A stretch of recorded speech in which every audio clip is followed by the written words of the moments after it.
Meeting for today.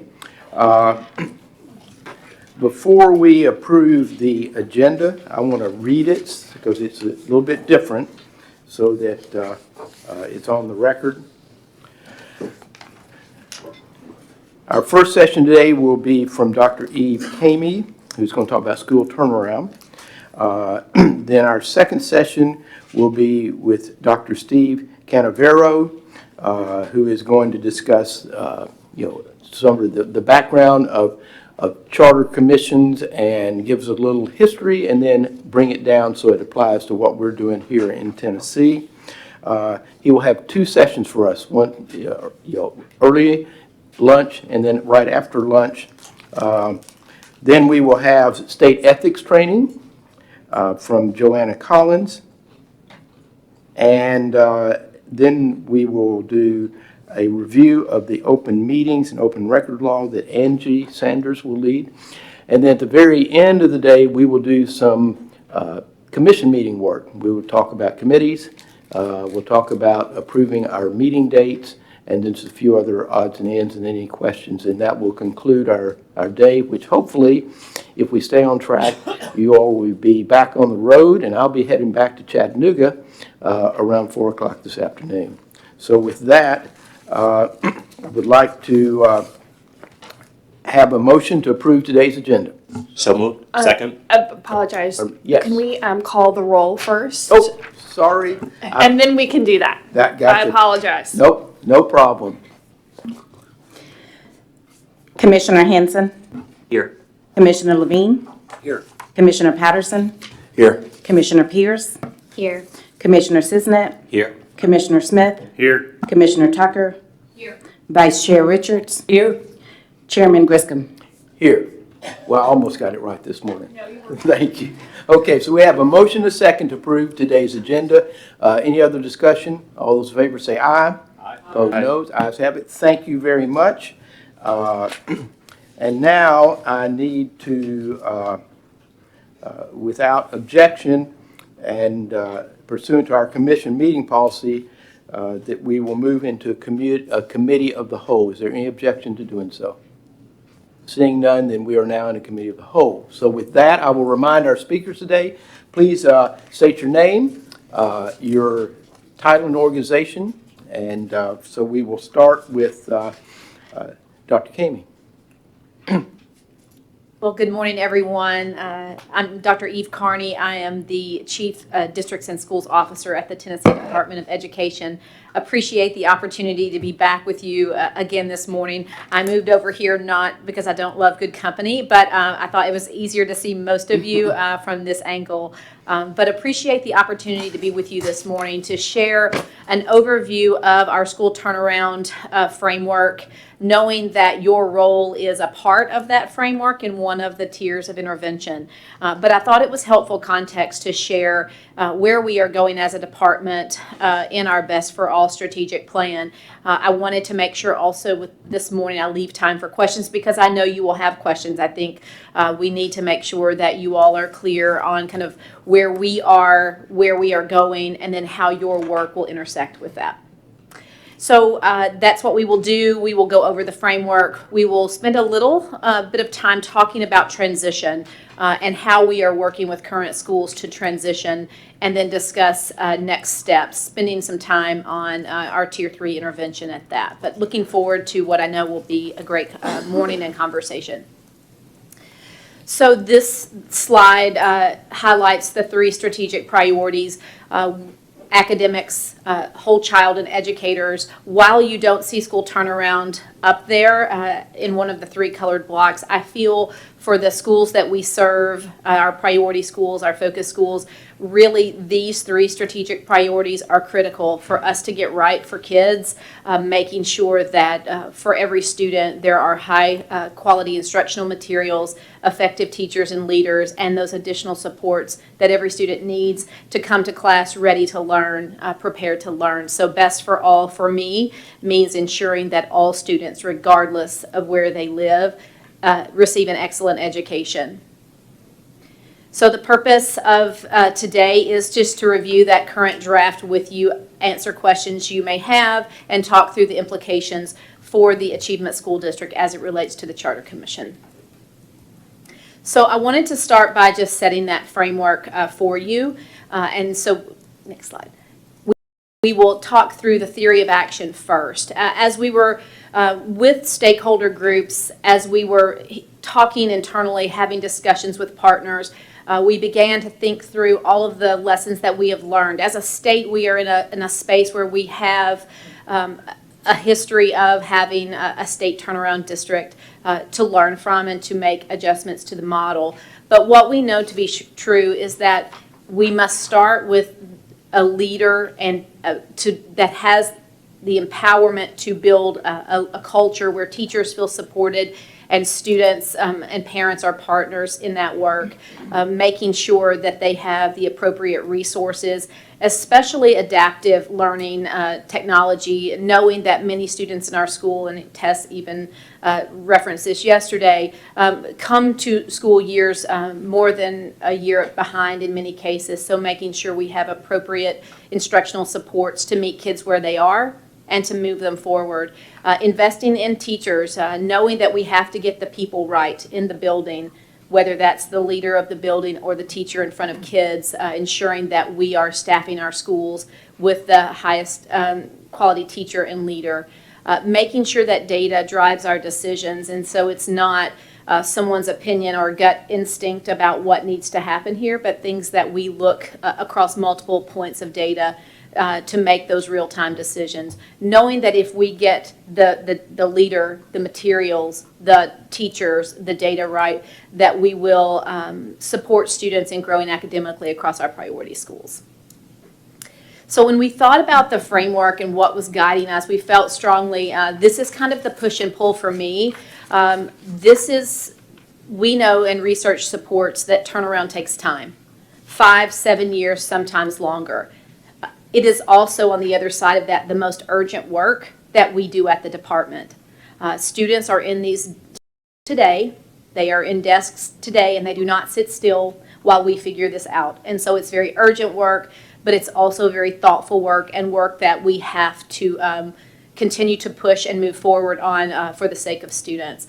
We know that the community must play an active role in the long-term development of a model that ensures that, and I said this before, like 10 years from now, we're not talking about the same set of schools.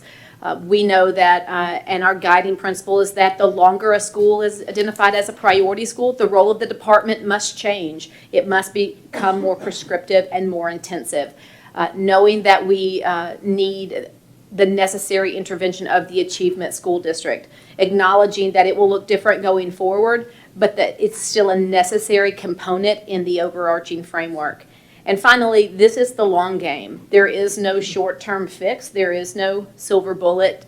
This takes discipline, consistency, collaboration, I should add that, and just really clear structures to support lasting improvement in schools.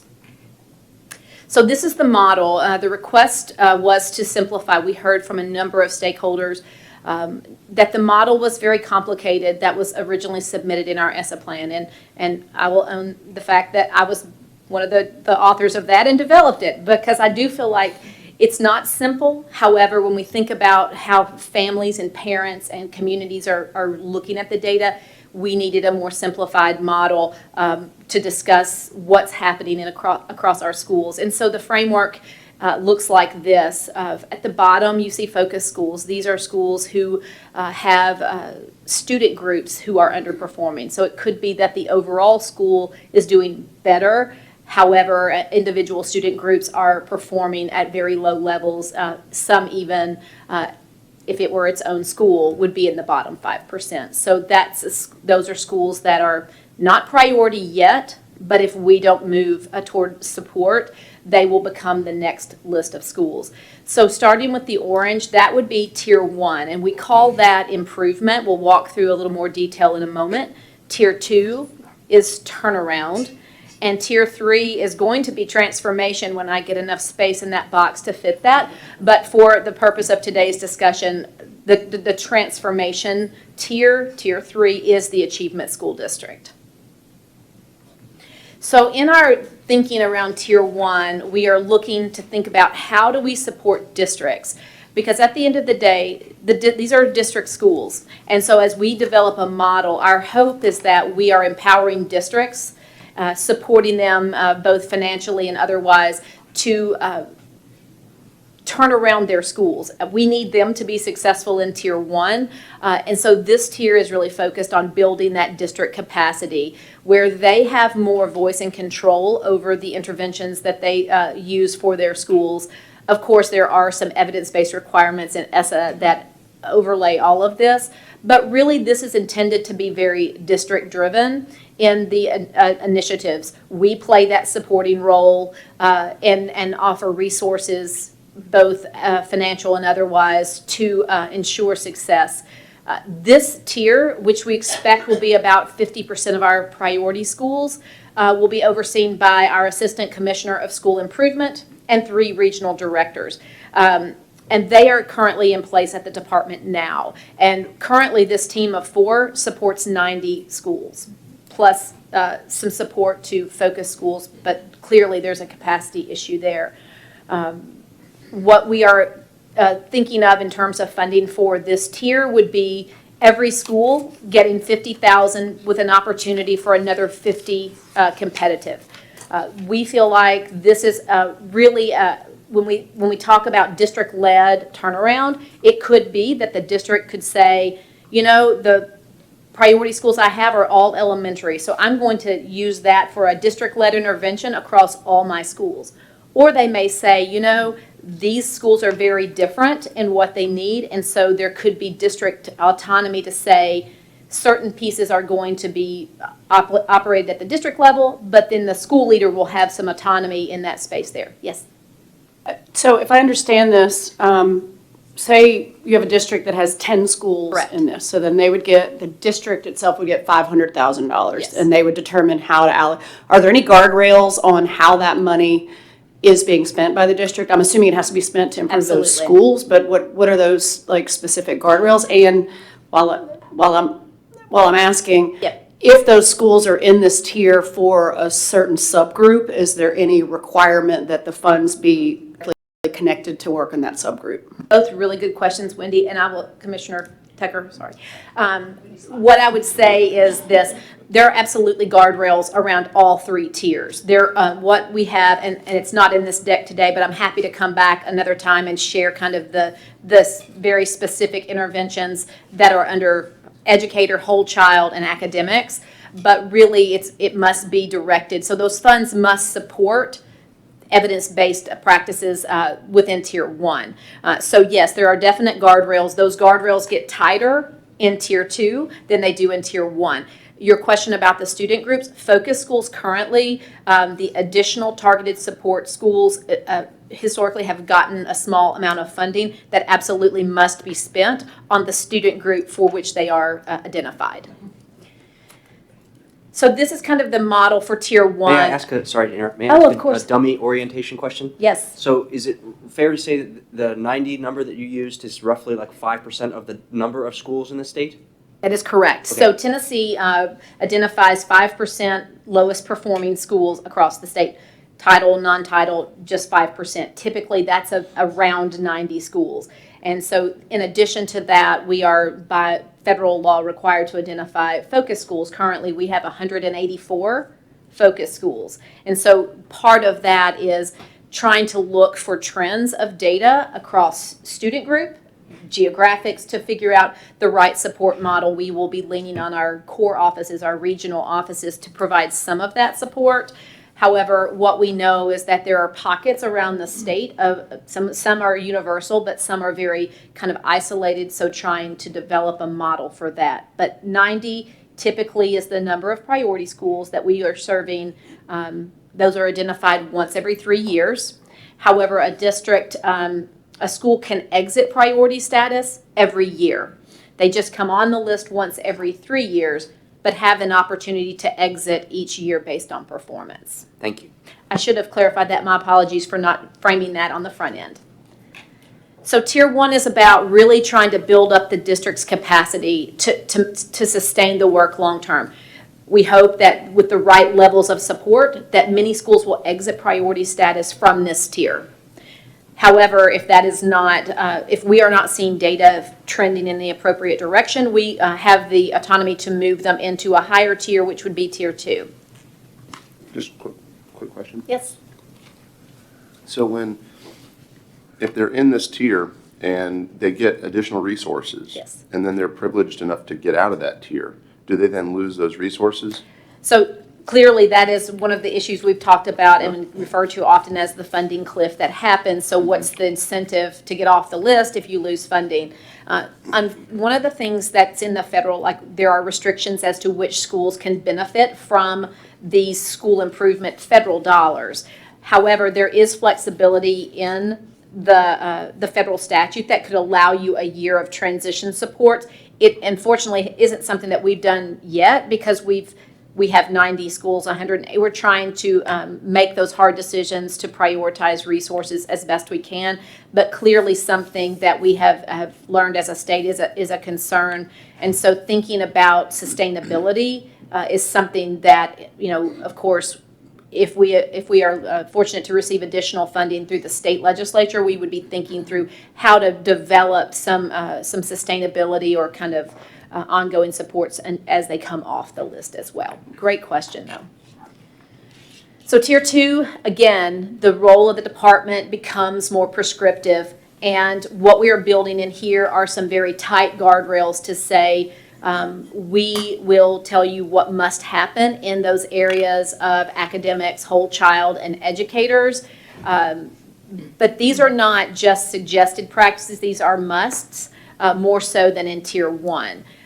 We know that these schools are still sitting in their districts, but we've put forth a requirement that 80% of the funds must go down to schools. So you see at the bottom, the funding level, we anticipate between $300,000 and $500,000 per school, but for those funds are very specific actions and activities that must happen.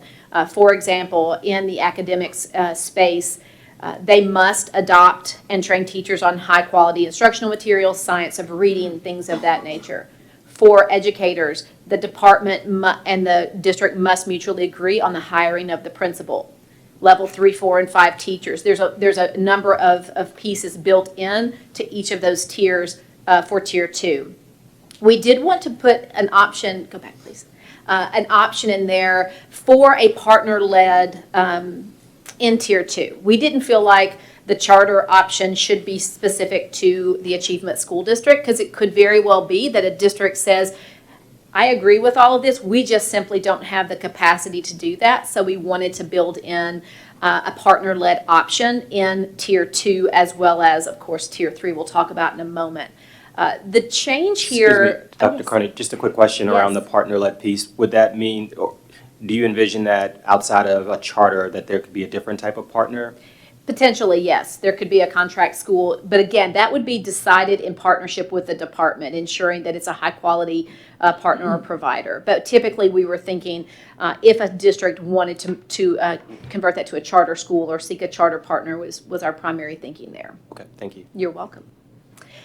One of the big changes we're making here in tier 2, for as long as I've been at the department, which is almost 12 years, and watching kind of the evolution of the Achievement School District, historically it has been very separate from the other work that's happening at the agency, rather than kind of a progression of a step that may be necessary at some point.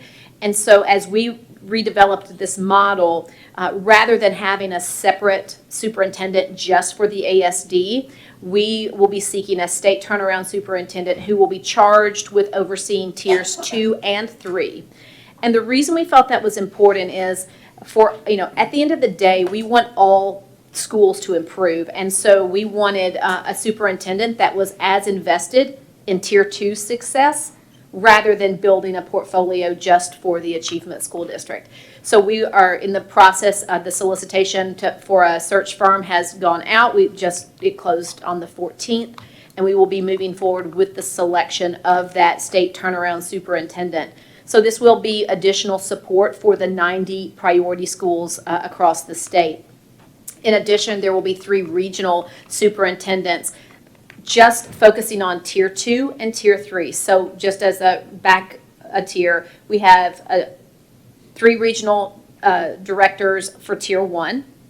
We will have another 3 for Tiers 2 and the ASD.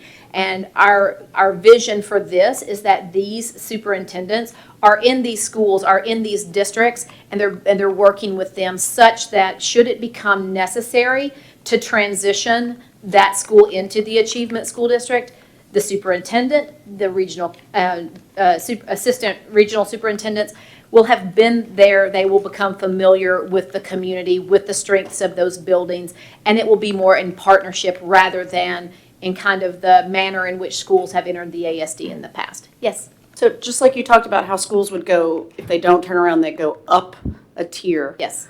Schools here, if they're successful, can go down a tier, or would they be out of this whole, or would it depend on their success? It would probably depend upon their success. Clearly, we know that this takes time, and so it may be that a school would stay in Tier 2. They're showing gains that it feels like the appropriate level of support, and they may stay in Tier 2 until they exit the priority list. It would really be if they are trending in the wrong direction that we would have discussions about taking the step to move them.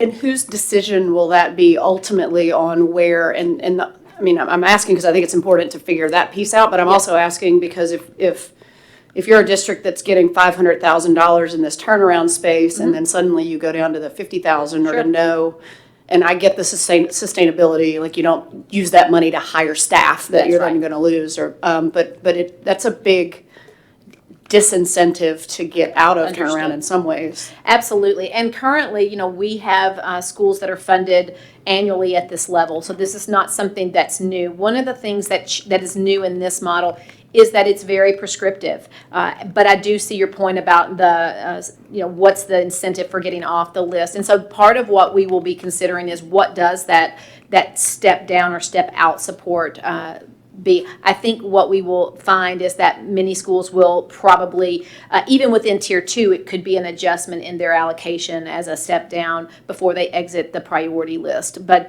those are the things that we are fleshing out as we speak about what that looks like.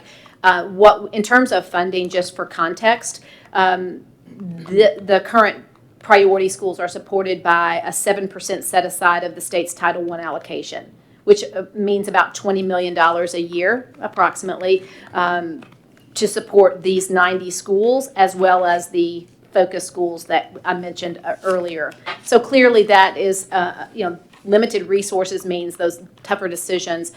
We felt like with Tier 2, this is the place where we hope that the incentive is strong enough for districts to get this right so that they do not go into the ASD. Right, and theoretically, I mean, I think for the most part that they want to serve kids well too, Absolutely. right? I worry about the financial, like figuring out the math Yep.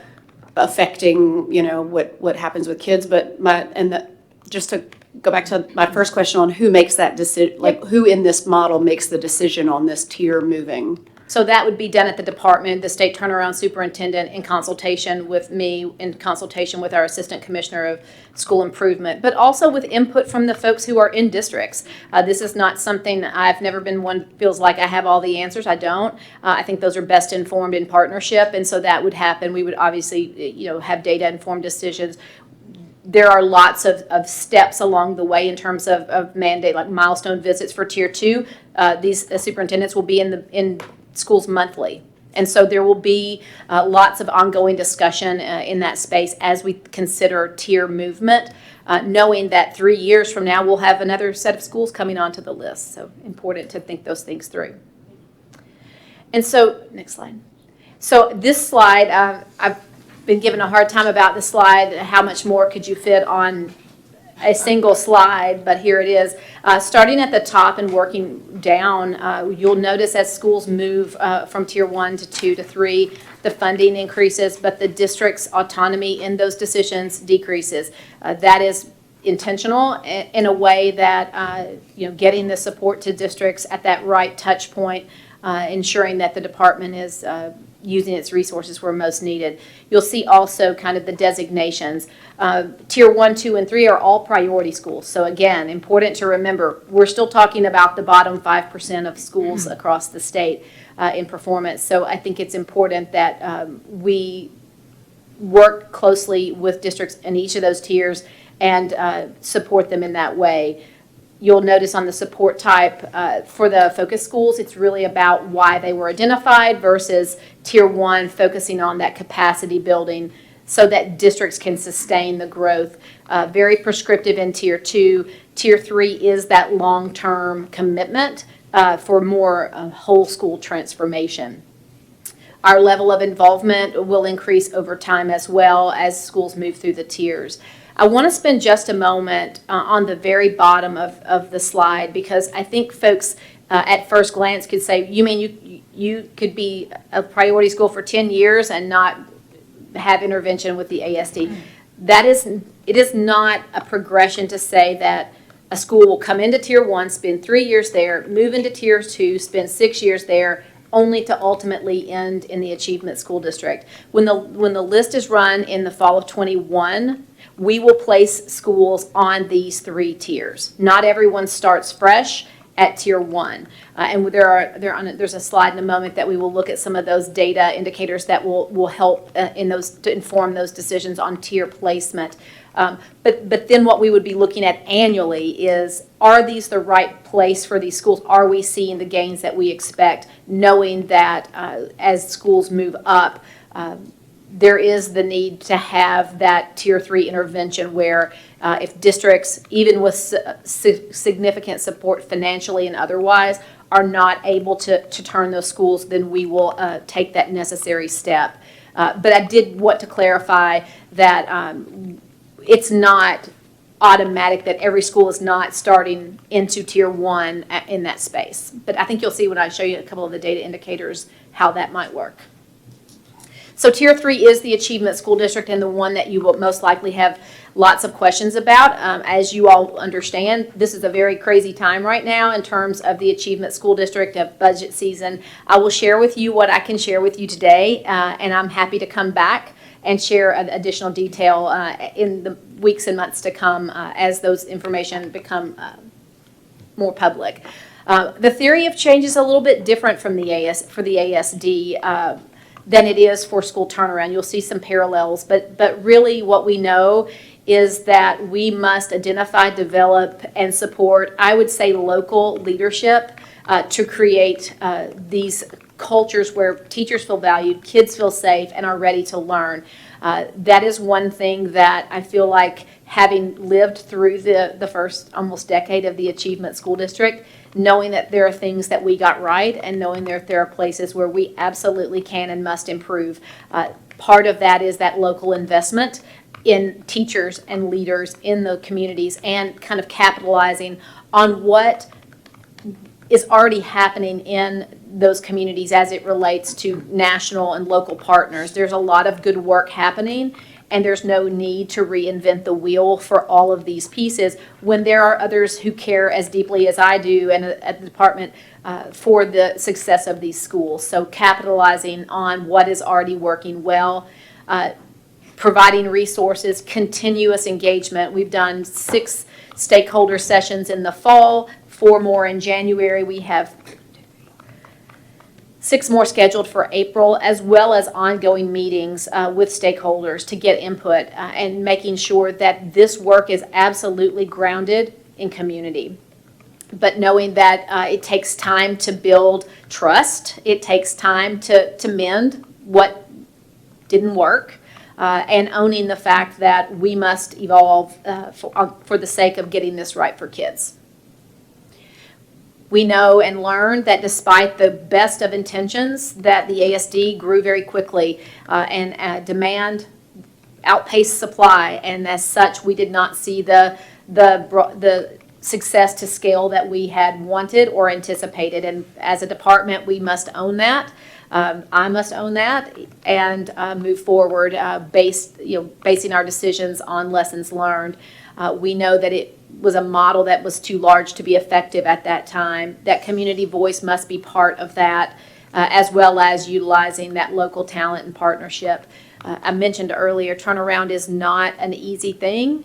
It is a very challenging body of work, even as we continue those ongoing discussions of trying to attract high-quality operators. Many of those really, it's harder to find partners who want to do turnaround. It's very challenging work, as you might expect. Dr. Carney? Yes. And let me, for the record, because I couldn't read my own writing, it's Dr. Carney. Yes, So sir. I went, No problem. where does a local school district fit into this?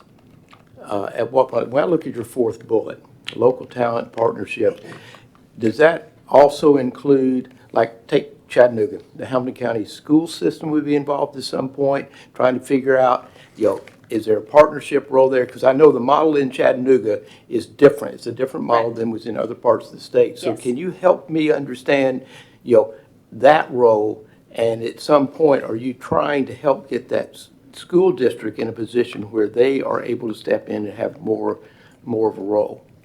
I'm actually glad that you mentioned that, because I will say that what the department has been partnering with Hamilton County to do in their partnership network probably would be more of a tier 2 intervention. So our work and our involvement with districts is probably in that tier 2 space, very ongoing engagement with district leadership to turn around schools.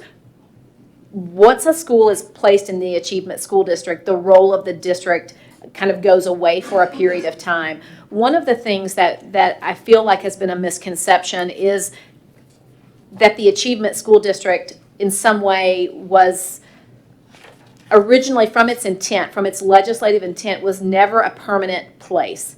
It was intended as an intervention to say, we've identified schools, we're going to remove those schools, build them up, and give them back. And so that is the piece that I feel like has gotten very distorted over time. We are returning to the model of, my belief is that districts are best suited to serve students. And in instances where that's not working, the state will take that necessary step. But again, in the structure that says that we have a turnaround superintendent that's as invested in tier 2 as in tier 3, to me, that's the space where that strong district partnership would happen. Because I want districts I want these schools out of the bottom 5% for the sake of students. And so we will be as invested, and the financial and the human capital investment in tier 2 is the space where we feel like that district engagement and pretty significant district engagement would happen. But once it moves into the achievement school district, at least for the period of time that it is in the achievement school district, the district would not play a primary role in that space. Next slide. So again, this is that necessary intervention for schools that after extensive levels of funding support, haven't seen the student growth that we would want to see. We understand, and it was helpful walking through Tessa's presentation yesterday, to say that we are looking for growth. We want to see students improving and knowing that level takes time. But in instances where we're not seeing that, we feel like that the Achievement School District is that necessary step. I think one of the things that research has indicated when they've looked at the Achievement School District over the last decade, that really it was a strong motivator to push the district to do more for schools who are underperforming. And so part of that is reshaping the Achievement School District and ensuring that a leader is set up for that true cultural shift that needs to happen in those buildings where students aren't growing, starting with that local kind of grounding of the work. And the last bullet, equally important, stabilize the school, support the school, and then help transition them back to the district where they can continue the growth that they've made. So again, the role of the district is decreased here. They would be partners in transition in and out of the Achievement School District at that time. We will hold all schools accountable to the school performance, to the A through F school grading system as required by federal law, but we will also be working with the school accountability, school performance framework, and ensuring that teachers who are in front of kids in our most at-risk schools are licensed and qualified to teach the subjects that they are teaching. So here, the funding, the last thing on this slide, is that the funding is to be determined. There's a budget ask of $25 million for the Achievement School District. Clearly, while that money is earmarked, it would also be very supportive of all of the priority schools statewide. Because as I mentioned, right now it's $20 million in the federal grant that that is earmarked for school turnaround. Having these additional funds would allow us to ensure that all priority schools are funded appropriately. So part of what I've been spending a tremendous amount of time on is thinking through what I'm calling 1.0. Currently, we have 30 schools in the Achievement School District, 26 charters, 4 direct run schools. And so part of what we will be doing over the next 2.5 years is working to take the lessons learned and reset the model. So I'm going to walk through a couple of points, and again, know that you'll have lots of questions as we move through these next several slides. We will be transitioning all current ASD schools no later than the fall of '22, and that will not happen in a wholesale fashion to the Charter Commission. These schools, we are working with our direct run schools, and we'll be having individual conversation with charter operators, knowing that there are higher performing operators and there are schools that are not performing, or operators that are not performing on behalf of schools. And so we will be differentiating those discussions in the coming weeks and months so that the path forward will be clearer for those schools. Yes? Quick question, the automatic closure law that currently exists. Yes. The 3-year list will be run in 2021, in August? Yes. Or October? It's usually August, September. August, September 2021. How many of the 30 ASD schools are at risk of automatically closing if they're on that list? Do you know? I don't have a hard number in front of me, but I can tell you that a number of them would be at risk. Part of what we are looking at currently in terms of data would be their performance on the school performance framework that's in their contract. We're looking at TVOS growth, but we're also looking at where they are currently performing as it relates to that 5%, to know that if they are identified as on 2 consecutive lists, that would be automatic closure. I don't have that number. I'm happy to look at and get back with you on that, but there are several that would be in that space. Okay, so the number by August 2021 could be significantly, I mean, I don't want any schools to fail, but it could be a lower number of schools that are even going through this process. That is correct, but we are starting those conversations again with higher performing charter schools, with individual discussions with operators on the lower performing schools, and knowing that the path forward is not the same for all of those. This gives that 2.5 years is the runway for schools to apply to their district, to be authorized by their district. Currently, as you all are the appellate approval body for these schools, this would occur should they apply to their district, and there's a slide that walks us through that. But on the appeal would come to you as the appellate authorizer. We are working with individual operators. We've had discussions with them as a group and school visits, as well as we will have individual discussions with them in the weeks to come. And we are working on a framework of transition. And part of that would be for higher performing schools, making sure that there's a memorandum of understanding that in some way says to the home district, these are the conditions under which they were successful, and these are the conditions that we would like to see if they were to return to your district. So for example, facilities, authorizer fee, zoning. In some of our schools, they are the zoned school, and making sure that they're allowed to keep the students that they are currently serving, funding, etc. Levels of autonomy, the things that you see listed here. Those are things that are happening as we speak, and again, I'm happy to come back as I can to discuss that piece further.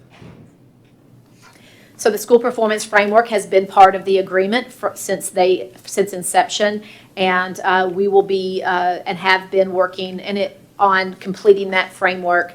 I will own that over the past couple of years, they have not been held accountable to it from the ASE leadership. And again, we have to own that part, but know that that has always been part of their agreement, and they have always been aware of it. But it's similar to what Tess shared yesterday. There are academic indicators, there are organizational health indicators, as well as financial indicators. We will be having those discussions, and we are going to adopt and adapt the State Board Charter Commission School Performance Framework as we reset the Achievement School District. Dr. Carney, may I ask you a question here? You just said a minute ago that some of this has not necessarily been handled the right way. They're not fully aware of some of the shortcomings. I mean, I'm trying to paraphrase what you said. So as you're doing these reviews, will you all, as you're walking through, sort of help them understand where those shortfalls have been, so that if it comes to us, this isn't the first time that they're hearing that there were issues here, that we're building off of information that's been shared with them ahead of time, where they realize that maybe we weren't as diligent. I'll choose that word, in sort of laying out where some of the issues were and steps that should have been taken, so that there's at least some knowledge that they have some issues, and that the first time they're hearing it is not when they might be in front of us. That's correct. So Okay. there have been discussions with operators who have been underperforming. What I feel like, and again, this is work that kind of I inherited, so I will I'll speak to it as clearly as I can. But I will say that those are not unknowns to these operators, as especially in our more recent discussions with them. This would not be the first time they would be aware of that. Should they make it through a district application and then appeal to you? So I just want to follow up on that because I had some of the same questions. So if I'm understanding what you're saying, Tess yesterday went through what the state board, the rubric that the state board Yes. uses to evaluate their schools, and talked about if there are does not meets or below, whatever the terminology was, that there are steps to be taken, interventions that are being taken. So what Correct. you're saying is that there wasn't any sort of, they knew they were failing kids, if they were failing kids, Correct. but the rubric wasn't necessarily followed, and follow-up and intervention and oversight didn't happen as a result, right? Is that? There were no corrective steps, Okay. to my knowledge. Okay. And again, I've just had this work for a Right, little bit right, of right. time. And we're not But to my- blaming, No, just- no, but I just would say, to my knowledge, they were not given like a plan to correct some of the organizational pieces that may have not been at meets expectation. But the rubric has been, reviewed with them, and part of what they have been aware of since they signed their agreement, since they were authorized by the Achievement School District. So I guess our, as a commission, moving forward, our lesson learned from that is to do it the way the state board has been Without a doing doubt, it. yes. Go through the rubric, make sure you're engaging with your schools, make sure you're supporting them, or require, doing some sort of corrective action to get them where they need to be. Correct. And then knowing that at the end of that is always other options. But yes, that would be my recommendation, as well as what Tess walked through would be what I would consider a best practice. Other questions here? But we felt like on that last bullet, kind of aligning with the school performance framework that you all will be using going forward makes sense. Should, in the future, should there be options for other schools to be served by the Charter Commission who were in the ASD, that would not be a huge shift for schools, and it feels like a tight alignment would be helpful in that space. Next. So the timeline you see here is kind of where we are. There's a tremendous amount of work kind of baked in here, and we are now kind of in the middle of the top row, but there's still so much engagement and work to be done. We will go back into communities in April to finalize tiers 1 and 2, and then do a deeper dive on tier 3, because one of the pieces of that is we felt it was important that the new leadership for the state turnaround superintendent would have some input and voice in some of those discussions. So that is going to happen in the spring and early summer. knowing that the framework will be finalized in the late summer and fall. But again, one of the commitments from me and for the teams that I lead is that the engagement is not just on the front end, but will absolutely be ongoing, at least quarterly, as we move into what I would call the reset of the Achievement School District in the next 2.5 years. But really one that we feel like for us to be successful, it must be done in partnership. It cannot be done from Nashville, but the model we are interested in building is one that could serve schools across the state if needed, not just in an isolated area. But it's important that we do that and take the steps and the time it needs to find those high-quality operators to assist in leading schools as the new list comes out and as we reset for the 22-23 school year. Thanks. So Dr. Kearney, may I ask you, is it appropriate as you're proceeding through this on a somewhat, regular basis, to share with us some type of just ongoing material, background material, so that we know progress being made, issues that you all may have are confronting, just so we've got that as knowledge, as so we can sort of watch, not to be in the middle of what you're doing, Sure. but just keep us informed as it's moving. I would be Is that- happy to do that. Thank you. I would be happy to do that. And I feel like the more we all, build kind of a common language, a common understanding, not only of kind of the structure and the framework, but really of the schools and the issues that we are seeing. Again, I want all schools to be success. I want the success regardless of whether they are an ASD school, whether they are operated by the Charter Commission or a district. That is important. And one of the things that's just going to happen with engagement, so I would be happy to do that.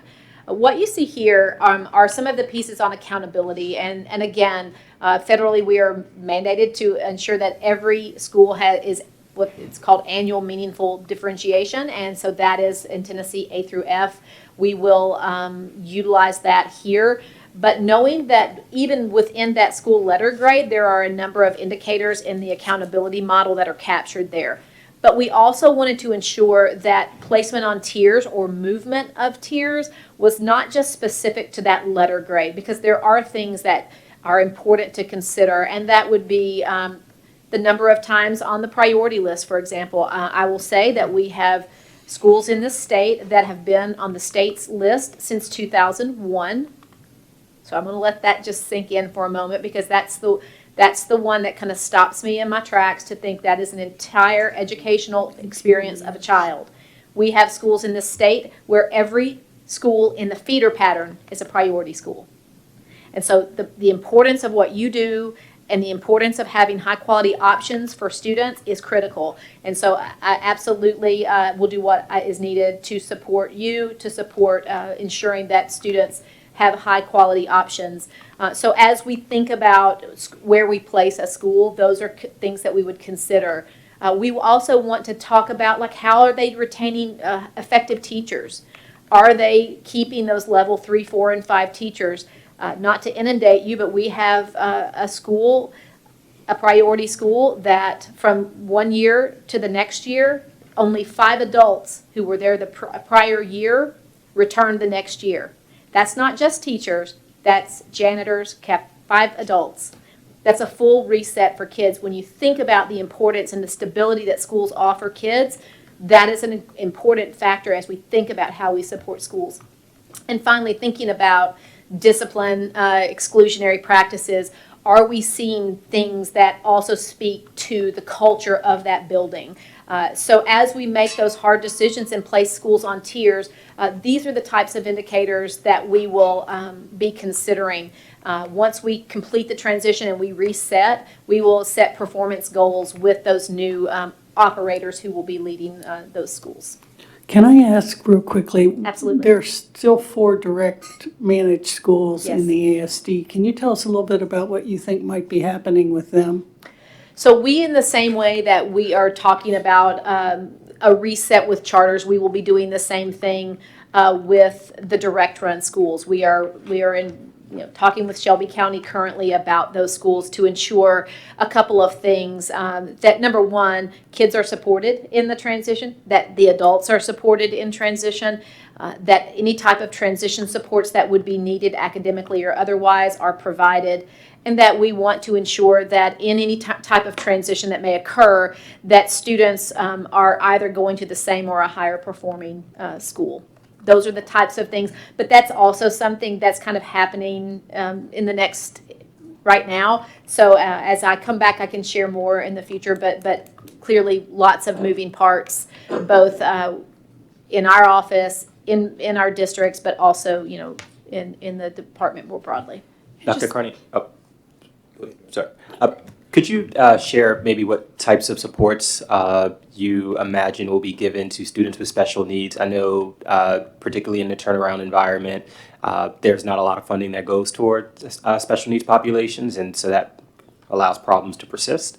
Can you speak of maybe some sort of intervention or funding mechanism that you see that could address that issue? So I know that especially with charter operators in the Achievement School District, there has been concerns about funding for students with disabilities. There's a different funding model within ASD than exists in a traditional district space. So what we will absolutely do is take a look at each school and determine what is needed. One of the things we're trying to work on currently is a diagnostic to determine what is needed to ensure a smooth transition, and that could even include additional supports. Right now, I can't speak to exactly because I think every school is different. I think every school population is different. We have schools that serve more students with disabilities, and so thinking about that transition in the same way that we provide other supports around literacy or other needs, English language learners, other things, we would take those into account as we develop that transition plan. I should have asked that question. That was a great question. So I just want to quickly, you talked a lot, we talk a lot about the schools and the number of schools and schools moving, and I want to channel my good friend Mike Edwards from the state board, and I want to look at kids. Yep. Do you have a number of how many students we're talking about that are in these schools that we're So there are discussing? 906 students in the direct run schools currently. So in the 4 direct run schools. What about the 26 The charters? 26 schools, their enrollment is probably, I think, the full ASD is a little over 9,000 students, so probably 8,000 students. Okay, and then. But a number of those, again, are sitting in the higher performing charter schools, so the transition will look very different for kids in higher performing seats than in. And I'm not a math person, so the school that's been on the priority list since 2001, I can just imagine the number of students who have traveled through that school. Right. And continue to travel through. So, and I'm assuming that school hasn't been automatically closed because that law came into effect. That school is not currently in the Achievement School District. Okay. Okay. So, but part of what we will be developing there would be a model that can ensure that that's a viable option for any school across the state. Next. The other big piece that we hear about with transition is facilities. For context, the schools in the Achievement School District, the buildings are owned either by Shelby County Schools or Davidson County Metro Nashville Public Schools.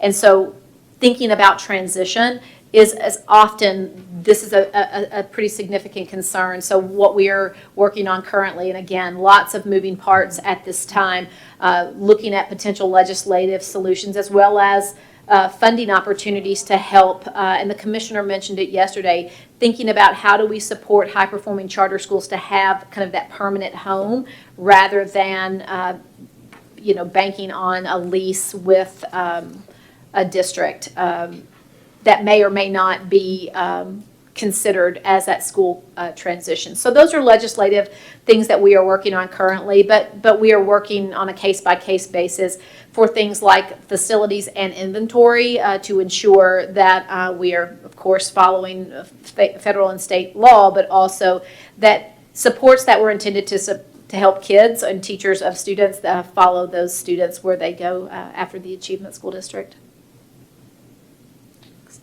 Authorizing, this is saving the best for last. Currently, they're authorized by the Achievement School District. As we move into this transition and we reset they will make application with their home district as prescribed in law. This is not currently something that we have any other option on.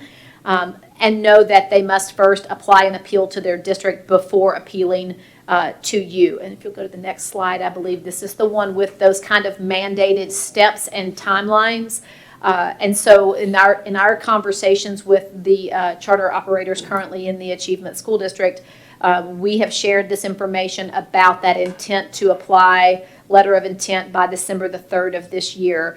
The department is offering supports to the Tennessee Charter School Center. We're going to be working with them to offer some transition supports for application during that time period between now and December the 3rd.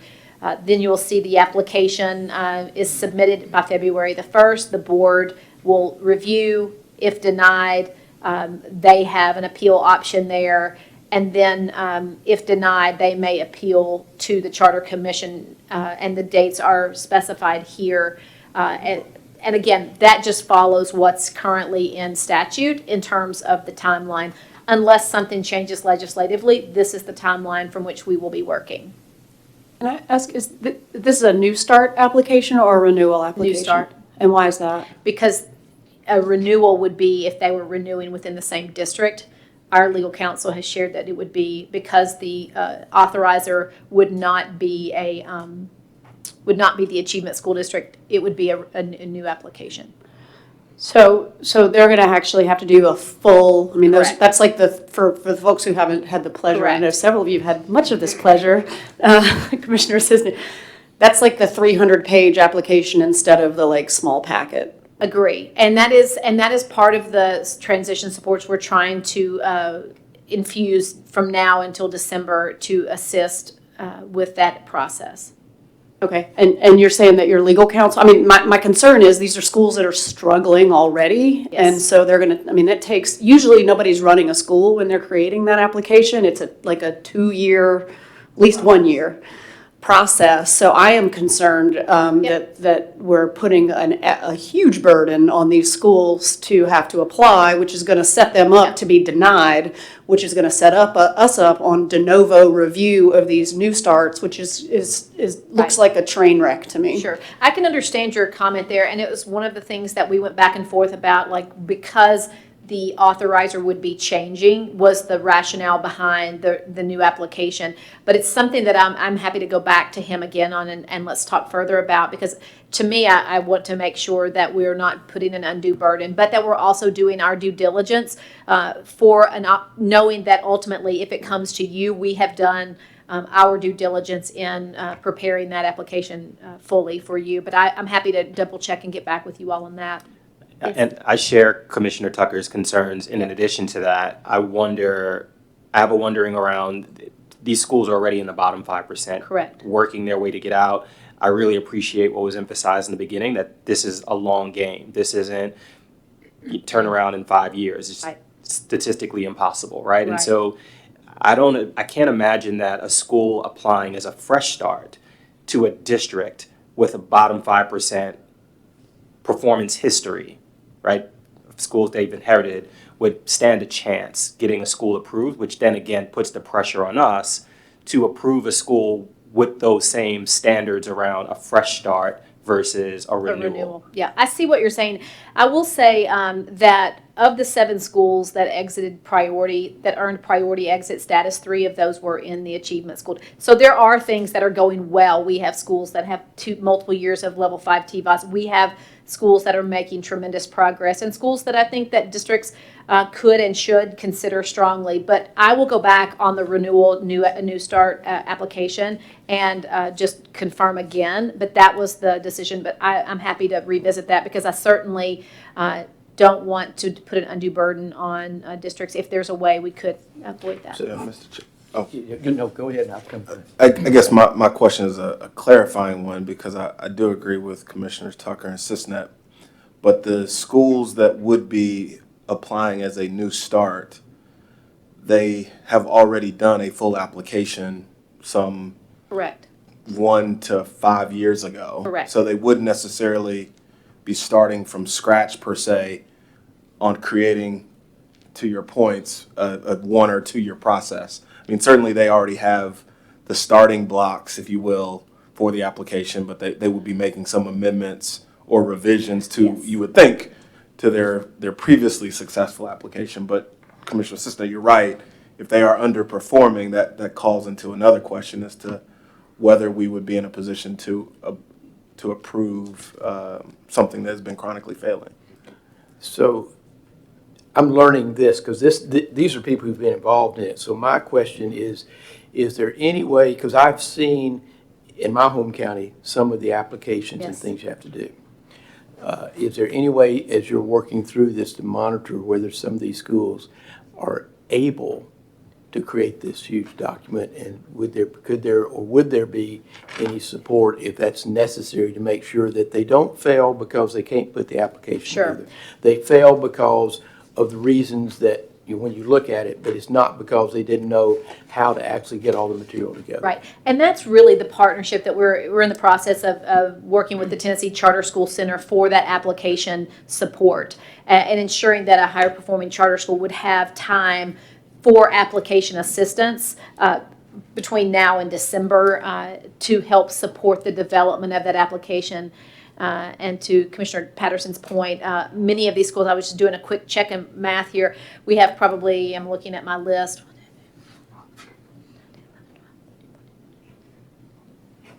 we have probably 21 schools that have 4 or more years left on their current charter, so it's not something that was done 8 or 9 years ago. It was something more recent, so I do think they would have some of that foundational pieces in place. So there's a template, right, that they use. Does that template, does that match the process that we're looking to do here with these current schools who are struggling, right? They clearly, the application that they completed and that was approved, Yeah. I would be willing to bet none of them have met the metrics that they said they were going to meet in that application, or they wouldn't be still on the priority list. So does the template that they're going to be asked to complete that stands now, does it match this situation, or is it just? It's not like- a revised template to Okay. align to this specific Okay. situation, no. So I would think we would at least, if we're going to do it this way, they're going to need some sort of revision so that it matches what they're trying to do. Otherwise, they're trying to fit a round peg in a square hole and run a school and explain. I mean, if I have completed an application and, and I've read plenty of those applications and you promise the world, right? Or you at least have really high expectations because that's why you're applying for a charter. And a year in, 2 years in, 3 years in, nothing that I envisioned happening with the best of intentions has happened for these kids. And now I'm in this situation where I have to go to my district and do a whole new application. Right. Where you can use the old one, but you're gonna have to do a lot of explaining, like none of this happened, so why would we believe that, like why would you use Yeah. that? You're gonna have to come up with something new. So they're still gonna have to, I mean, in some ways it's more work, in my mind, to come up with a whole new application that explains why you should give me a chance when I didn't do what I said I was gonna do in this one. So and I'm not trying to beat a dead horse, I'm really worried about the burden that puts on these schools that then leads this all to us to make these decisions on, do we authorize these schools that are not, like, the level of scrutiny that the state board has applied to schools, they're not gonna meet because they haven't been set up to meet that? Are we gonna shut down all the, if we deny it on appeal, what happens to those kids in those schools? They just go away? No, of course, they don't go away. I mean, the schools, do they So close? Yes. So if a priority school applies to their district to go back, district denies them, they come to us on appeal, we deny them, that school just shuts down and those families have to go elsewhere. They would go back to their zoned schools. The one thing I would say, and I think it's important for the work of this group, would be helpful, and again, I think there's some time to develop this as we look that, in the next 12 months would be helpful to think about is there a different criteria that perhaps you would develop for a school that's currently in the achievement school district? Do you see what I'm saying? Rather than the process that Tess described, it could be that you all would want to think about potential other approval mechanism that would be more specific to the achievement school district. In terms of how the district that is charged with authorizing that charter school I know that Shelby County has its own school performance framework, and I'm sure Davidson does as well. So those are the decisions that would be within the district, but I would think that this group could absolutely develop some rules around how they evaluate an application from an achievement school district school. And I appreciate that, and I mean, my initial reaction, that's new to me. So my initial reaction to that is, I mean, I think the research, and Commissioner Sisnet, you probably know this more, the research is that if a school hasn't been able to do it in a certain number of years, or not, I mean, the odds of them being able to do it are slim. And so what that puts us in a position of doing, in my mind, is, hi, kids who are currently in this school that has failed you your entire life, we're gonna lower our bar for your school and let them continue to fail you as long as they don't fail you as much as they were failing you last year. And that, you know, you see what I'm saying? Like, that to me is a problem. I would rather see a process that is on the front end, figuring out how to get these kids the education they need, and not coming in this room and saying, if you guys don't approve this school to be just a little less bad, then it's going to shut down and these families are going to be in a mess. I mean, that's where my Well, worry is. I will be clear about this. I want better for kids, for all kids, and I will work, and that's part of the deep dive into Tier 3 is thinking about what are those protections on the front end. Part of what we're trying to build into agreements is ensuring that as schools return, they aren't going to a worse school, that we are considering what's best for kids in all that we do. I can assure you that that is what drives me, it's what drives our commissioner, and something that we will absolutely take as we consider our next steps on the Tier 3. And that was not intended as an indictment on it's you, okay. the department, the commissioner. I think everybody, I mean, this is hard. This is hard stuff. said, hard And so, but in my mind, I want to figure that out on the front end Understood. rather than putting this cliff for these families. So I did not mean that as any, I know where your heart is. Thank you, Dr. Carney. I'm going to go back a few slides and just have a question about kind of the pre-tier supports and on and on. I saw on one of the timelines you anticipate a preliminary list this fall, August of 20? Yes. September of 20? So I'm assuming that's based on this school year's 10 ready results? Yes, so one of the things that's in the law is that every year we develop a CUSP list to make schools and districts aware of where they are performing. And so part of what will happen, and I'm really glad you caught that, I must have gone right past that, is having those early conversations with districts to say, heads up, this is where you are currently, and that unless something changes dramatically, this is where you would fall. And then direct our department supports to helping them in those key areas. Because what we want is, I've never, in all of the work, even in the compliance work I have led, I'm not a gotcha person. I'm trying to improve so that we know that what we do at the end of the day means something better for kids.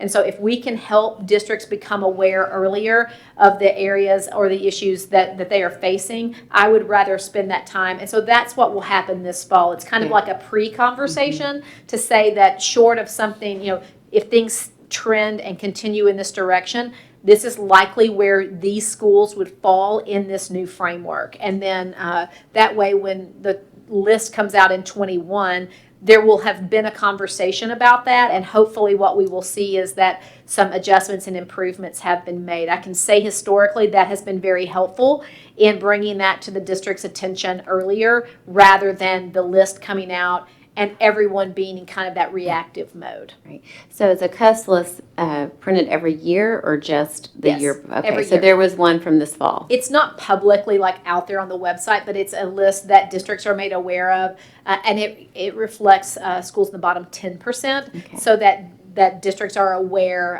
of any schools that are either currently performing in the bottom 5% or one that could potentially be in jeopardy of moving in that direction. Can we see that list? So I would have to get back with you on Okay. that. It's curious. And then I have one more question about the dollars. So when these schools are receiving additional money for support for funds, does that come in the form of like a state grant? How is that? Yes. You said part of it's federal. So I'm just thinking about MMPS because I'm very familiar with their budget and their student-based budgeting. Yes. Those dollars are not reflected there, right, from the state and local money. This is an additional, doesn't come through BEP. It does not come through Okay. BEP. It would be, currently those grants would be separate from their BEP. I can say that in my work with MMPS, I have seen what I would call competitive grant dollars or supplemental grant dollars reflected in their student-based or school-based budgeting documents. So, but it would be an award to a district on behalf of a subset of schools. They would make application and detail from a comprehensive needs assessment how they are, what are the prioritized needs, and then how these funds are going to address those prioritized needs. And so the award comes kind of contingent upon them committing to spend the funds aligned with that, based on the schools that were identified in that application. Okay, great, thank you. You're welcome. So I'm aware that the state board right now is looking at rules and regulations. Do you know if by chance the issue here with ASDs is part of what they're looking at as they're doing or coming up with some revisions? I do not, if that, Can you, which rules or regulations are I'm you not sure. I referring was to? told that that the state board is going through doing a review and looking at rules and regs now. And so my question is, if they're doing that, is the topic we were talking about one of those that they may be looking at as well? So that there's already some preliminary work being done that, would come back to us. The rules that the state board's currently working on around charter schools are just around some technical updates that were made to the charter school law itself. And then the rule that the board has already passed that's currently in promulgation were just some clarifications around the state board's appeal process. That doesn't necessarily address any of this context around the ASD. Okay, thank you. Yes, sir. So I'm sitting here, there's 4 sticky notes hanging on the wall over there, and the one that I keep staring at is the one students. Help me understand. I don't want to pick on any one county right now, just go to, we're made-up county in Tennessee. You have a school that is in the bottom 5%. They move into the ASD. It can be a charter school that takes over a failing school to turn it around. It could stay with the LEA. It could end up with the DOE. If they don't perform and they close, we've now closed that zone school for those kids. Where do those kids actually go? Did the school system rezone the kids? so let me say this. So within this span of priority schools, we mentioned the number 90. We anticipate probably 15 to 20-ish, low 20s schools to be served by the Achievement School District, which means the other 70 are being served in their districts, right? So that could be a traditional school, that could be a charter school that the district authorizes. So within the ASD, there are currently 4 direct-run schools that we will be addressing in this reset, and then the model going forward would be more of a charter-centric model where a charter operator is potentially operating zones of schools across the state. Many places, it's very different school to school. In many places, a charter school is open enrollment. There are a couple of instances where that charter school is the zoned school. And so one of the things that I've seen in Memphis, for example, I know that Shelby County does an overlay for ASD schools so that they have a zone for every community in their district. The ASD is kind of underneath that, serving that same area. But that is something that most districts have established zones. There are a couple of instances where the charter school in the ASD is the zoned school for Memphis, but I can say that same is true, I believe, in Nashville, that Brick Church and Neely's Bend also are zoned schools. If that charter were to close, which that is not what I'm saying, please understand, because that is not the issue, then Davidson County or MMPS, for example, would just reassume that same zone of school. Okay, so that leads me to my next question, which is the system couldn't fix it. The charter couldn't fix it. It's going back to the system. Why do we think this cycle is going to be broken? I mean, I feel like we're at that point. I'm kind of looking at that third leg. It feels like we're just keeping a cycle of it'll stay in the it'll stay with the system, end up again on the priority list, be taken back over. I mean, it's just a cycle that's never ending. What's the third leg to start fixing this?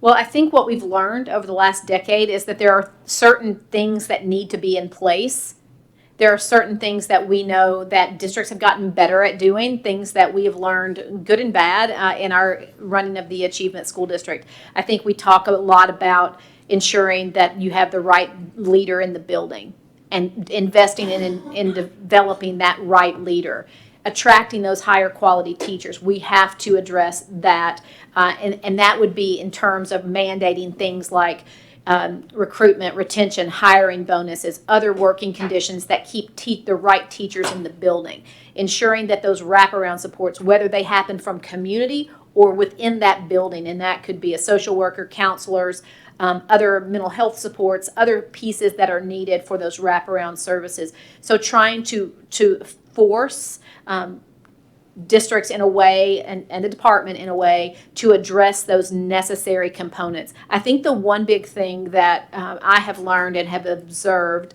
is that this can't happen because Nashville said so. It must happen with partnership in community, with parents, with other partners who care deeply about kids, who care about the success, knowing that that is the future of that community. And so thinking about how do we support those pieces better than we've done in the past. I will say that, I can think about places where it takes, once you get the right leader in the building, it's almost a magnet for those higher performing teachers, and they follow leaders. And when you look at the educator survey, they stay and they leave because of leadership. So making sure that as we address, push our resources, and some of the work that David Donaldson is leading at the department is thinking about how do we find that leader, support that leader so that he or she is ready to lead that school in what I would call more transformative work, almost a reset of the school, starting,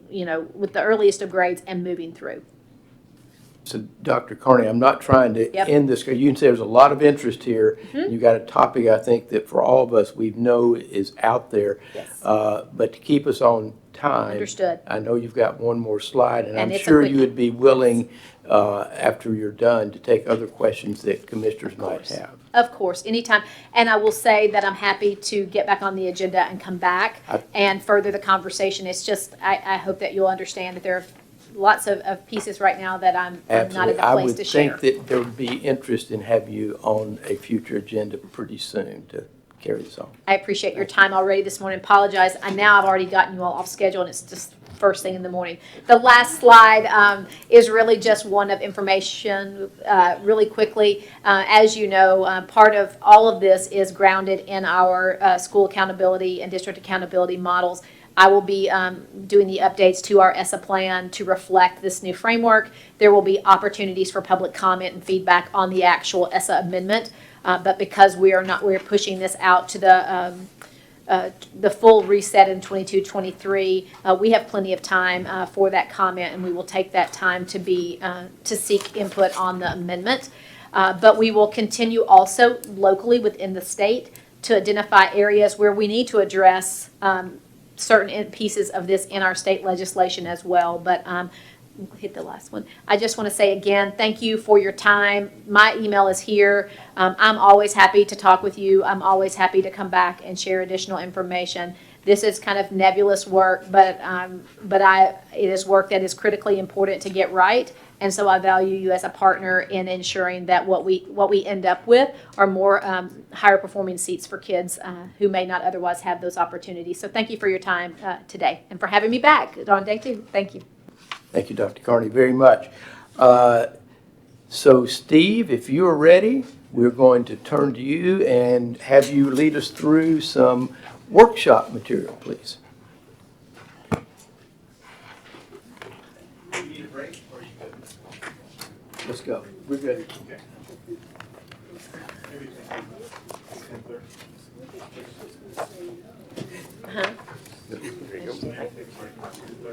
I need to get it. We'll get there. We'll make it. Yeah. Yeah.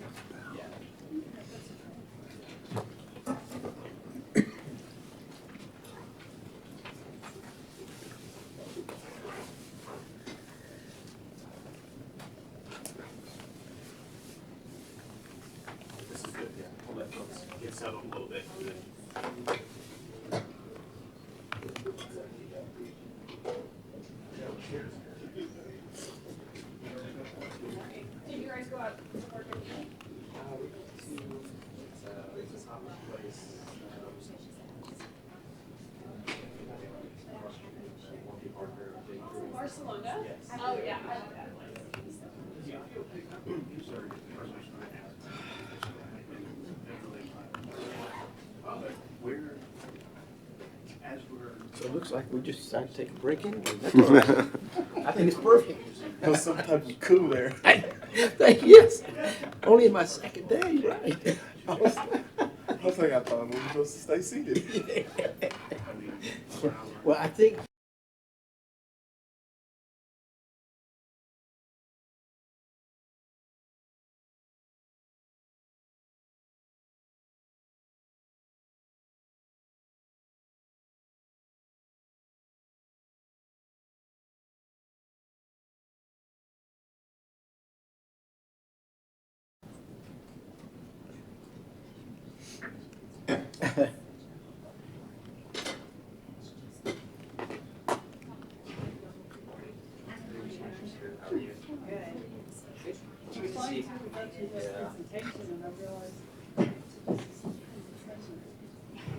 Now it's my turn. Yeah.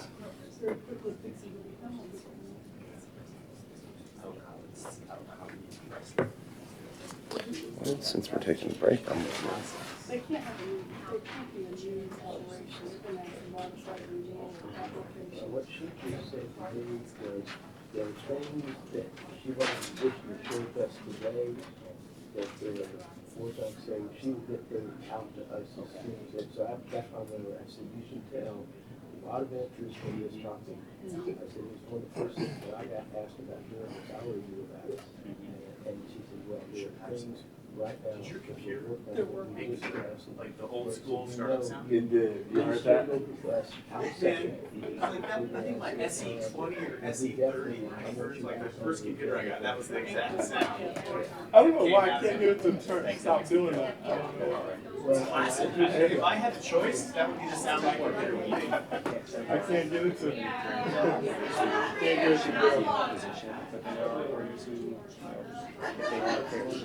So whenever you're ready, start. I'm with him. Okay. Okay, if everybody is able to come back to their seat, we are ready to start with Dr. Canavero's presentation. They're moving this way, Steve, so we're.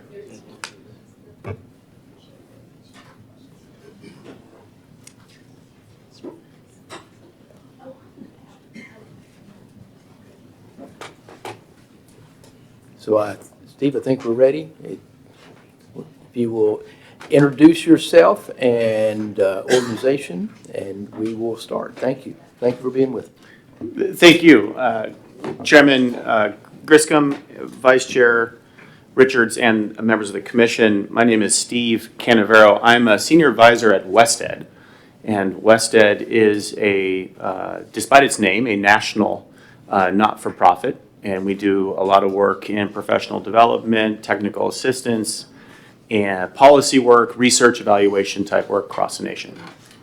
And I am absolutely thrilled to be here. In my sort of personal balance sheet with Tennessee, I have withdrawn more than I have given. I can tell you that. Over the years, with your former commissioners, your talented Commissioner Schwinn, your incredible staff, I've paid attention, I've read, I've picked their brains, and have brought a lot of that back to my work in the state of Nevada. So it's a thrill to be here, and just being able to support you and through the department has been, and I hope will be, a positive for you all over time. Just a little bit about me and sort of where I'm sort of coming from in sort of today's work, and then as we work together, I think my contract with the state extends through January, so quite some time to help support the commission as needed. I joined the Nevada Department of Education, and my first real role there was to be the director of the Office of Charter Schools. It was a brand new office, had never been created or never existed before. And at the time, our school district sort of hung the no vacancy sign for charter applications at the time. A few of them had one or two. and that was sufficient from their perspective. Yet the demand from the community, the demand from the state to provide options, high-quality options for kids, existed. And so the State Board of Education stepped into that world, if you will, and said, okay, we will take up. The law provided the opportunity for the State Board to be an authorizer of charter schools, in addition to school districts and higher ed institutions in Nevada. And the State Board said, okay, we'll do it. I had one person partially dedicated to do the work. That takes quite a few people to do the work. Not uncommon at the time in the sort of mid to late 2000s, where authorizing was a fairly new function and folks were trying to feel it out and figure it out on how to do it well. They recognized quickly, though, that it needed some additional leadership. And so in 2009, I started the Office for Charter Schools and supported the State Board in their work for authorizing. Almost immediately reached out to NACSA upon having the role and said, I need some help. And they do what they do. And they came and provided tremendous expertise and guidance. And model policies and many of the documents that you had the opportunity to pull down from the State Board were the very documents back in those early iterations of what we used in our state.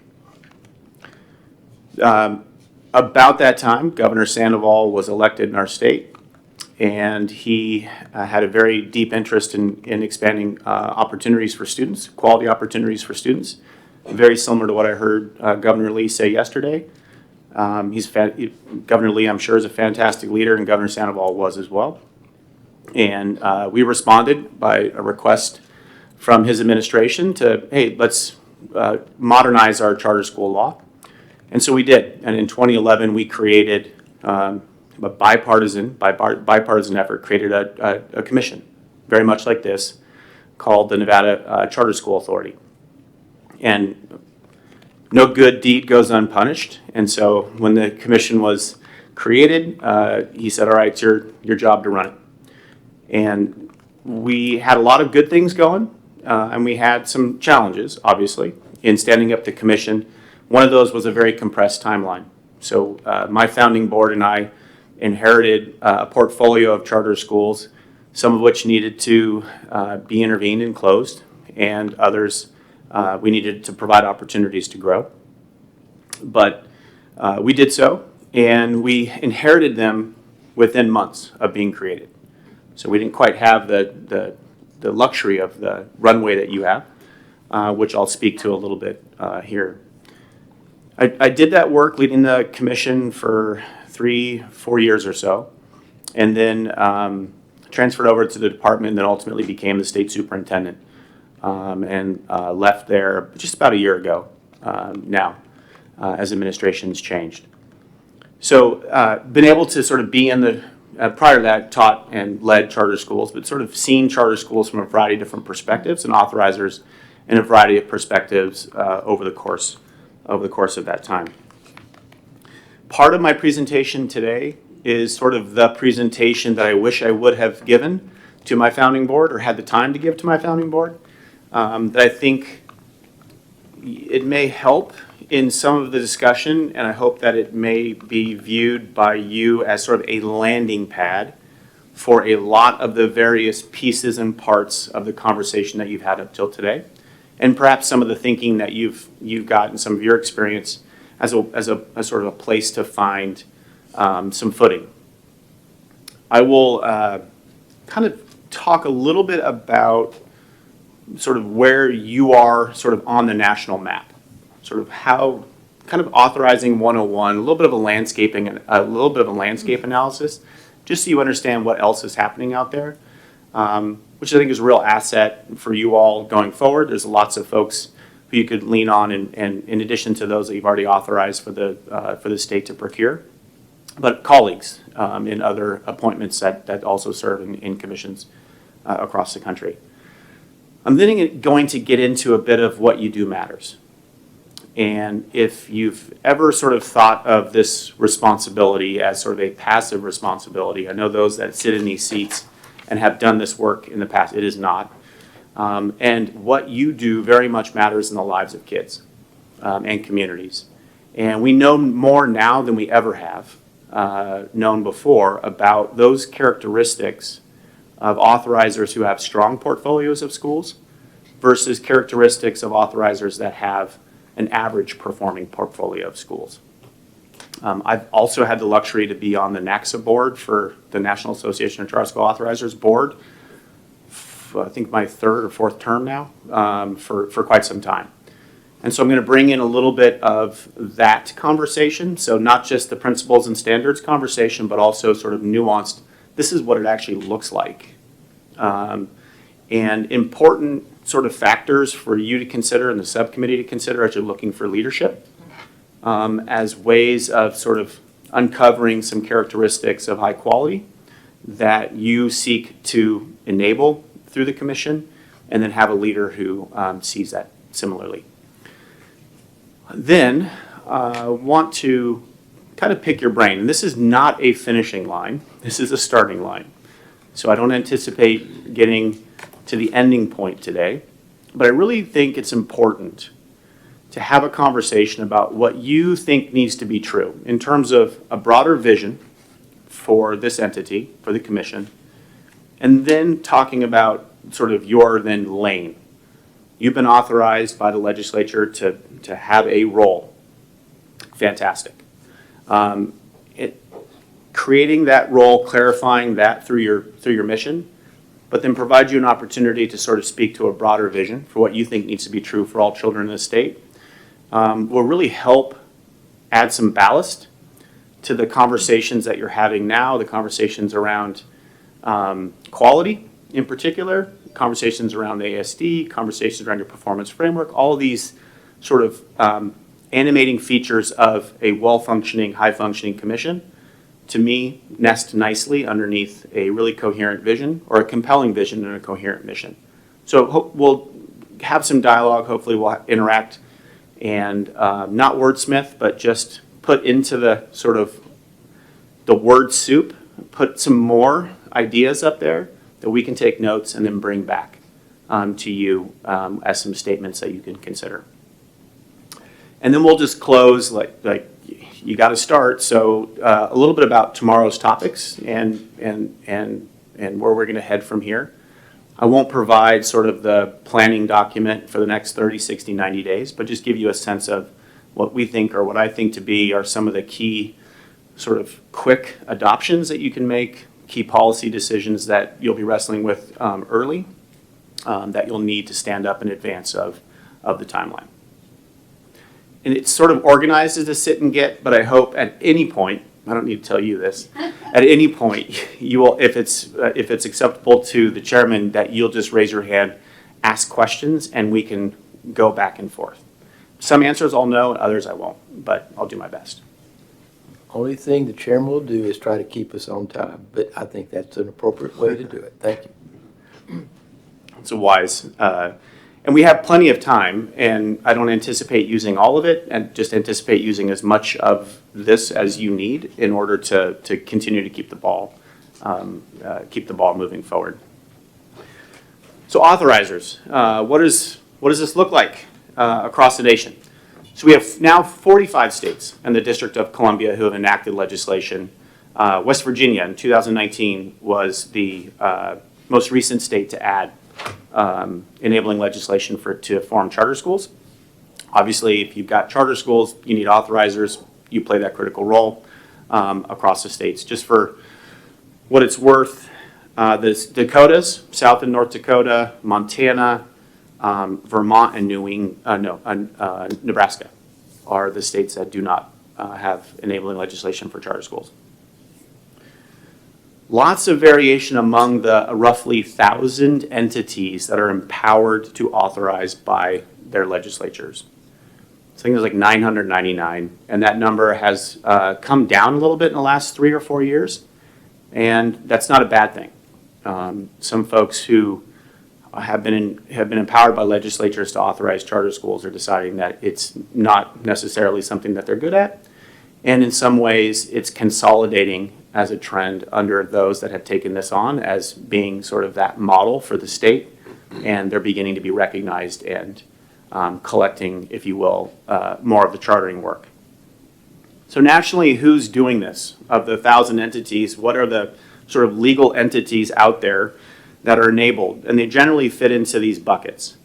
So a local education agency essentially is a school district. I may use those words synonymously, but LEA, school district, same thing. IHEs are institutes of higher education. Sometimes they're referred to HEIs, higher ed institutions, tomato, tomato. That includes universities, but also trade schools in many states, where trade schools have sort of companion charter high schools that have this nice sort of coalescing match. Independent chartering boards, ICBs, that's what you are. They exist. NPOs are essentially nonprofit organizations. I think Ohio has a couple of these. They're not really common, but nonprofit organizations oftentimes have been granted the authority to sponsor.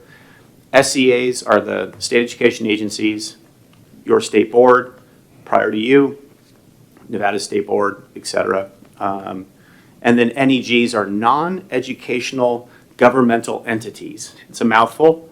If you think about 2 states in particular, Kentucky has these urban county sort of regions that are non-education governmental entities. Indiana's mayor's office, et cetera. So who is sort of of the 1,000? Then below that are the percentages. So clearly, 9 out of 10 authorizers are school districts. 9 out of 10. They make up the vast majority of those entities that are authorizing. And then you see in the second position and the third and fourth position, essentially, higher ed institutions. At about 4.5% of all authorizers are at higher ed institutions. And then state education agencies and independent chartering boards coming in at about 2% each. Authorizers are provided a jurisdiction, geographic footprint where they can authorize or sponsor charter schools. Typically, that jurisdiction in many cases is geographically restricted to their sort of original jurisdiction, whether it's in a higher ed institution or whether it's a local school district. State education agencies typically have broad jurisdiction. ICBs, independent chartering boards, tend to more often than not have very broad jurisdiction that are coterminous with the state boundaries. So jurisdiction is one way that they vary in terms of who sponsors what and where. How they authorize, and I've just created 2 buckets here. One way that these institutions authorize schools is by original, direct authorizing. Charter schools apply directly to you, or by appellate. And you're obviously an appellate body. So your lane is, and I just checked with Tess on this before the presentation. To our knowledge, you are the only independent chartering board that is an appellate-only body. Prior to that, Illinois' Charter Commission was an appellate body. That went away in the last legislative session, and that responsibility went back to the state. So you have a narrow lane that you're empowered to then occupy by appellate. The scale of schools, and so this is how many schools does an authorizer sponsor? You see the vast majority are very, very small. 0 to 1, 501 of our authorizers out there across the country, that's about half, have none or one charter school. 8 have over 100. So you can see the concentration. Texas Education Agency is a good example. Hundreds of charter schools sponsored by TEA. So very high concentration. We call them sort of jumbo authorizers, where a single authorizer has a very, very big portfolio of schools, but the vast majority don't. And of course, they also vary in terms of their efficacy. Strong, average, or in some cases, weak portfolios. So across the nation, why then this sort of policy and governance innovation around independent chartering boards? From my perspective, there's a tremendous, there was, and in some cases still is, a growing frustration, or this was in response to a growing frustration within the communities and the charter school environment. That can be, like I said, the no vacancy sign, right, where school districts or other authorizers who are empowered by the legislature to authorize just simply were not accepting applications. Whether it was legal or not, they just weren't. They weren't open for business. And some of those reasons may be valid, others might just be political, whatever the reason was, they were just not accepting applications. Alternatively, some were just accepting too many and approving too many. So you had cases where there were just no opportunity, and other cases where I think you probably heard the old refrain from decades ago around the charter environment, 1,000 blooming flowers. Hey, you know what? Let's just approve them. And at the end of the day, we're going to see how they work, and we're going to close the bad ones, and we're going to let the good ones continue. Well, what we understand to be true now is it's difficult to close a charter school, an underperforming charter school, even in the face of very compelling underperformance, to close the school. And so those flowers all just bloomed, and they just let them live. And of course, that's a grave risk to the charter sector and those that within the charter community and outside the charter community that wish to see high quality charter schools, and that's the specific intent behind the charter school law. Another was around accountability, where authorizers were doing the work. We were guilty of this early in our career at the state board in Nevada, where it was compliance. That's what we knew. Check the boxes, check it, yep, you did the process, and we were completely light on outcomes. And in many cases, we way overstepped, in the spirit of accountability, way overstepped our role with providing the autonomy to the charter schools to perform. So lots of different frustrations. Ultimately, the idea is, well, this independent chartering board,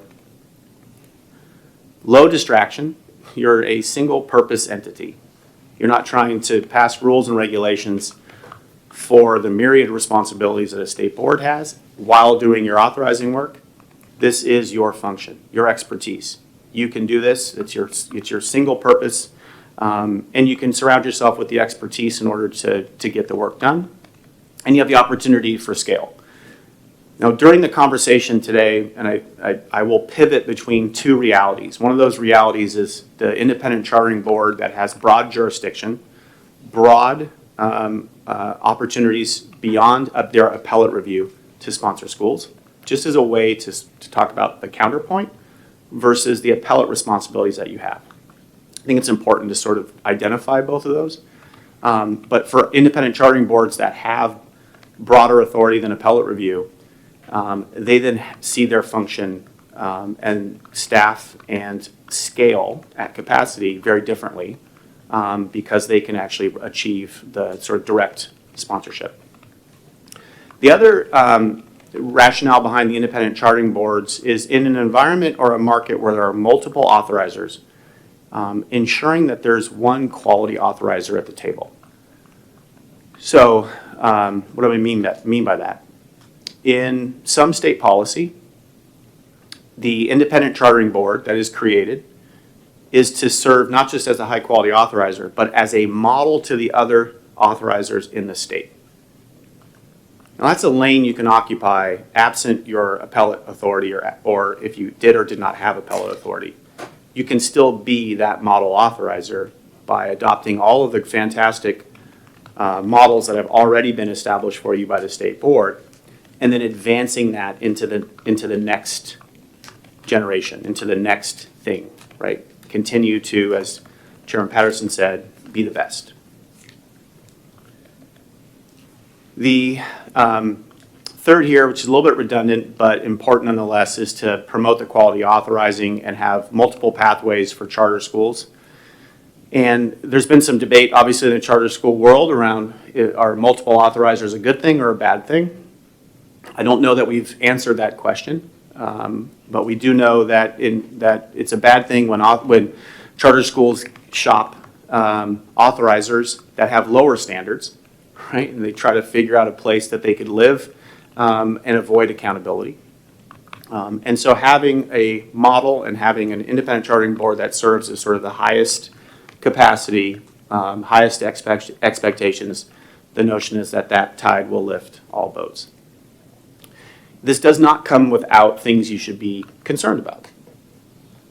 So one of the challenges for independent chartering boards is how do you have that connection to the community in which your schools will thrive? I forget what it's called, but each of you has sort of a regional or geographic footprint that you represent that is still a bit more diffused than a local school board who has a neighborhood that they represent. And so that's one of the things that you'll want to be concerned with, or just at least thinking through, is how do you mitigate and how do you ensure that you continue to have the level of community buy-in and connection to the community in which your schools will thrive. That can sometimes get lost when you have an appointed body that's sitting sort of here or sitting wherever you're going to have your meetings.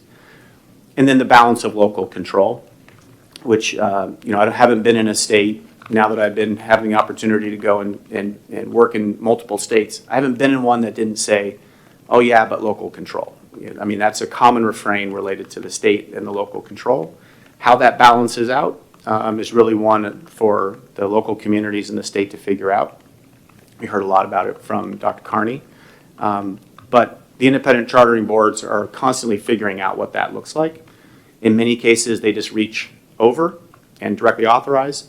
Here you have a process, obviously based on your appellate review, that the local control does exist, and then you have de novo review and you have some other factors to consider.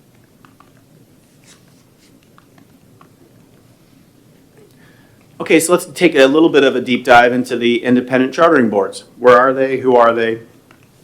And what are they all about? So 16 states and DC include the independent chartering boards, and they're listed there at the bottom. And hopefully this packet will just go into your binder and you can refer to it as you there's a lot here to talk about. As I referenced earlier, the majority of these have statewide jurisdiction and direct authorizing capacity. There are variations among them, and I've listed two here. One is you. You're an appellate-only entity at this point. And there are obviously others that have specific limitations. Oklahoma set up an independent chartering board, but only for virtual schools. So I think it was a model issue that they said, hey, we have got virtual schools enrolling students from across the state. How do we govern sort of those programs or this program? And this was their particular answer. So there's a number of them. That number was 17, and then I as I referenced, Illinois moved their authority back to the state board.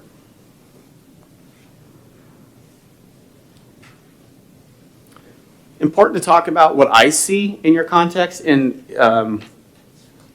this always sort of brings up an interesting conversation because I understand when you're that close to the issue, when you're this close to the work, this by being you all are this close to the work, you see a lot of the challenges. I don't see many of those directly because obviously I'm not as close to the work as you are. But from my perspective, you have a tremendous number of assets to build off. Like you are positioned in a really positive way to make an impact and to do the good work. And I've just listed some here that I see. Importantly, you've got a tradition of charter schools and quality authorizing. You have a tradition of this where you actually have, like, from parent groups and communities who are invested in this, and I understand that there's others that are not as invested in this or invested in trying to slow or whatever it might be. But you have a tradition of charter schools and quality authorizing. You have a state board who established many of the very policies that you'll need to establish, and quite frankly, you can just steal or, as we say, adopt their particular programs. It's not always true in many places that you have thriving schools and high-quality models to point to and to point out. Your law is mid-pack.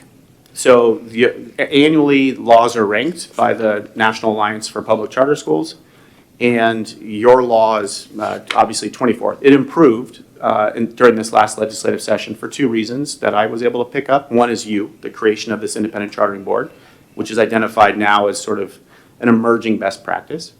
And also you have I'm going to call it the authorizer of authorizers. You have a state board who now has an interest in ensuring that the landscape of authorizers is of high quality, their annual report, et cetera. Some states have that provision. And the authorizer of authorizer actually can de-license, if that's a word, I don't know, they can remove an authorizer's ability to continue authorizing. Here, you have sort of an indirect path related to the authorizer fee. Others have a more direct path to say, hey, your portfolio is not performing, you're not intervening appropriately, X, Y, Z, and so I'm putting you on notice. If you don't correct it, you're going to lose your ability to license. If you're interested, a couple of the areas that they found where Tennessee's law could be improved, and again, this is according to a rubric, not according to what you all want or desire or need. One's around autonomies, and I think you have a process by which charter schools can claim or request autonomy, and you've got guardrails against civil rights enforcements and the right things to say, well, no, you can't. You can't waver your way out of still being a public school. Sorry. But I think what the Alliance is saying is that those aren't automatically provided. Instead, the charter school has to claim one or them at a time. I think that's what they're saying is one of the areas that could be improved. And the others around equitable funding. And that I don't know much about in terms of the real numbers. You've got model policy and practice that's adopted by the state board. This will be sort of a common refrain through this discussion, but if it's there and you can bring it right across and adopt it, obviously with some minor changes to names and other nuance that needs to be adopted for the commission, it's an easy start. And it's a smart start. They've done a lot of, from what I can see, when I look at their guidance, when I look at their application, their rubric, their framework, intervention protocols, you've got the sort of what would be declared to be the sort of national models. You've got them here already contextualized for the state board's work that you could bring over and start. Doesn't mean that's where you finish, but that could be a great foundation upon which you build your commission. The quality authorizing standards, and I don't know if this is the right citation, but I just took it off of the actual standard 6.111. Okay, maybe it's right. Maybe if it's wrong, I apologize. But you're required to adopt the model, these quality authorizing standards.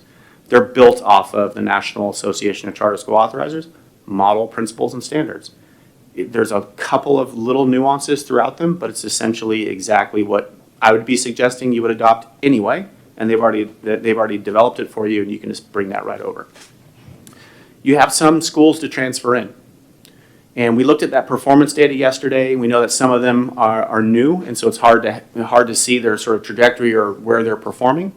But they appear to be smart schools that have been adopted or been sponsored by the state board. And so you have schools to begin with, and you have funds that have been granted to you by the legislature to actually build up the infrastructure needed. These transitions are dramatically difficult when you don't have any schools and you have no revenue. So you're borrowing staff to build a smart portfolio upon which you have your authorizing fee that could then build and become a sustainable entity.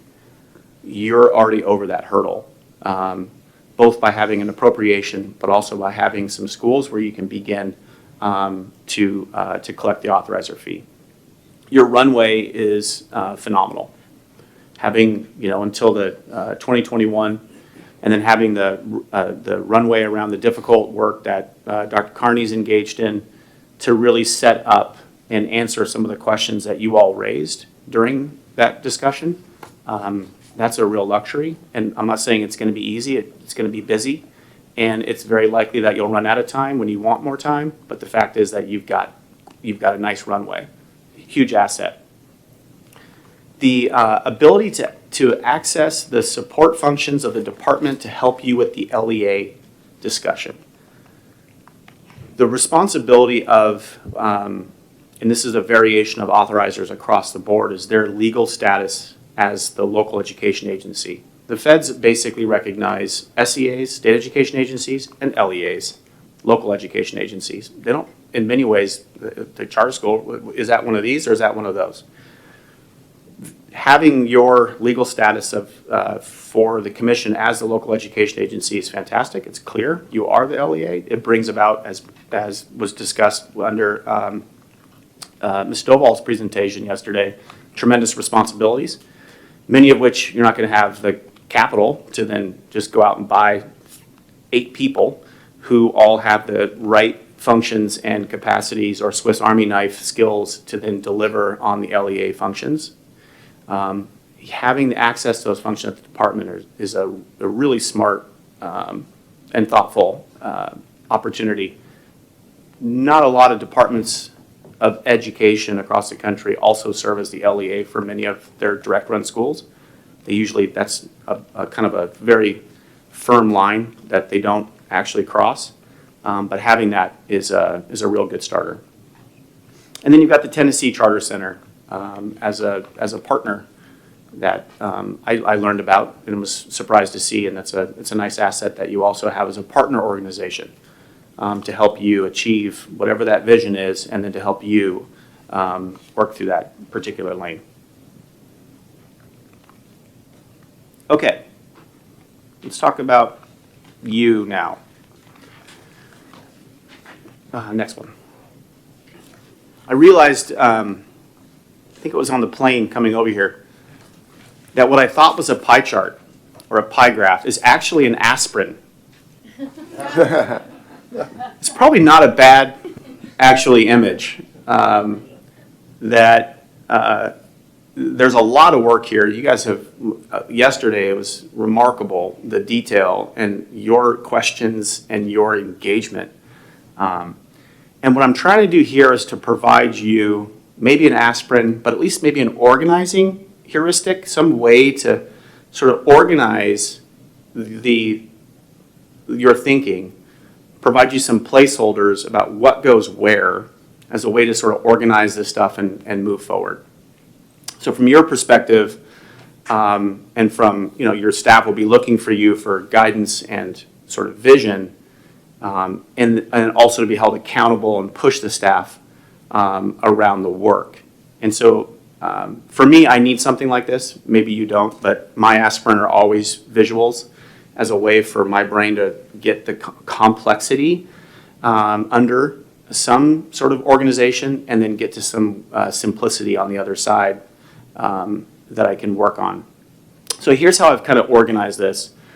In the upper right-hand quadrant is the standards, your principles and standards that you will ultimately adopt that are sitting at the state board on the state board's webpage. Super smart, and they're sort of declarative statements around autonomy. They're declarative statements about the standards by which you will authorize. Similar to sort of education standards, they don't tell you how to get there. They don't give you the curriculum.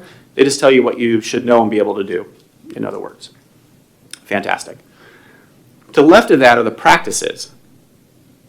This is where I'll talk a bit about what we understand authorizers of strong portfolios are doing, kind of the nuance of implementing those quality standards, what they're doing to achieve strong portfolios versus authorizers who have average portfolios. So this is kind of like the real nitty-gritty conversations that ultimately you will want to have as the culture and characteristic, if you will, of your commission, if you choose to go this way. Below the practices is the why. And I probably should have started here, but ultimately your vision for what the commission will achieve, and the relationship of the commission to the broader education sector in the state, and then ultimately your mission, which you're really only required to have your mission, and I think you could probably get that done by saying our mission is quality authorizing, period, full stop, done. But I think you should have a discussion about what you want that pie section of the aspirin or piece of the pie to be. Would really inform, I think, your, again, provide ballast to the conversations going forward. Then there's the policies and procedures. And those are your written documents that animate the processes that you go through. and that provide discernible, predictable, right, patterns and cadence of your work over time.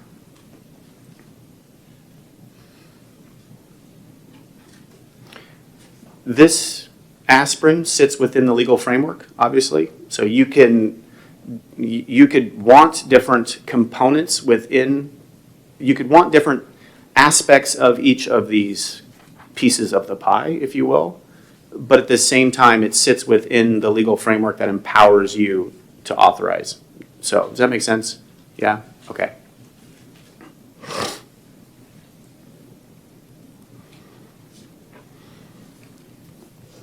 This is maybe the briefest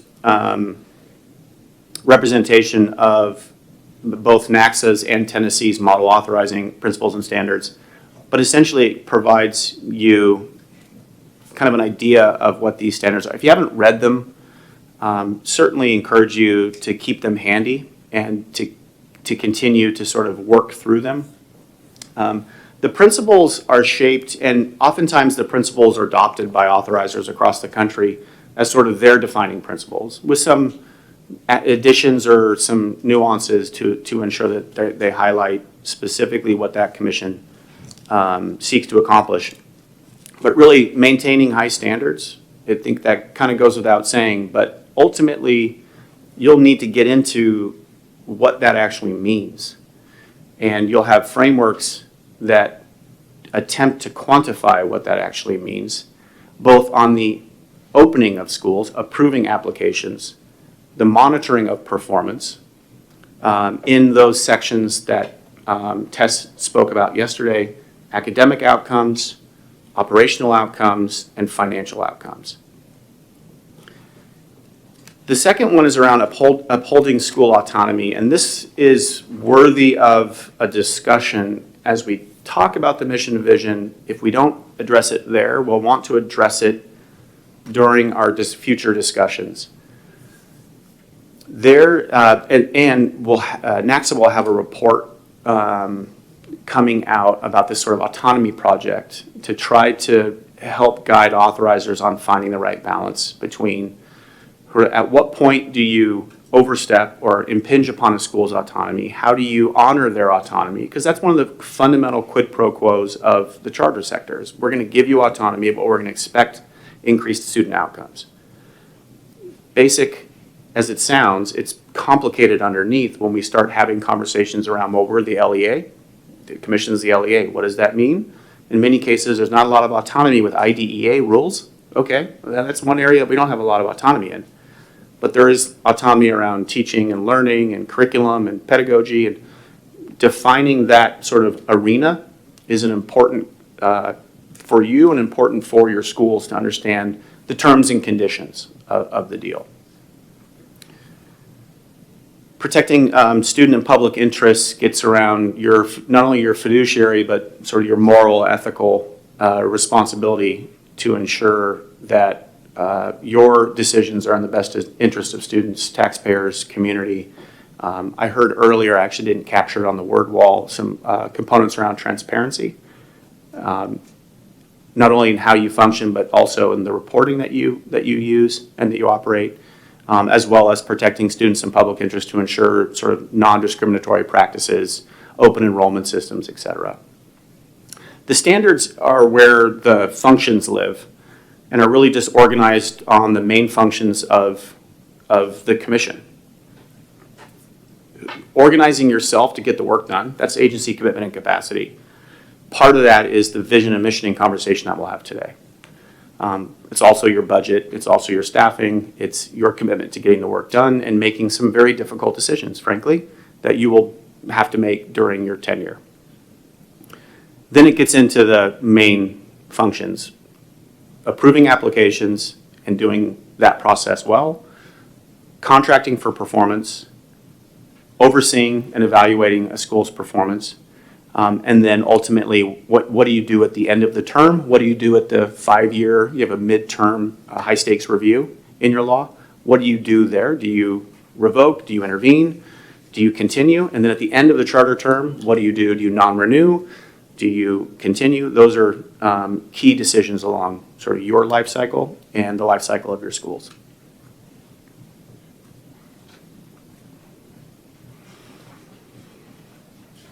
I don't know if I need to go into too much detail here. I think I sort of did. A couple of points that I'll just point out, and maybe I'll begin to reference the wall there. I just took notes yesterday, and they're not exhaustive. Trying to capture what I was hearing that might relate to your vision, your mission, your purpose. Some of that language is from your governor, some of that language is from your commissioner, some of that language is directly from you all during the conversation yesterday. Quality shows up, high performing shows up sort of consistently. Now, set aside the high quality educators, but talking about quality schools, high performing schools, a core principle of your work is to establish high yet attainable standards. And it's a principle that you're going to be adopting from the framework that is the state board's model framework. But it's also what I heard, your sort of declarative statements being around what you want to be known for and the quality of your schools that you authorize. So setting those standards, not just on the fiscal and operational, but also on the academic, are critical. The second is around preserving the core autonomies and administrative burden. Touched on this. It's not something that's up on the wall, but it is an important notion that should be discussed, and we should continue as a touchstone throughout to ensure that we're maximizing the core autonomies that we can within the parameters of law and regulation. And secondly, we're sort of doing what we need to, not what we want to. And I'll just say what I mean by that. In many cases, I would have staff who would love to collect more data, or to go to the school and obtain this, or to go and do Y. And I would always ask, is that a want or a need? Because if we're committed to lessening the administrative burden, and we're committed to affording all the autonomies that our schools have, if that's one of our core principles, then we're going to ask that question consistently of ourselves. And I think the last, I won't spend a lot of time here, not to say it's less important or anything related to the others, but if, and I appreciated the commissioner's comment earlier about students, if students are at the core of our decision making, then we need to protect the public's interest and protect students' interest. And then what that actually means, you would need to be able to connect that to how you operate as a commission.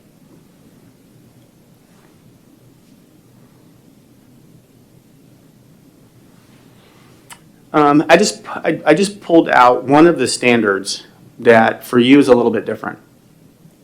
And this is the sort of bipolar part of the discussion, right? Where you've got standards that assume direct authorizing of charter schools. But that's not the appellate role that you have. So this is just one of the standards that talks about. So this is around the application process and decision making. And for you as an appellate body, this is a bit of a distinction. For some independent charting boards or some school district, any charter authorizer, but in particular to make it relevant, independent chartering boards, who have direct authority to sponsor, they may do a comprehensive needs assessment of K-12 matriculation patterns that are priority school, priority school, priority school. We want to know if a student walks out their door in the morning, walks to the elementary school, and that elementary school is in the bottom 5%. Then in 6 years, gets on a bus and goes to a middle school that's a priority school. And then in a couple years, gets on the other bus and goes to a high school that's a priority school.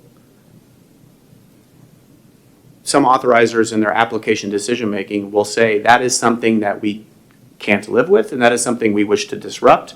And we are seeking models to go into this neighborhood right here and establish an elementary school, and then have a vision to establish a middle school and a vision to establish a high school. Right? That is in some ways how authorizers express this standard, by getting really strategic about where they want a particular school or for whom they wish to serve. We looked at our portfolio. Our portfolio does not represent or reflect the demographics of our students, either by income or race or ethnicity. And so we're seeking models, or we're seeking new applicants who are interested in serving X, Y, or Z, English learners or whatever. They can get very, very strategic about where they wish to in a request for applicants, authorize or sponsor charter schools. Again, aligned to their mission, aligned to their vision. This is why we're here. This is our animating purpose. So the area where this gets obviously a little bit different for you is that's not necessarily a direct service that you would provide. We can talk more about ways that you wish to make more of your role if you wish. But you won't be soliciting applications you won't be soliciting proposals in the near future for specific school types or locations or other things. And some of the support that you'll provide will be tailored to the actual appeal process itself. Sort of less around, we used to run workshops to help people become familiar with the application process, help them understand the application process. We too had, when season would show up, we would get the FedEx truck and there'd be boxes, there'd be 4 to 6 volumes for the application. I was like, this is crazy, like we can't even review this, let alone have people go through this process. So we made some changes and required, I think it was less than 100 pages for the application. They could do appendices all they wanted, but we just wanted to know the very skinny, if you will. So anyway, under this particular standard, just operationalized for you as an appellate body, it does look a little bit different than as it's currently adopted and as you will implement it, both in terms of the support that you'll provide to applicants related to the appellate process and also acknowledging that you won't be soliciting applications. Okay. I feel important. I just have to nod or say something and my slide deck advances. This is fantastic. I'm gonna get used to this. I'm gonna wonder, wait, I have to advance my own slides? Okay, so there are plenty of authorizers who have the quality principles and standards and all this stuff, but still don't have a high-performing portfolio. It's just a fact. That's what data say. And what we know to be true is actually it has more to do with the how and what you do than who's doing it. So what do I mean by that? Whether you're a school district, a state, a higher ed institution, the Indianapolis Mayor's Office, or the Tennessee Charter School Commission, it has more to do with how and what you do as an authorizer than the sort of legal entity with which this authority resides. So what I'm saying is anybody can be a fantastic authorizer of a high-performing portfolio of schools. And so let's talk a little bit about what that will look like in terms of, I use this term, your sort of culture.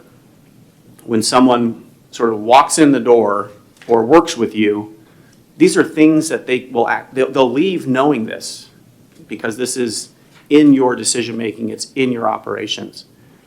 So again, this particular report that we produced is, if we took a look, if we created 2 buckets, we looked at really strong portfolios, high-performing portfolios, and there's not a science here, but this is a professional judgment around what that means, right? High student outcomes. And then we gathered their authorizers, and we looked at average performance, and we gathered their authorizers. And then we went out and talked to the charter schools, talked to the authorizers. We said, what's happening here? And we brought that information back and said, what do we know? What can we learn from these 2 buckets of authorizers? And what it shows us is that these practices matter. What you do matters. In particular, and this is likely not going to be a surprise, but some of it might be, especially for those of you who have been doing this work for some time. The first is around your culture and characteristics, and you'll see that highlighted here is that you have goals.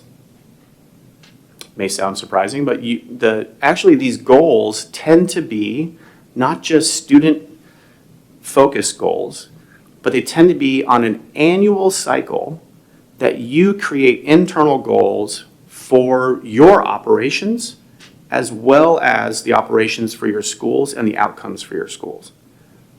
This one surprised me because I always thought that authorizers, hey, we got to have especially if you're a direct authority authorizer, we need a 5-year strategic plan that lays it all out and that provides us sort of how do we make investments, who we bring on board, and sort of the change that we anticipate, our sort of hypotheses, if you will, going forward.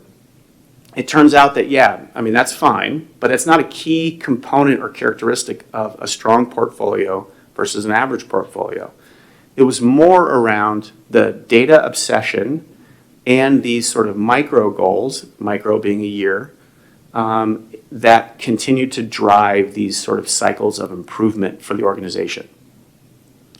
These goals can be around application. They weren't necessarily student outcomes. You weren't setting annual goals and revisiting those for literacy. You were setting goals for yourself in terms of how you adjudicate being a sponsor or being an authorizer with all of the other principles around quality and protecting student interests, et cetera. The data obsession was all, do you have a question? Maybe you're going to get to this, but do you have an example from one of the other bodies for what a micro goal like that would look like? Yep. I do. We can kind of build this out as we go forward. The data obsession seemed intuitive, and I think it is, and it's not always, it's outcome-based data, not always process-based data, which is important. You got some of that yesterday, but the questions that you raised yesterday during the research conversation, I was like, oh, this one's a natural for you all, because the questions you were asking are the type of questions where you dig into the information or the data that's being presented, and you get a more nuanced view of the data as it's being presented. So alternative scenarios around performance-based closures. I think there was a question around IDEA and ethnicity and race, and can we get this cut out and put across a 2x3 or whatever, however you want the data displayed. Growth and absolute measures, and then 2x3ing those around who and where and what grade levels. Cohort-based questions. I think it was somebody who's asked, well, obviously it looks like they're getting better over time, and I think the response, well, these are each annual snapshots. So cohort-based data questions. Grounding in facts and grounding in the data, but at the same time asking the questions to go beyond the sort of face value of what is being presented. Critically important for authorizers who have really strong performing portfolios of schools. Obviously, those animate your decisions. Those should be embedded in your decision making. The other's around a relationship to your schools. I've evolved over time on this one. I thought having us in the schools was not a good thing. And I highlighted earlier this sort of teeter-totter around how much support are you going to provide, beyond those that you have to provide related to your LEA responsibilities. I think it's worth a conversation for you. It's something that my board and we continued to navigate through over time, but we built that understanding over time. It wasn't like we built the understanding and then operationalized that over time. Thinking that the more that we provided support to our schools, the less we were likely to hold them accountable. Meaning, if you came to me and said, hey, Steve, we're having a really tough time in third grade literacy. We would really love to have your view on this. And I come in, I'm like, your curriculum's horrible. You need a new curriculum. And then they adopt a curriculum, and then next year their scores go down. And I'm like, hey, your scores are going down. We're going to intervene. They're like, dude, we just did what you told us to do. And I was like, no good deed goes unpunished here. But there's actually a right way to do it. and I'm giving you the wrong way of doing it, but there's a right way of navigating the supports that you want to provide to your schools while maintaining your ability to hold them accountable for the outcomes that they achieve. That's a critical teeter-totter that you will navigate in over time, but it's an important one to at least put in the playground and say this is something we need to keep thinking about. I think it's captured under the principle around autonomy, but I think it's a little bit of a nuanced view. The really strong authorizers built a relationship with their schools, built a performance management relationship with their schools, built in site visits with their schools. And site visits are I think, great if they're very well defined, and they can be horrible if they're not. So if that's an avenue that you pursue, building a strong relationship with your school is an important question. Just make sure I'm clear. So those sorts of conversations, the site visits, as commissioners, we would be privy to all of that, but that really is, that's executive director, staff driven for the most part, right? The executive directors and their staff are the ones who are saying, hey, your reading scores are low. It's not us going to the school and doing that, right? I just want to make sure I have it in my head right. No, I really appreciate, so Steve Canberra, I really appreciate that, because your lane is not the lane of going to the schools and doing the site visits. That complicates matters incredibly for your staff, for the schools. Your lane is, are we going to have site visits? What does our relationship to our schools look like? Come back with sort of a proposal or a concept paper or one-pager on what this will be, and then we can adopt a policy around what the site visits are and what the site visits are not. And then you guys execute. Steve, for the sake of the commission, could you talk just a little bit about the difference between a school board superintendent relationship versus the commission and their executive director relationship and the accountability and the performance of the portfolio of schools? What that would look like from the performance of the schools to the expectations of the commission and their accountability to the executive director? Mm-hmm. What would their role be in that space? Well, in my experience, just from my experience, having a board, number one, I answered to the board. Ultimately, I was appointed, but then once that appointment ran through its time, the board then hired me to operate in the commission. I appreciated the board pushing and having the tough conversations in public and pushing me as the executive director on the outcomes and the vision and the mission that we had agreed to. I appreciated the commission's need for information and to hold me and my team accountable to bring to you the type of information that you needed in order to make a tough decision. I also appreciated the deference to our professional judgment when it came time in making recommendations. I appreciate the need for a recommendation. I thought it was our obligation to bring a recommendation to you that was shored up by the facts and the nuanced information that we had collected. And then ultimately, if they weren't happy, and this has happened, it happened in our state, that the commissioners were not happy with the direction that the staff were going. The executive director was going, and they decided to go a different direction with a new director. So that is ultimately, right, the constant performance management, bringing back to you on these sort of cycles, where we are, what we need to improve upon, how do we improve upon it, how do we know that we're improving upon it, are critically important to have as a board to uphold for an executive director. Did I answer your question? Yes. Okay. The under number one, this actually permeates sort of through these practices that matter, and I referenced it earlier around professional judgment. We would like to think that this is a science, but it's not. I guess there is part science to it, but at the end of the day, there's a lot of judgment. And we do our best with our frameworks and our rubrics. That's important. You have to have that information. You have to have these sort of cornerstones of the work to facilitate really good and really difficult decisions that you'll have to make. But what the Practices That Matter report found is it didn't always just come down to the application of the rubric. It came to the application of the rubric in the context of exercising professional judgment, understanding what the rubric said, and then making a rational sort of decision based upon that. So there are I don't think this will be your case. You have a tradition of folks who have been bringing their professional judgment to the table here. But there's also, and you can imagine, some safety that staff feel when they have a rubric, and the rubric says it's a 72 out of 80, that is an approval. Or it's a 64, and our cutoff is 65, that's a denial. There's a lot of safety there. Ultimately, though, what they found is that the difference between average and high performing or strong portfolios were sort of this thread of professional judgment that works its way through. Number two is kind of for our workshop today and our sort of discussion. Strong authorizers have a really coherent vision and purpose behind their work, have a set of organizational values. That is very clear to the external environment. So people understand what you're about. Not just in your language that you hang up on the wall, right? But in high-performing authorizers, stuff's on the wall. Like, we believe, and this is what needs to be true for kids, and here's our responsibility and role. They have all that.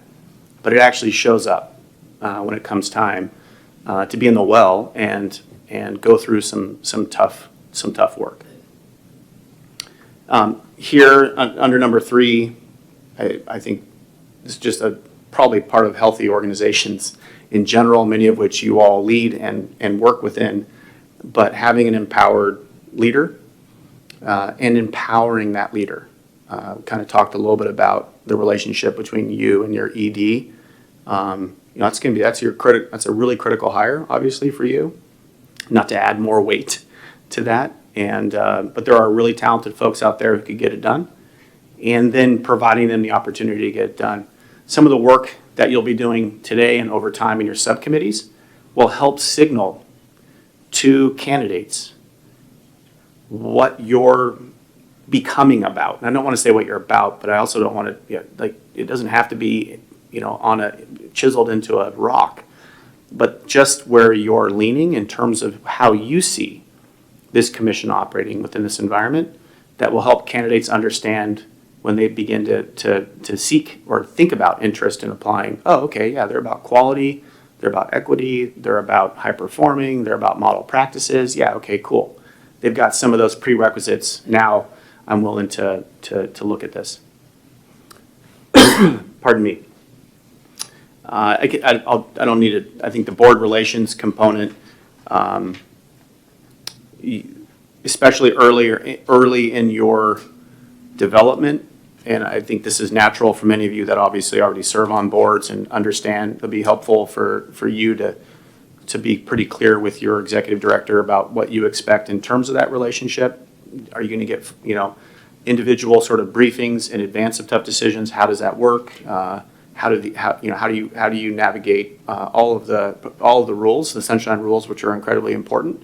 I know in our state we had a provision that when you're looking at significant decisions that require a tremendous amount of background information, you can't build a quorum, but you can have a non-quorum conference call to provide facts, no deliberation, but just to provide some runway for folks. So things of that nature, just in terms of how you operate and how the relationship between you and your executive director.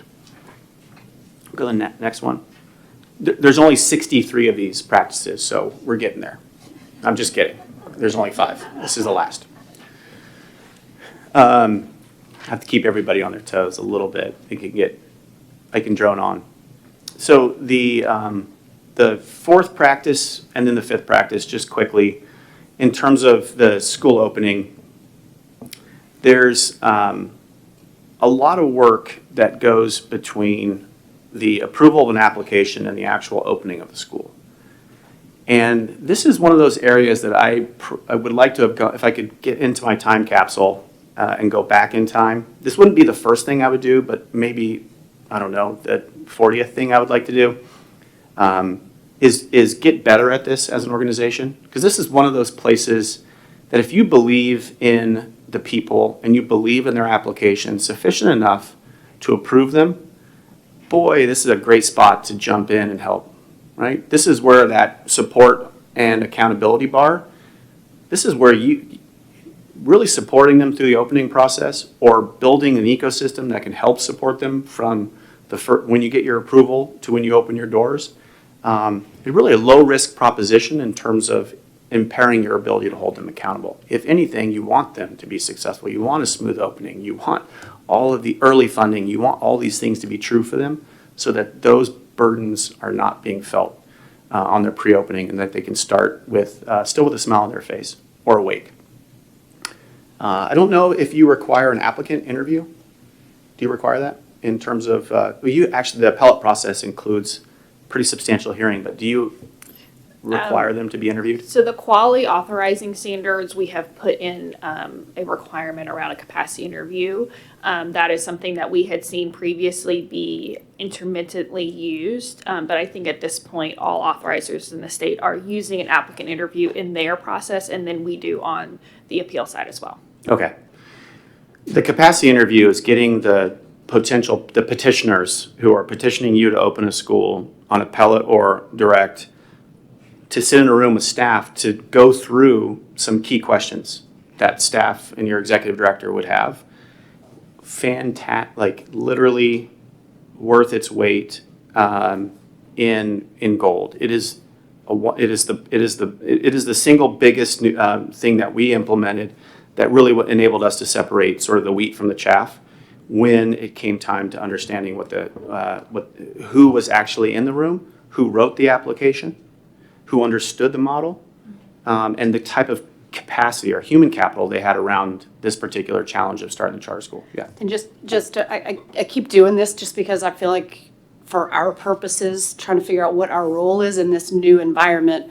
And my understanding, I know at the state board members did not participate in those capacity interviews. And my understanding is that was a NACSA best practice, that we are distanced from those capacity interviews. So the staff does those interviews. So we're not. I know there were legislators asking us if we were going to go and do all of this. And so I just want to be clear, we are not going to be doing that, which is all the more reason for that executive director and that staff to be so Correct. high quality, because they'll be doing that good as gold, as you said, interview process.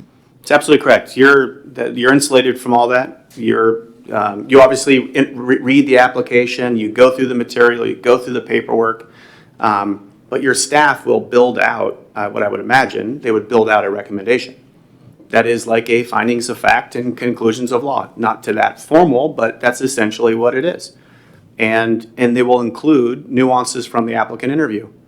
Hey, we're recommending not to, and this is likely not a scenario that you'll face given where you are, but just an example. Nobody but one person who was the service provider knew anything about the curriculum, the instruction, the pedagogy when we asked them. Two people showed up to the applicant interview, and both of them are not actually original petitioners. Right? So, no thank you. So, examples of how the capacity interview folds into a recommendation that staff make to you based upon the information that they receive. And there's some nuances there in what that looks like under your appellate review.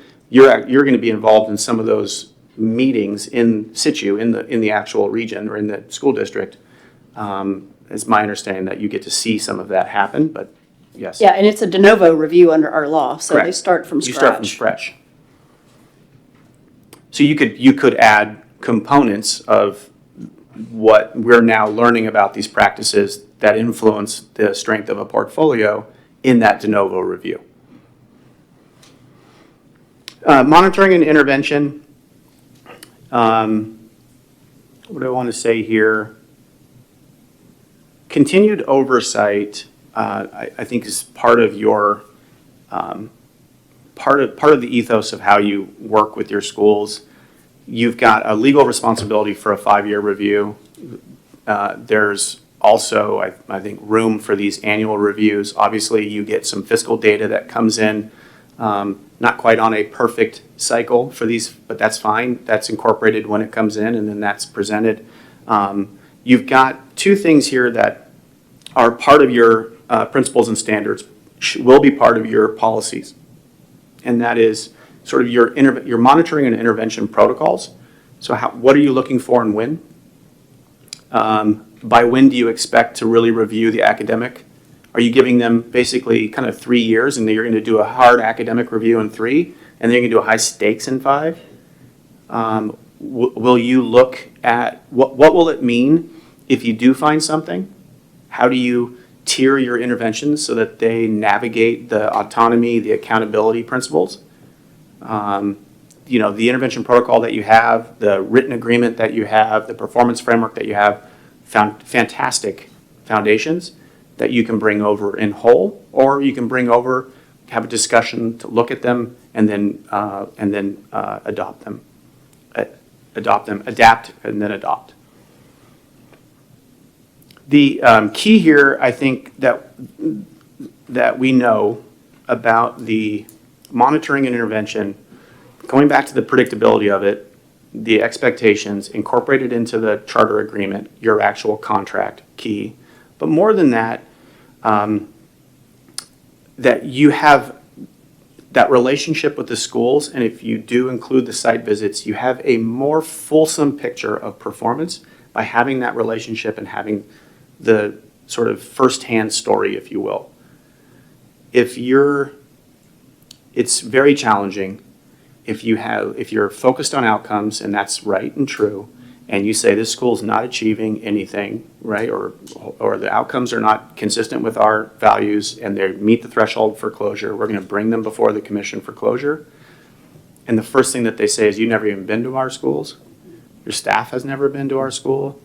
I'm not suggesting you're in their school, but we've asked for help. Your staff's never shown up. It doesn't empower you to make a decision that will be a student-centered decision. It ends up getting the process more complex than it needs to be. So having those conditions in place where staff have sort of the feedback, the site visits, to add a dimension to the fiscal, operational, and academic outcomes that you're looking for should be part of your, again, that which separates strong from average portfolios. Okay, I think we're getting to the interactive part. Yay. The piece of the aspirin we want to talk about is your sort of vision and mission for the work. And let me catch up here a little bit. Okay, let's go to the next slide. The next few slides that you have in front of you, I will probably turn off my mouth and then let you do some silent reading rather than going through each of them. But here's what I thought how we would sort of structure this conversation. We would, I have some kind of lay out the reason why I think it's important to have the conversation and make some sort of directional decisions. Again, not a final vision, but some directional decisions. And then I've got examples. I think I pulled in 3 or 4 examples from other independent chartering boards. And again, because you're unique in the sense of you have the appellate role, but I think the examples show you how other authorizers have balanced sort of how do we claim a very compelling future that would sort of animate our work on a day-to-day basis that we think needs to be true for kids in every community across the state. And then how do we then claim our particular role within that broader vision, okay? Giving you some examples that you could read through. And at the end of that, I'll have some sort of some quick questions that we can then discuss. Does that seem like a reasonable approach? Okay. Okay, so just to ground this back, again, our ballast is our principles and standards, a way for us to find a home when things get chaotic. We're right back at the agency commitment and capacity. Your state says, hey, you got to have a clear mission for quality authorizing. All right. Well, what do authorizers who have strong portfolios do that separates them from authorizers who have average portfolios? Well, they have a mission statement that is specific to authorizing, that speaks to the organization's unique strengths or circumstances, and that this authorizer exists within a larger, or if it exists within a larger parent organization, they have a unique mission statement. It's a little bit different for you, but you'll see I included that because that's how the state board's statement is included. The second is that the mission and vision statements are varied and are likely connected to local context, so you have flexibility to not sort of follow what other states have done, you can do it. But importantly, authorizers are principally focused on authorizing strong schools, but also see explicitly their role as a larger than that function. So again, that's a choice. You can see your role to be much larger than simply authorizing, or you can choose not to. That's ultimately up to you in terms of vision. Okay, so why don't we do this? I'll turn myself off. There's 4 or 5 slides that have examples from other states. And then I've included the sort of legal language around your purpose, which I think is a nice kind of touchstone to come back to and say, what did the legislature declare to be the purpose for these charter schools? And then what did the legislature declare to be the purpose in written law for the commission? And that sort of is the last 2 slides. And then we'll go into the questions. Sound good? Amity? Yeah, is it a good time to also take a break, maybe? Have we had Certainly, yeah. Take a Yeah. break and read, and maybe we can reconvene. What time is it now? 11:15? Lunch is at 12, so Do you want to do like 11:45, and then we can just sort of set up the conversation and then break for lunch? sounds good to me. That gives you 25 minutes or so to break and read? Okay.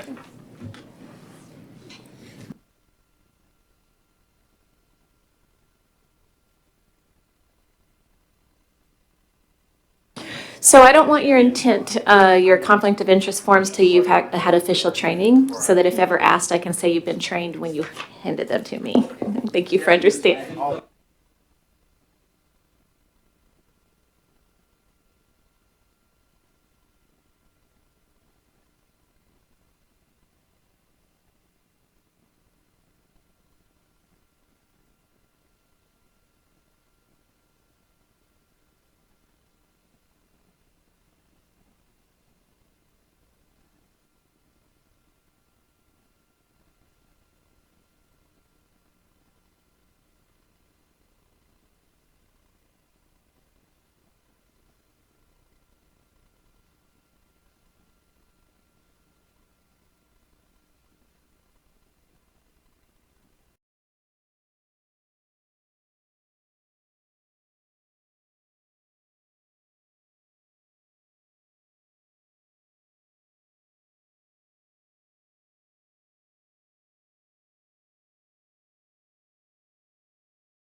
Okay, let me bring everybody back together so we can share with Steve some initial thoughts. He's got some questions to ask us.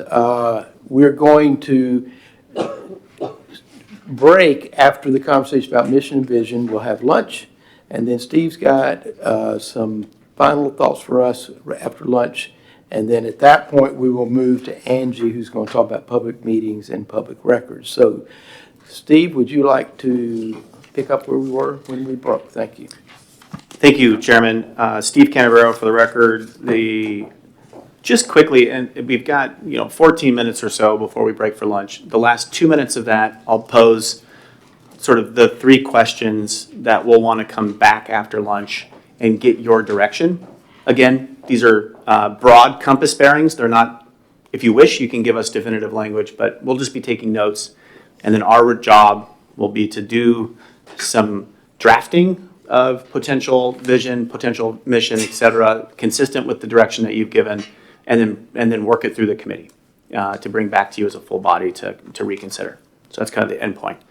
But over the next few minutes, did any of the examples, and again, I just didn't really have, I took some that were brief, candidly, I took some that were less wordy than others, so there is a little filtering happening here. But of those examples that were provided, did anything speak to you in the sense of language or orientation, etc.? Well, let me, I share with you during the break, and not because of knowing the state you're from, but I like visions and missions that really get to a point. What is you trying to do? I mean, all the, what I call decorative language is nice to have, but if I'm sitting here for people to understand that, we're out there, everybody knows we're here to provide a great education for every student. I mean, that's part of it, but how are you going to get there? And what are those steps you're taking that are going to differentiate you from, your local school system, the state board, or whatever, or whomever you're looking at? And there's a place to it in values and things to pick up some of this language. But I really like statements that really get to the heart and the core of what you're here to do, why you're doing it, why it will make a difference. And I think in doing that, you do communicate the fact that this is to provide for every student an excellent opportunity to get an education. So I just sort of start that way. The Nevada one, to me, got there. And it's sort of, and there's some modification you could do, but that's, for me, is where I went after I looked at all your examples. Go ahead, Wendy. I would say the Georgia one spoke to me for the most part because I feel like it starts with high quality and leads with students. But I would sort of add a caveat that I like the hold accountable language in Indiana's. Mm-hmm. So to me, the 3 important things are, first of all, that we're doing what's right for students. I think that, in my mind, that's the first question we ask. Is this good for the students of Tennessee? The second is a high quality bar, not barrier. And then the third is that to get that, we have to be not just authorize schools, but hold them accountable. Steve, let me add one other point Wendy made. I think this is an opportunity for people, when I first got appointed to this board by the governor, I had a number of people in Chattanooga ask me why I was going to work and be on a board that took away from public schools.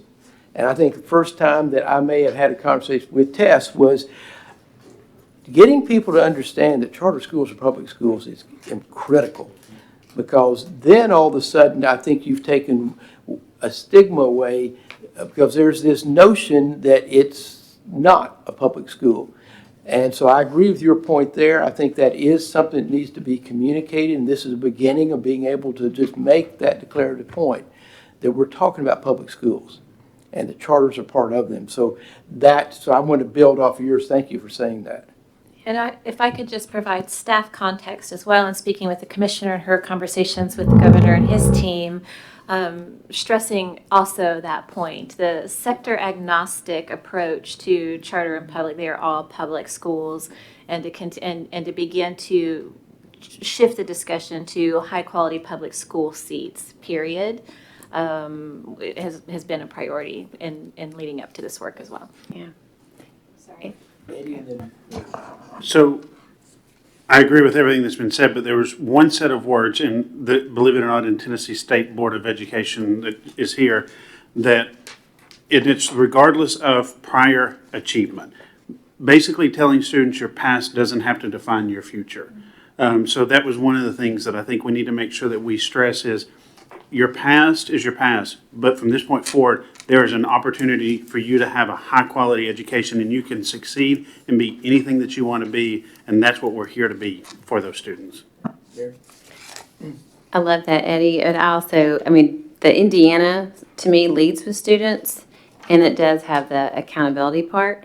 But I love in Nevada's that it's more positive language of overseeing dynamic and responsive public charter schools. But back to the Indiana, it just talks about high-performing public schools, so it kind of takes away that charter even label in there. I think we've got a lot to work with here.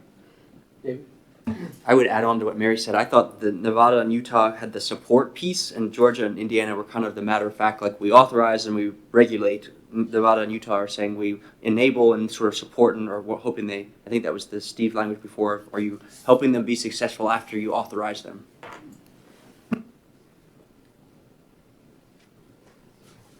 Other comments? I'm just wondering, as an activity, if it wouldn't be helpful for you each to rank them in order of 1 to number, as 1 being your favorite to the 5th. I think we have 5. Could I make a suggestion? Because I like the idea. I can but email it to you. Could you do that as a Yes. homework for us coming out of I here? will make you a survey. Thank you. I think that would be great.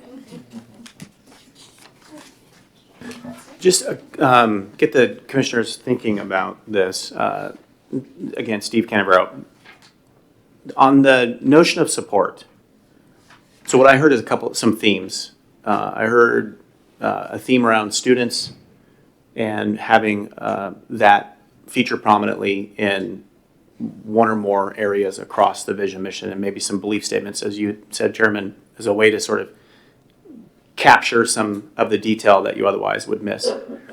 The connection with the fundamental fact that charter schools are public schools, and that this is a broader vision around improving public education than just simply, a vision that includes just public charter schools.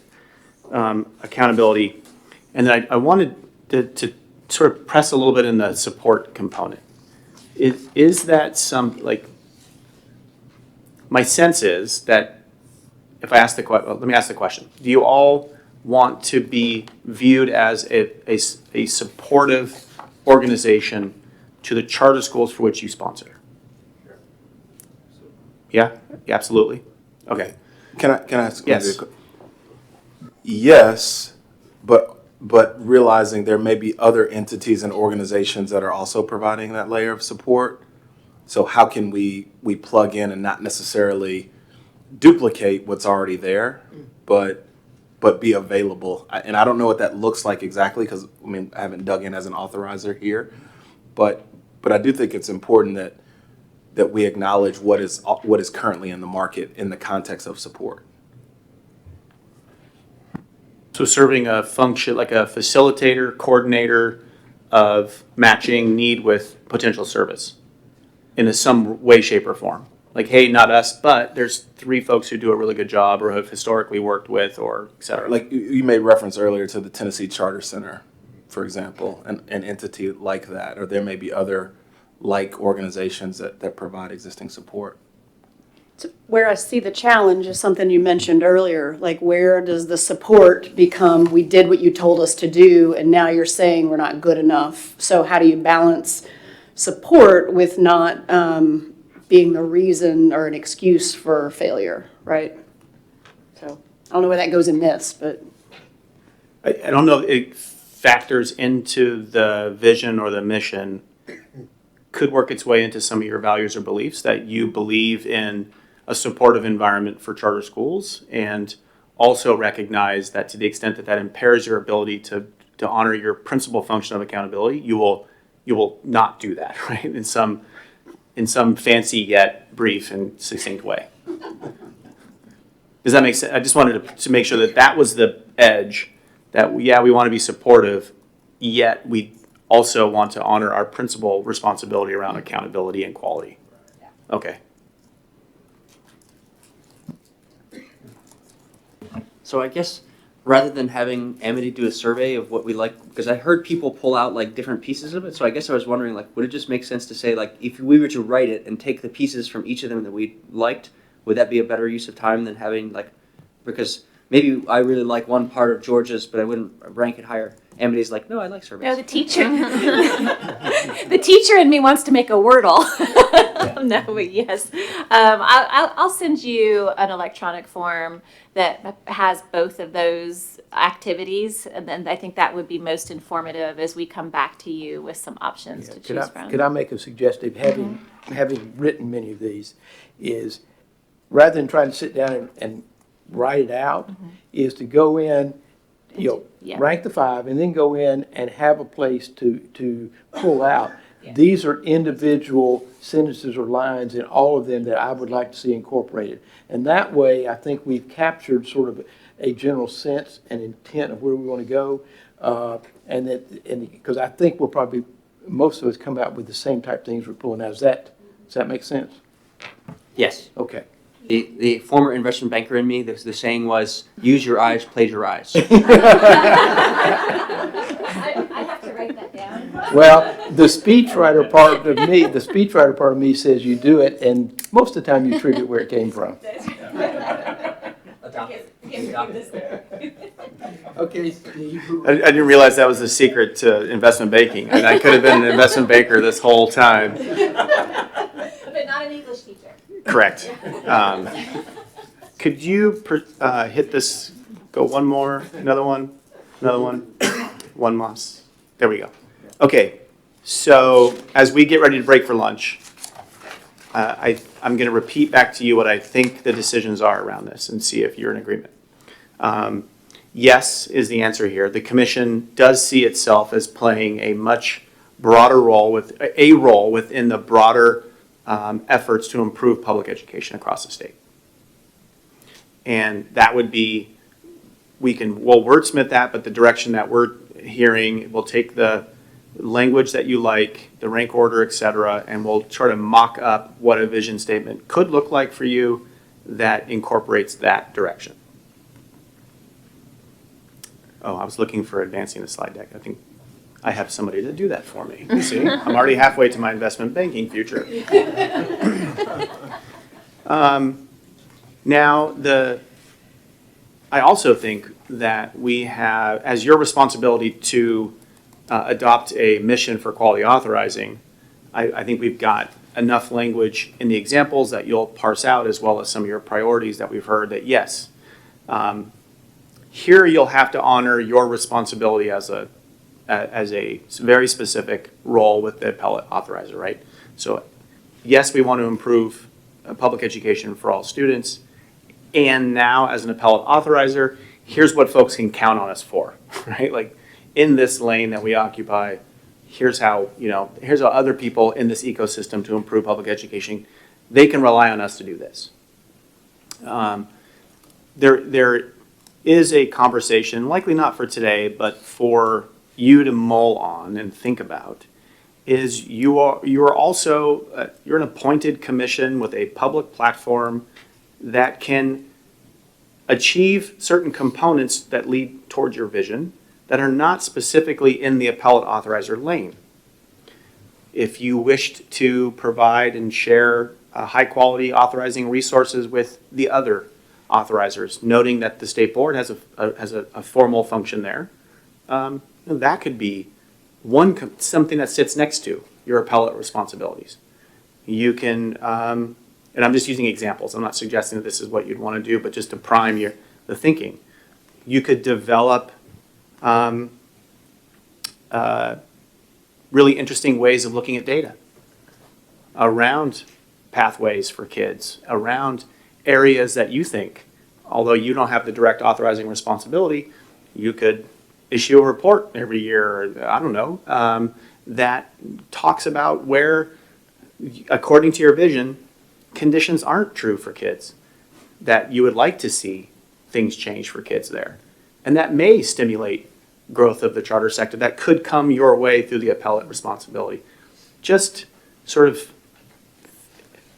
giving you some breadcrumbs to think about as you consider a broad vision, a specific statutory charge, and then do you want to have some companion strategies that build out sort of your mission and your operations in order to achieve better outcomes for all students in public schools.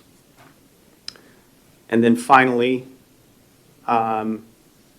did you want us to work on, and you can call them what you want, principles, beliefs, or values, but do you want us to build out some of the 4 or 5 of these, okay, I'm getting nods, that sort of honor what we heard and also sort of build in some things that you could think about in terms of beliefs or values that undergird, you as a commission and your staff?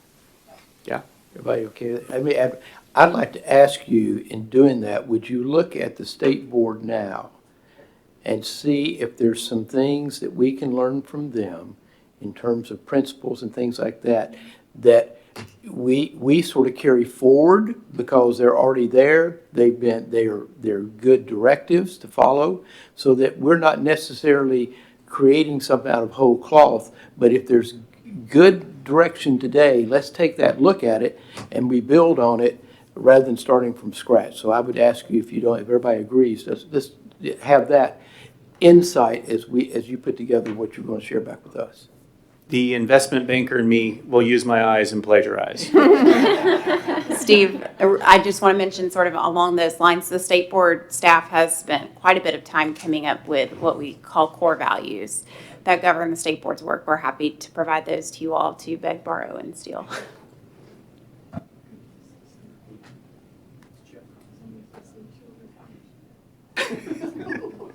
Okay, again, Steve Cambero. Okay, so when we come back, if you have an aha moment over your lunch break, bring that back to the table. We'll move past this and then we'll start talking about just maybe 10 or 15 minutes, sort of what I think to be the committee assignment agendas going forward, or at least what I would suggest we start thinking about pretty quickly in our subcommittees or our committees, pardon me, that will be developed as the chairman had established 3 of them. So that's it. Thank you. With that, we're going to break till 12:45. And lunch is ready. And when we come back, Steve is going to finish up his presentation. All right. Thank you. Taco Wednesday. Tacos.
you are ready, I think we are prepared to pick up where we were in your workshop presentation. I am ready, and I'm going to. Thank you, Hope. Sorry. Now that I'm an investment banker, I can't do my own slide advancements. Now, It's part Steve, of- what I need to remember is the 2-minute warning rule. See, I'll get there, because I've got I need a 2-minute warning before we start, just. Oh, okay. Yes. 2-minute warning. You ready now? We good? We're ready. Okay, fantastic. So the last part of the aspirin or the pie chart had to do with the policies and procedures that we would adopt. And the commission, and I think the guidance of the chair, has identified 3 committees. I believe you call them committees, not subcommittees. Is that right? Yes. Committees. And you've got 3 committees: governance, business and ops, and policies and procedures, or rules and policies, generally. Is that accurate? Okay.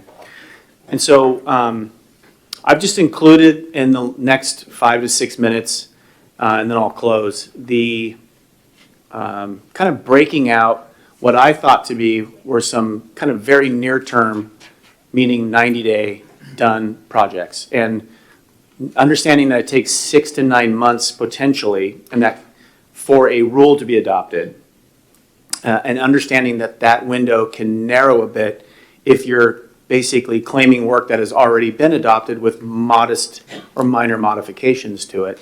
I think really underneath this, you'll see a lot of, hey, these are big topics that we needed to address.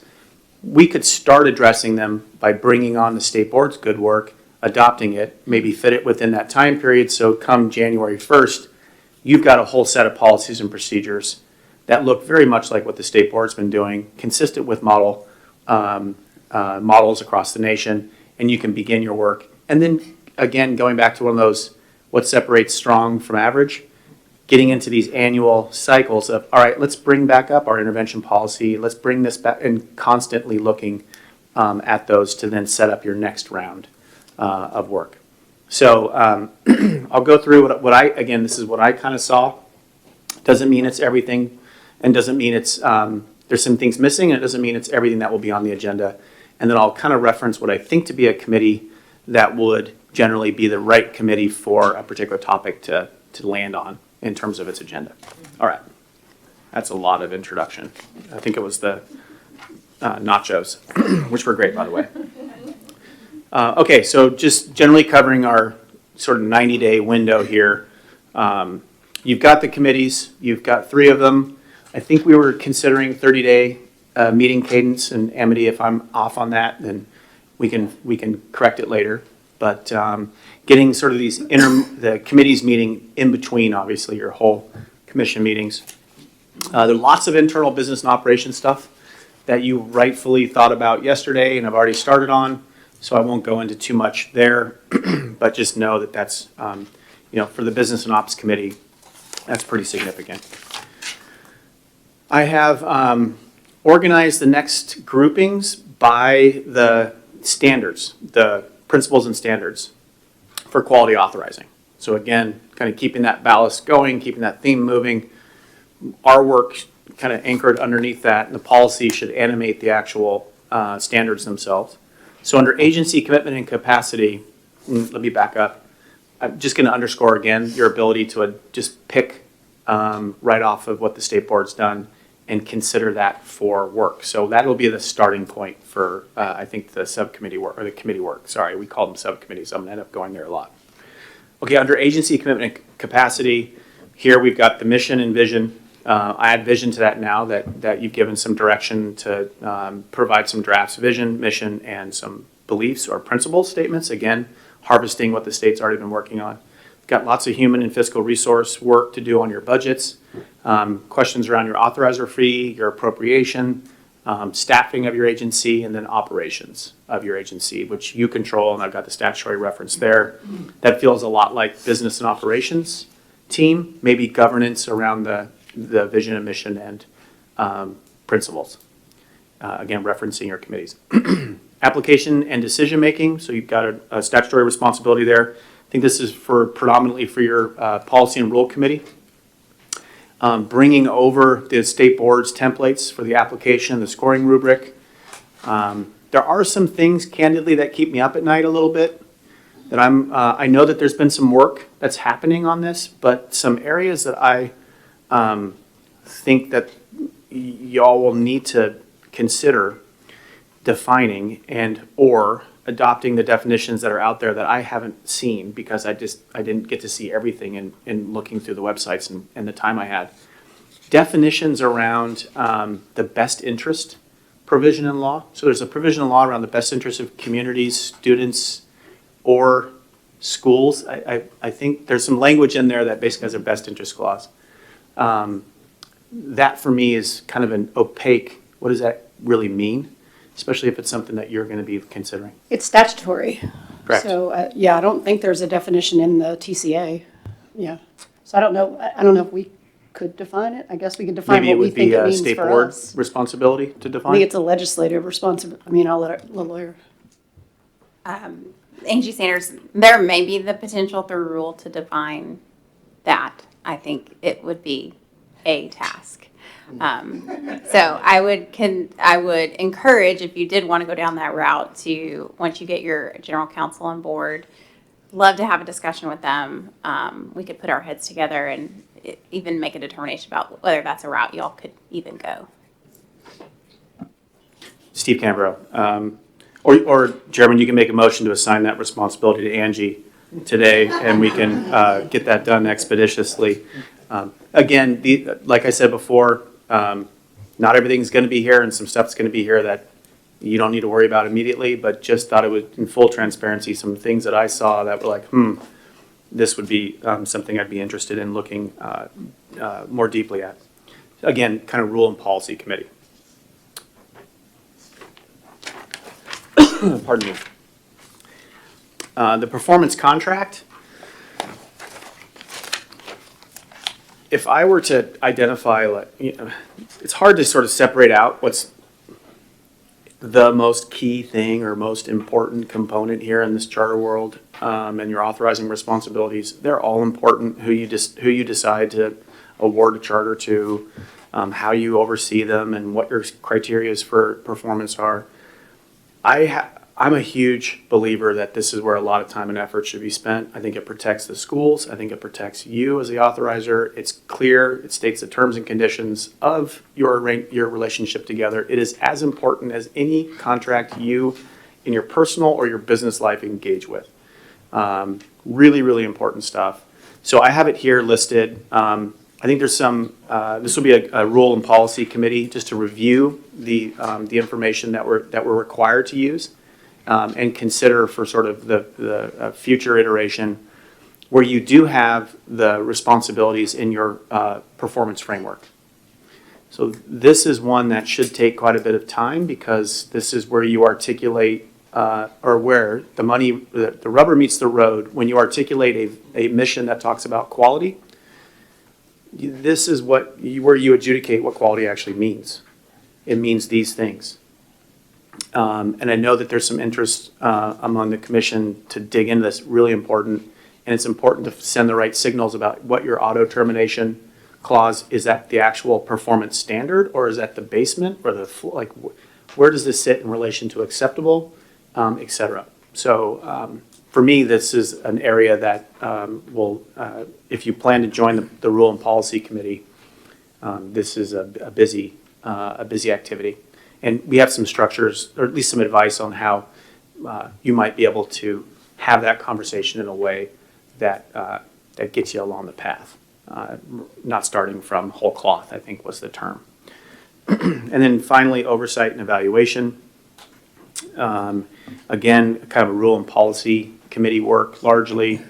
What does your intervention policy look like? So just like the behavioral intervention where you've got like these tiers of, or the tiered interventions that we heard from Dr. Carney, you've got an intervention policy.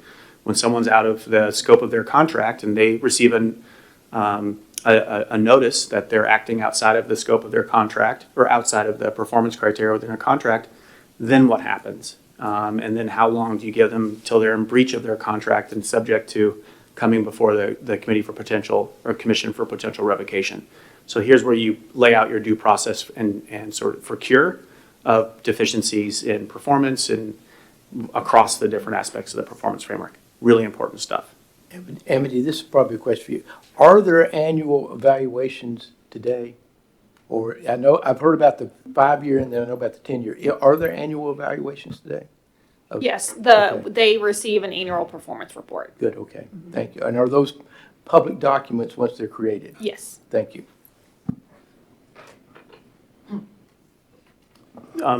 So glad you brought that up. I have it here as one of the topics to define what that means.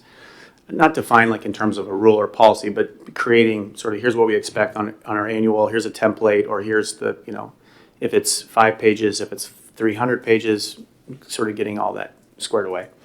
The kind of linking it back to, I think, an intent for the commission are related to transparency and reporting. You've got some law and some board policy that help here, and a process for the waivers. So I'm kind of going back to the autonomy discussion and thinking this would be where you'd probably hold some of that as well in terms of how you wish to address it, both in the near term and in the long term. But within the first 90 days, I think the majority of this is bringing over from the state board, getting your foundation built, and then getting into that annual cycle. This is my cheat sheet.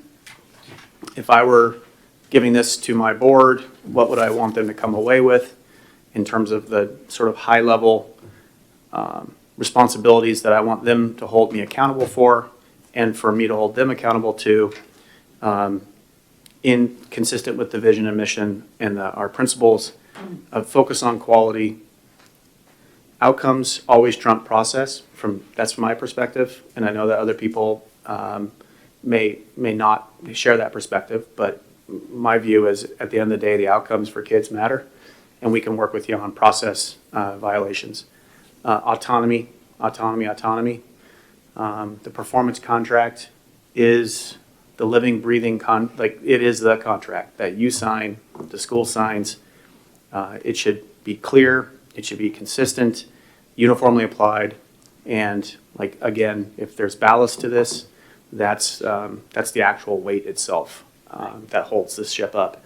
And then finally, all those things lead to your ability to hold schools accountable to produce the kind of outcomes that you think are required. And that is it. Thank you for your attention and your engagement. Are there questions for Dr. Canavero? Yes.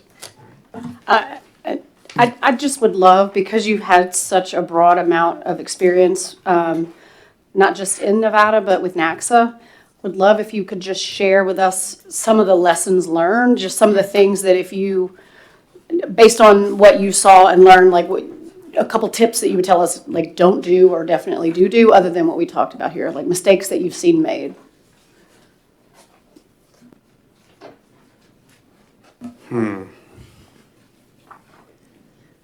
I've got to come fully open to all the mistakes I've made. Boy, I've made a number of those. I think having this opportunity, a mistake is not giving an entity like this commission the opportunity that you have in terms of the time period to wrestle with some important parameters about what you accept and what you wouldn't be willing to accept. Because otherwise, you have to develop those you basically lead by making decisions and establishing a precedent that then defines for the future what your quality standards are and what you're willing to, for example, an oversubscribed school that's performing in 2% performance range, clear candidate for closure on the academic outcomes, yet parents are excited for the opportunity. They love it there. Their kids are safe there. They walk to school there. How you would vote on those issues and what kind of information you would need in order to make right what you think is the appropriate vote to approve, to continue to allow the school to operate or not. That leads to what I've seen as some of the challenges, and I've made some of these. There's, in your principles and standards, they talk about conditional renewals and the use of conditions. Boy, this is a tough decision. It's reasonable to get there. Tough decision. I can see both sides. You know what? Why don't we do a 10-year renewal because you don't have any other choice. But let's put some really firm conditions because we don't think that this is okay for kids and we're going to require this, all these conditions and kind of write them into the contract. I haven't seen a lot of examples where those, in my personal experience, where those conditions worked. They did work on highly, litigious situations where if I were to head or recommend to the board an immediate closure, I knew that we were going to be in court or we would have an injunction against that decision as soon as we tipped our hand that that was a decision to be made. That did require a strategic conversation about, do we just go to court now or do we continue to refine our systems so that when we do go to court, we're more likely to win? Not really an error, but if the principles say don't use them, the standards say don't use conditions, but sometimes those conditions can, those are ultimately your decision, but sometimes the conditions can be overused. Or conversely, if you're really thinking through a very long strategy, my experience, they were effective, but it took, a number of years to do that. Anything else that you could think of that you're No, I curious would just love, Angie, see, I still think you're my lawyer, Angie's input, because I think that's a little more complicated here because their statute says you can't put conditions on approval, but I don't know if that applies for renewal. I have no idea. Angie Sanders.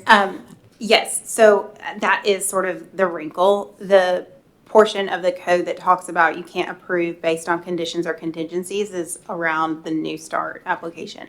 But I think that in cases where we're talking about on renewal, there may be creative ways to, you approve for a 10-year term because like Steve said, you don't have a choice. You can't do a 5-year renewal. But ways to think about corrective action plans or things that you might want to put in place when you're saying yes, but. The only other, and it kind of, I don't mean to beat the dead horse, but this is how important it is, the performance contract. Really an important document. I mean, it's the legal contract that you have with the school. And at the end of the day,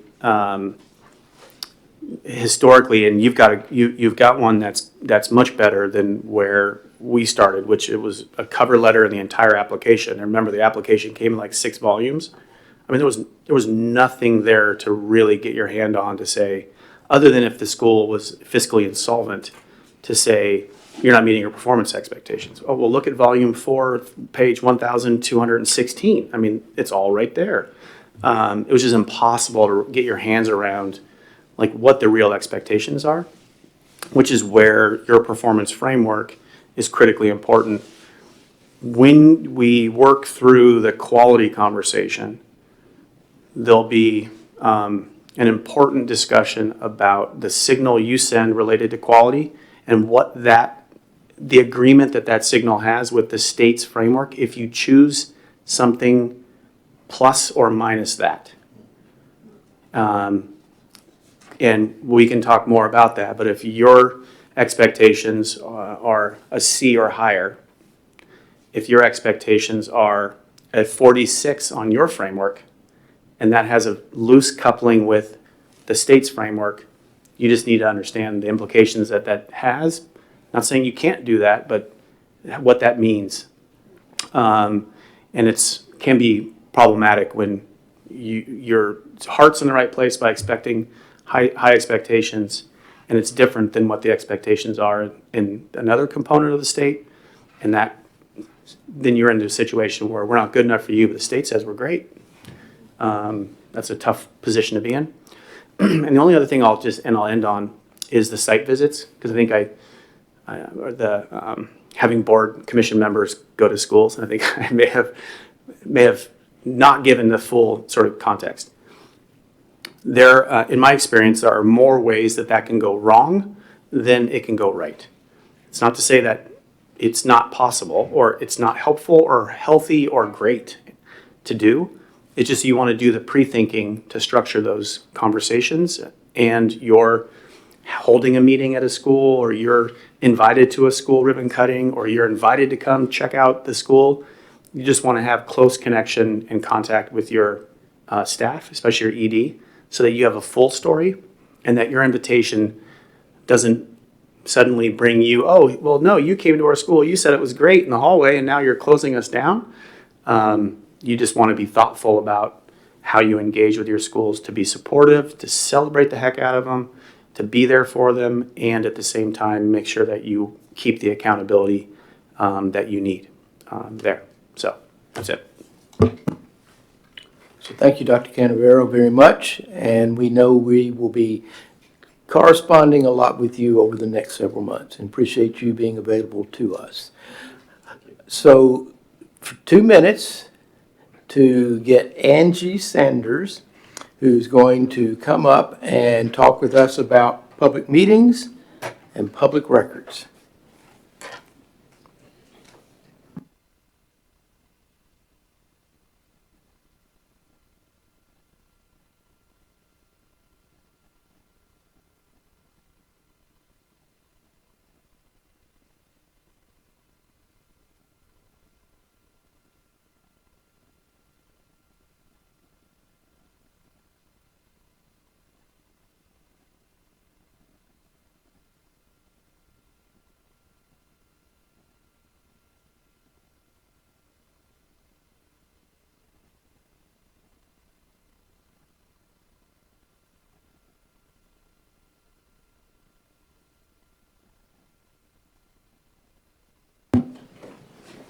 All right, I think we're ready.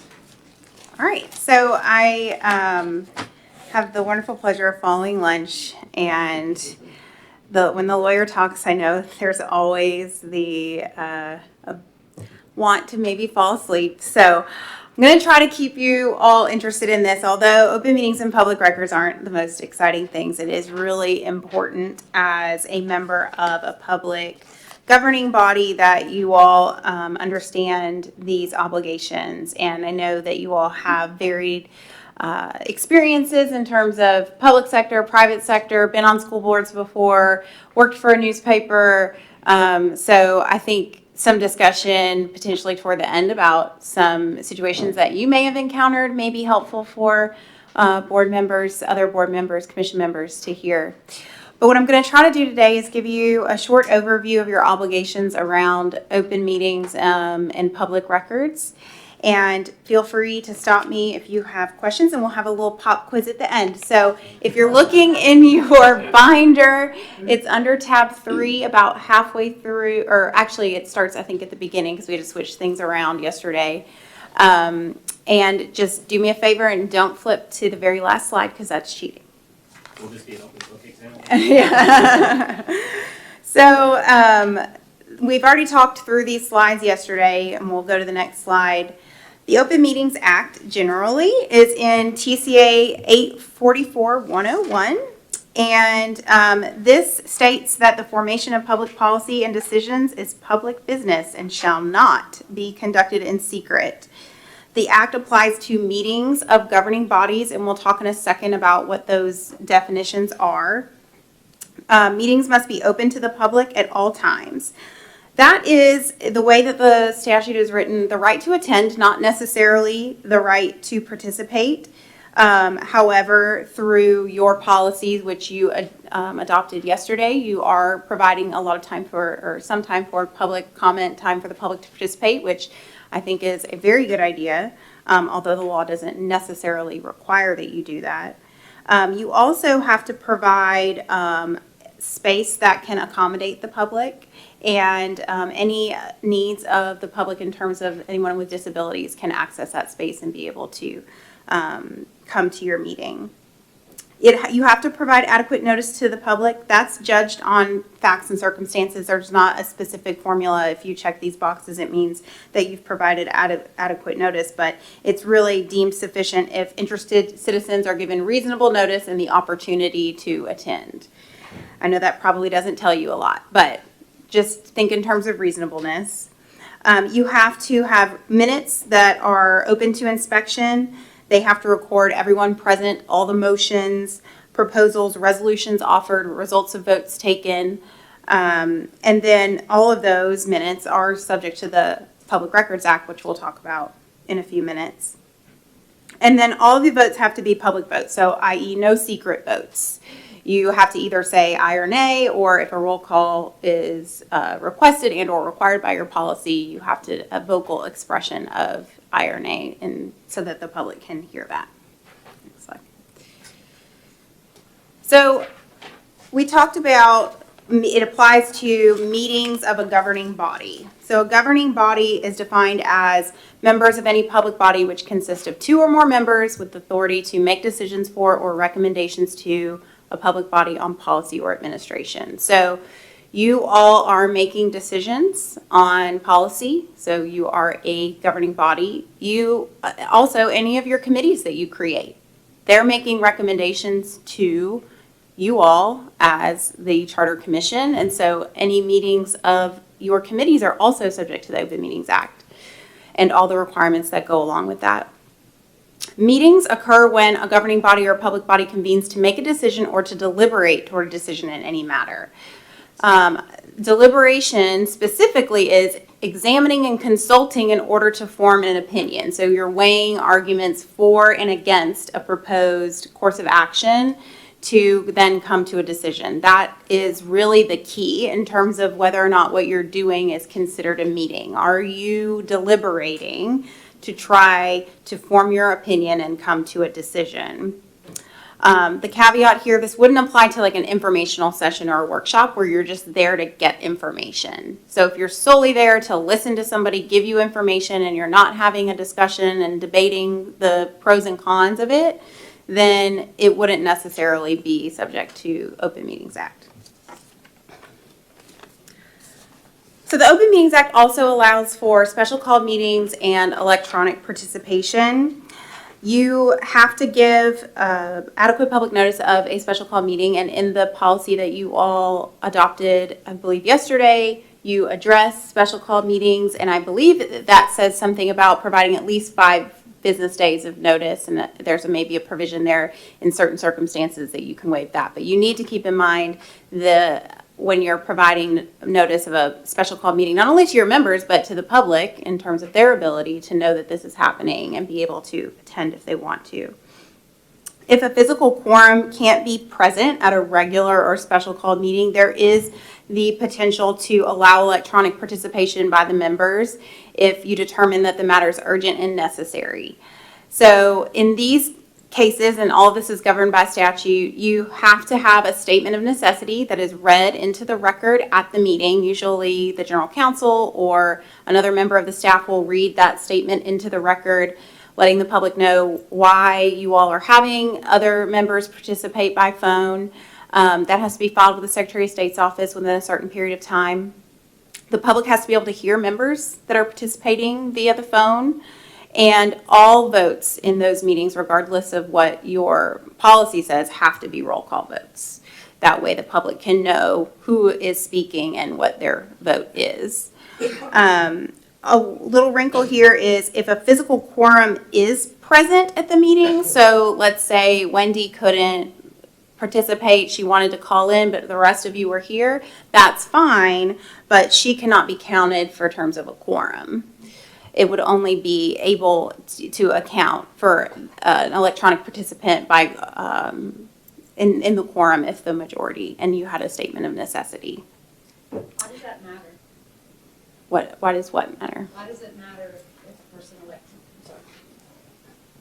Why does it matter if a person who's participating electronically is counted in the quorum or not? I mean, if there's already a quorum in the room, why does it matter? So it would matter if there wasn't a quorum in the room and they were trying to have you call in to establish a quorum. They could not do that. Okay, so you just can't end run the rule, Yes. basically? Okay, thanks.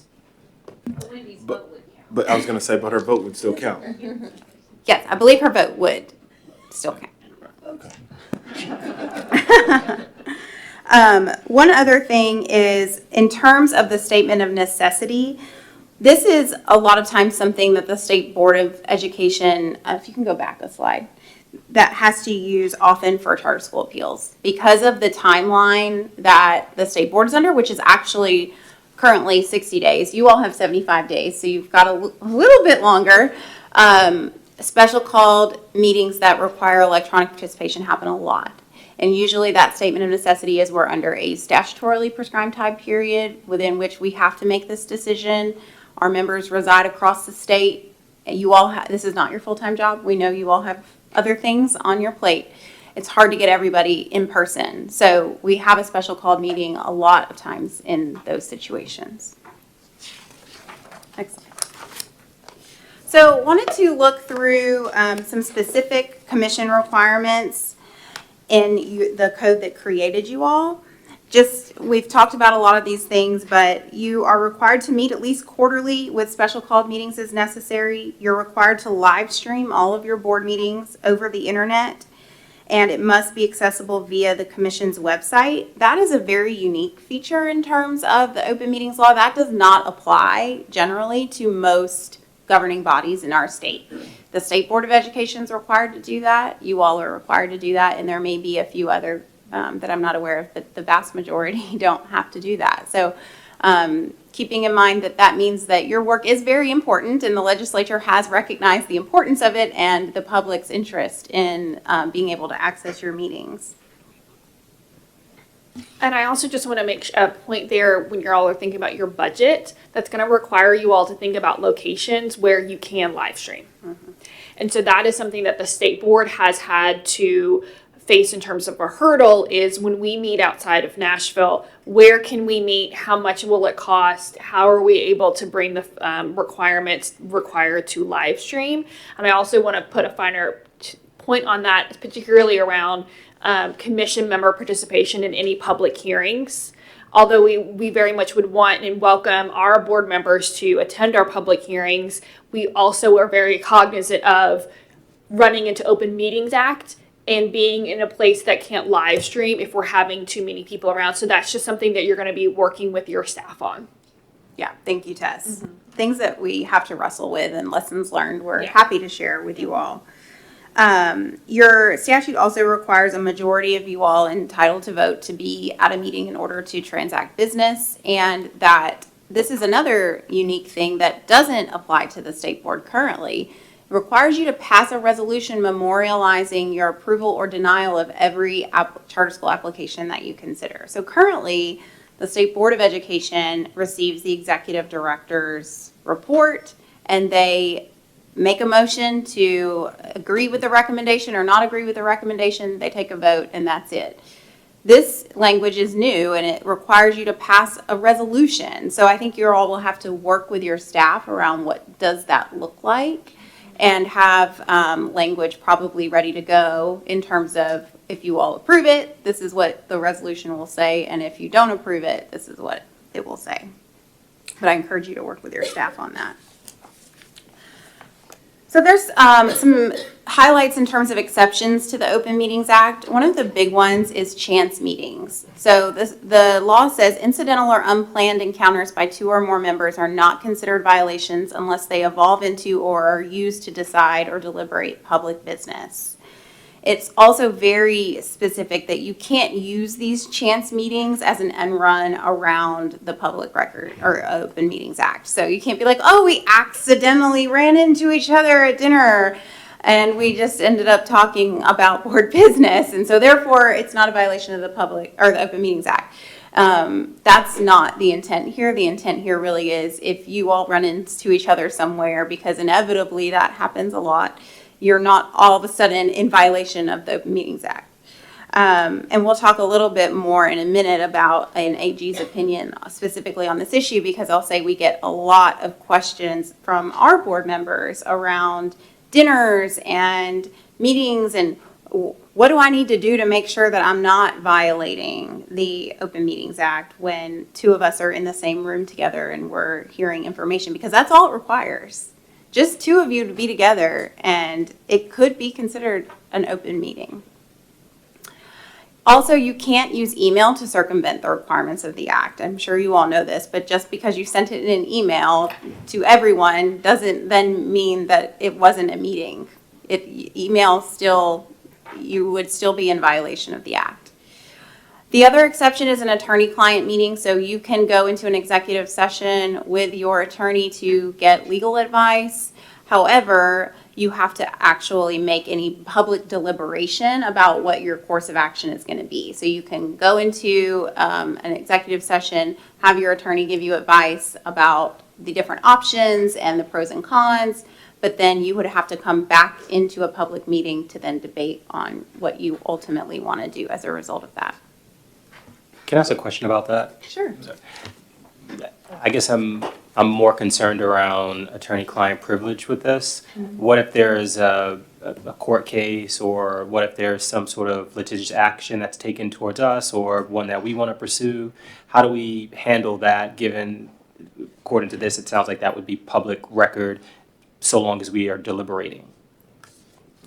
So if you're deliberating on the record about, for example, you're in a meeting and you decide we want to approve any legal settlements, you would go into an executive session, have your legal counsel give you their advice about what they think you should do on this settlement, and then you would come back into session without saying, our attorney said X, say, debate whether or not you think you should approve it.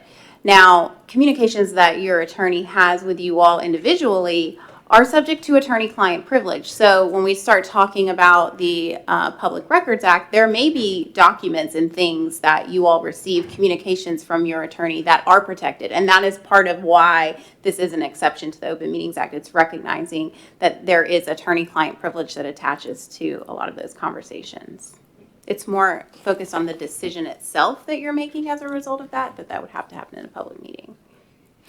So if we want to send an email, let's say there's an article we see, and we want to send an email to the other members of the commission just as information, there's no deliberation, that's okay? That would be okay. Okay. Or you could just send it to staff. Okay. Well, that was the second part of my, yeah, so staff can, Yes, you can use your staff to disseminate information and make Yeah. sure, yes. And that's what we did at the state board, was we would send it to staff to avoid even, because if it has any nuance to it, like if it's an opinion piece, then it can be interpreted as you're trying to influence, right? But I wanted to just give, to answer, or to build out on Commissioner Sisnet's question. I know an example would be with the state board, when the board had voted to close an education prep program, and that program appealed, we went into executive session with our lawyer at the AG's office, I think, to tell us, like, these are the options. It's on the agenda today for this appeal. These are your you can vote to hear it. You can vote to send to a administrative law judge or whatever. I don't remember what the requirement, but she just gave us that information. It was a one-way street, and then we went out in the meeting and deliberated and decided what we wanted to do. So it was really just informational, and I think a lot of times that's what those executive sessions are. Like, here are your options. And when we asked her, I think somebody asked her, like, which one do you recommend? She couldn't even do that, really, to a group, right? Yeah, and that was a little bit of a different situation because the board was the ultimate arbiter in that decision. So as the attorney, she couldn't give you her opinion because she was going to turn right back around and advocate against one of. So that was a little bit of a different situation. In those types of situations, yes, she could only just give you the information, versus in other situations, she would be able to say, I think you should, this is the option I think you should take, but here's the pros and cons about the others. Yeah. Next slide. So on the next slide, this is just a quick snippet of an Attorney General's opinion that I included in your materials. So it should be toward the back at the end of your slides, that I recommend that you all take a look through when you have some additional time. It just provides some additional information about a specific situation around a question of, can you get together and have a meal and casually discuss business? And ultimately, as attorneys do, they don't like to give you a straight answer. And the answer is, well, you just got to be really careful. And you've got to make sure you're not deliberating or discussing public business. You can collect information or generally say, it'd be nice to hear, a presentation on this topic. But I encourage you all to dig into that when you have a little bit more time. I think it provides some good guidance on a question that I know we get a lot from board members.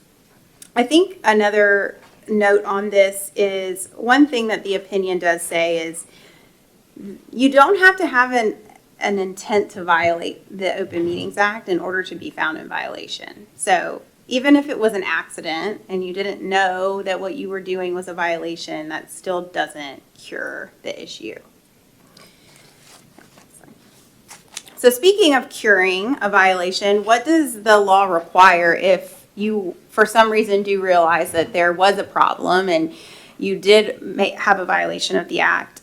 Any act that's taken in violation is null and void. So if for some reason you all made a decision and had a secret vote or anything like that, you would have to essentially do it over. So the law allows for a new and substantial reconsideration of the acts in a public meeting that meets all of the requirements, and that would cure whatever violation happened.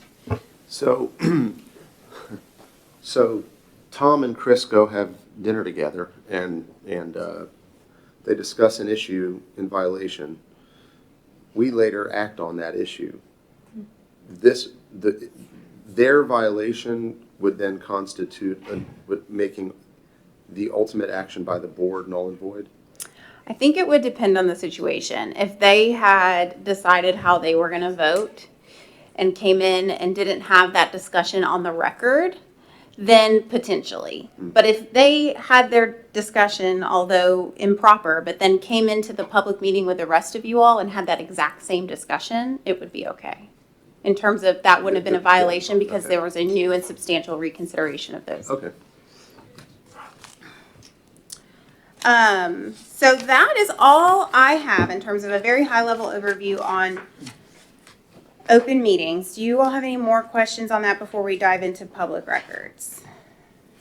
Okay. So, the Public Records Act, known as the TPRA. Oh, we lost her. There we go. The General Assembly directs courts to interpret the provisions of the TPRA broadly as to give the fullest possible public access to public records. A public record, as defined in the law, is created or received by local or state government as part of transacting official business. Those records are open for inspection by citizens. So I think the key words here really are transacting official business. Whether or not it's in paper or electronic form, the form really doesn't matter. If it's related to the transaction of official business, it's a public record. It doesn't include the device or equipment that may have been used to store or create the record. So someone couldn't make a public records request and say, I want Chairman Grissom's cell phone, and I want to be able to read all the text messages on his cell phone. You can't do that.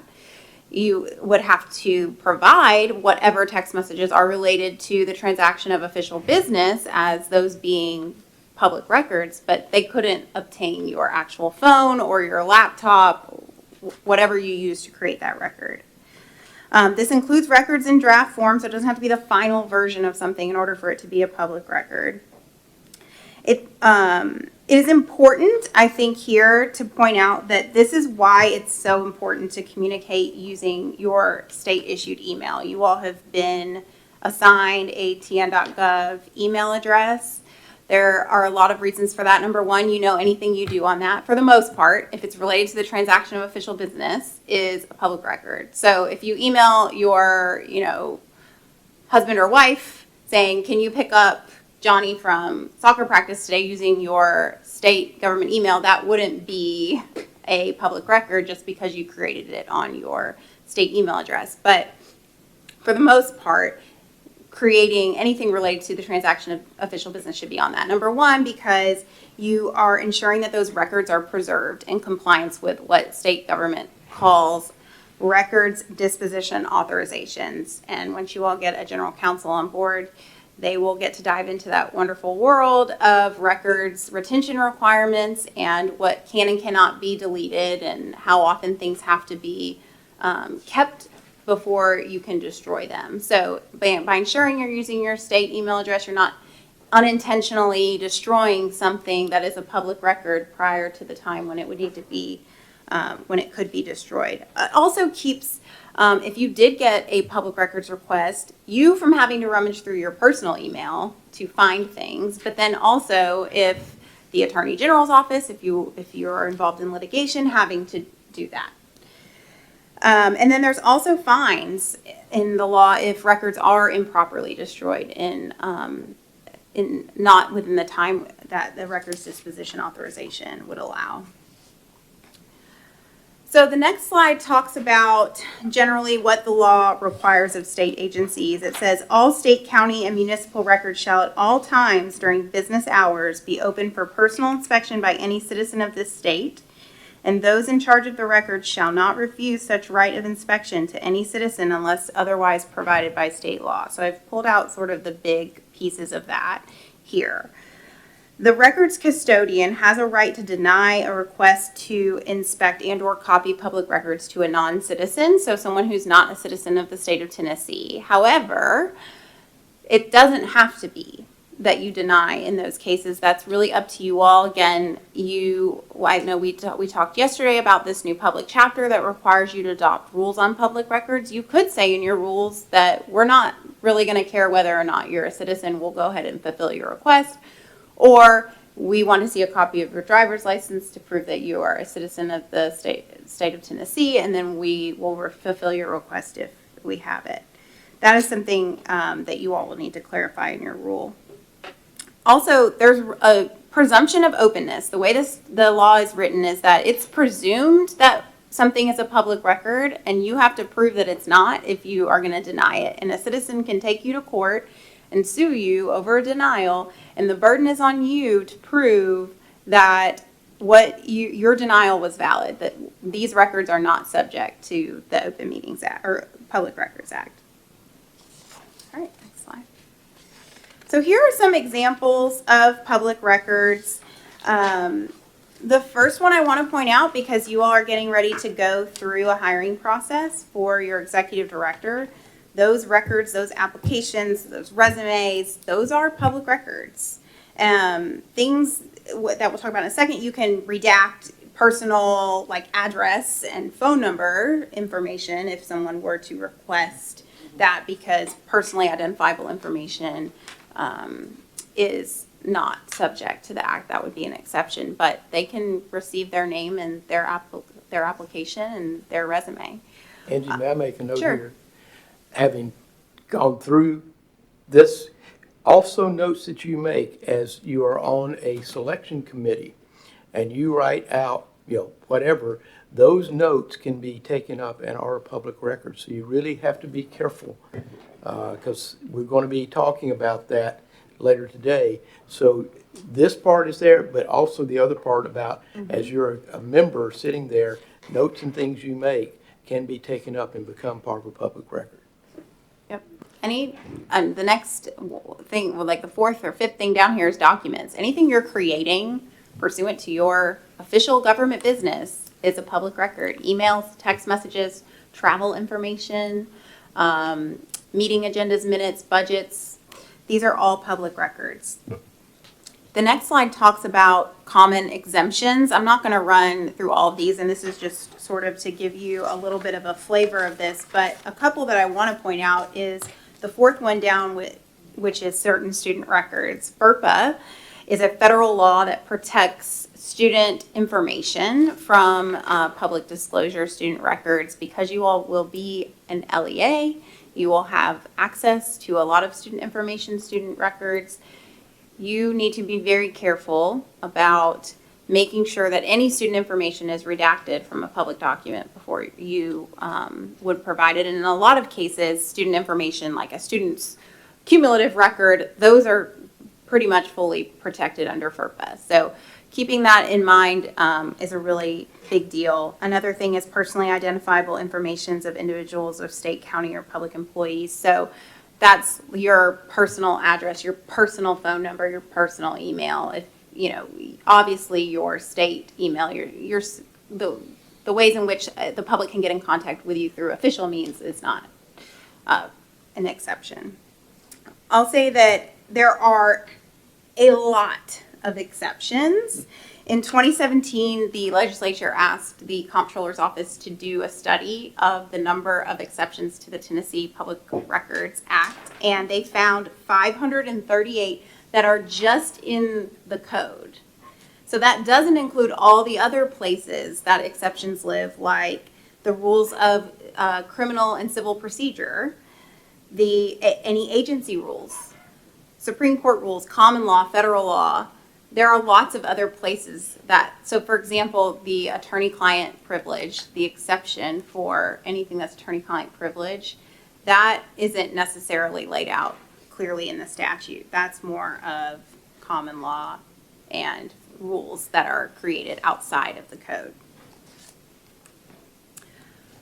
The next slide talks about response requirements. So what are your obligations as a state agency under the Public Records Act if you are to receive a request, which I'm sure at some point you all will, and hopefully you'll have your rule in place by that point. But the records custodian who you will identify in your rule, in some cases that can be your executive director. In the case of the state board, I'm the records custodian as the general counsel. They're required to make records available upon request. If it's not practicable to make those records available as soon as you receive that request, you have 7 business days to respond. And there's 3 different ways that you can respond. You can say, within 7 days, here you go.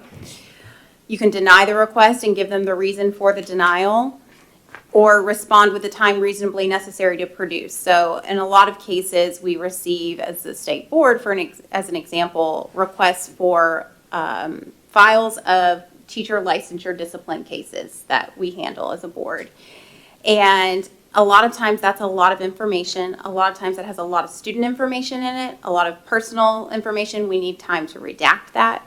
It just takes time. So we'll respond and say, we'll get this information to you within 14 days. And then within those 14 days, we will then send them a copy. I'll say there are specific grounds for the denial. You can't just say denied. You have to tell them why, and it has to be a permissible reason. Those reasons are you're not the custodian of those records, so you've asked us for something that we don't have, and so therefore we're denying your request. You can't identify any responsive records. There is an encouragement to try to seek clarification from the requester. Before just saying we're denied because we don't know what you're asking for, go back to them, ask for clarification, and then if you still can't figure out what they need, then you can deny on that basis. The records don't exist. I want to point out here that just because someone makes a request of you under the Public Records Act, if it's not something that you have, if it would require you to go out and create an entirely new document, you don't have to do that. So again, using teacher licensure discipline as an example, this is just probably the most common place in which we receive public records requests at the state board. They'll say, well, I want an Excel document that lists all of your actions that you've taken on these people in this LEA for this reason. And we're like, well, we don't have that. Here's what we do have. We're willing to provide you what we have that may, you can sort of glean that information, but we don't have the exact thing that you're asking for, and we're not required under the act to go out and create that record specifically for that person. You can deny because they're not a citizen or they won't provide proof of citizenship. So they've said, I am a Tennessee citizen, but they're not willing to provide you their driver's license or any kind of proof. And then you can say the records are confidential under state law and cite that whatever that law is. They can also ask to inspect records instead of receive copies of them. So They may, for differing reasons, either if they know it's going to be a lot of money, because you are allowed to charge reasonable costs for copies, to ask to come in and look at those records instead of pay to have you all make copies. And so that is something that you would have to comply with. All right, don't look ahead to the next slide if you're in your materials. And we'll run through these one time because there's actually, I'll just. Is this our pop quiz? It is. She wasn't saying. So this is your pop quiz. The pop quiz. All right, so I'm a board member or a commission member in you all's case. And we're going to talk about what's a public record and what's not. So I send this photo of my insanely cute little boy to another board member because I'm like, he's just so cute. Look at him. I do this on my state cell phone or my state email. Is this a public record? No. Well, is that a 6-month performance review? Is this performance review? Yes. That's correct.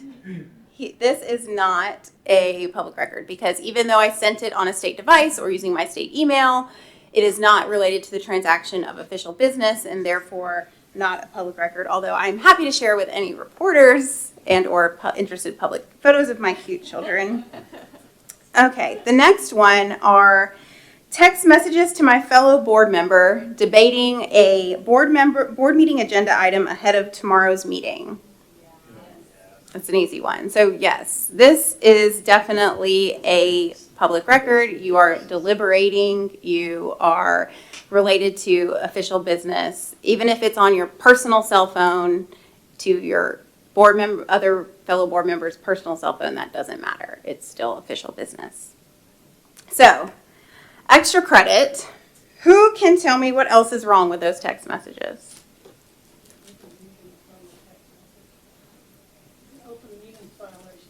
That's right. The other attorney in the room gets it right. It is also a violation of the Open Meetings Act because you're deliberating. You're trying to decide, weigh arguments for and against. So not only are you creating a public record, but you are violating the Open Meetings Act through that. I see the actual content to be able to. So, I want to leave it open for questions. Any more questions that you all might have on that? I was out there just creating public records. Confidentially, quietly. I do have one question. So it sounds like it doesn't matter whether you use a personal device or a government issued device. For that reason, I presume state board members, as we don't need any type of special device, we can just use our personal devices. Yes, so we don't issue our board members state cell phones. They use their cell phones to access their state email. But yes, you don't need a specific device. You can pull up your state email on your personal computer. Just be mindful, again, of making sure you're using your state email to communicate, and then any documents, things that you create on your personal computer, that you're preserving those things and you're not getting rid of them unless your general counsel says that that would be something pursuant to records that disposition that you could destroy at some point. But do not destroy anything. Do not delete. Just be safe and keep it. So on that, just because I'm a little OCD when it comes to my email, I do delete things out of the inbox, which goes to the trash. But the policy of the state system preserves that on the server. We can't permanently delete it, correct? There is a way to permanently delete. Oh, But as long as you're not removing it from your trash can and permanently deleting it, I think that, and you would have to check with your general counsel to be sure. I think there's also ways that you can move things into other folders, so you're not necessarily sending them to the trash can. But yes, if it's in the trash can, but it's not permanently deleted, my understanding is that it still lives.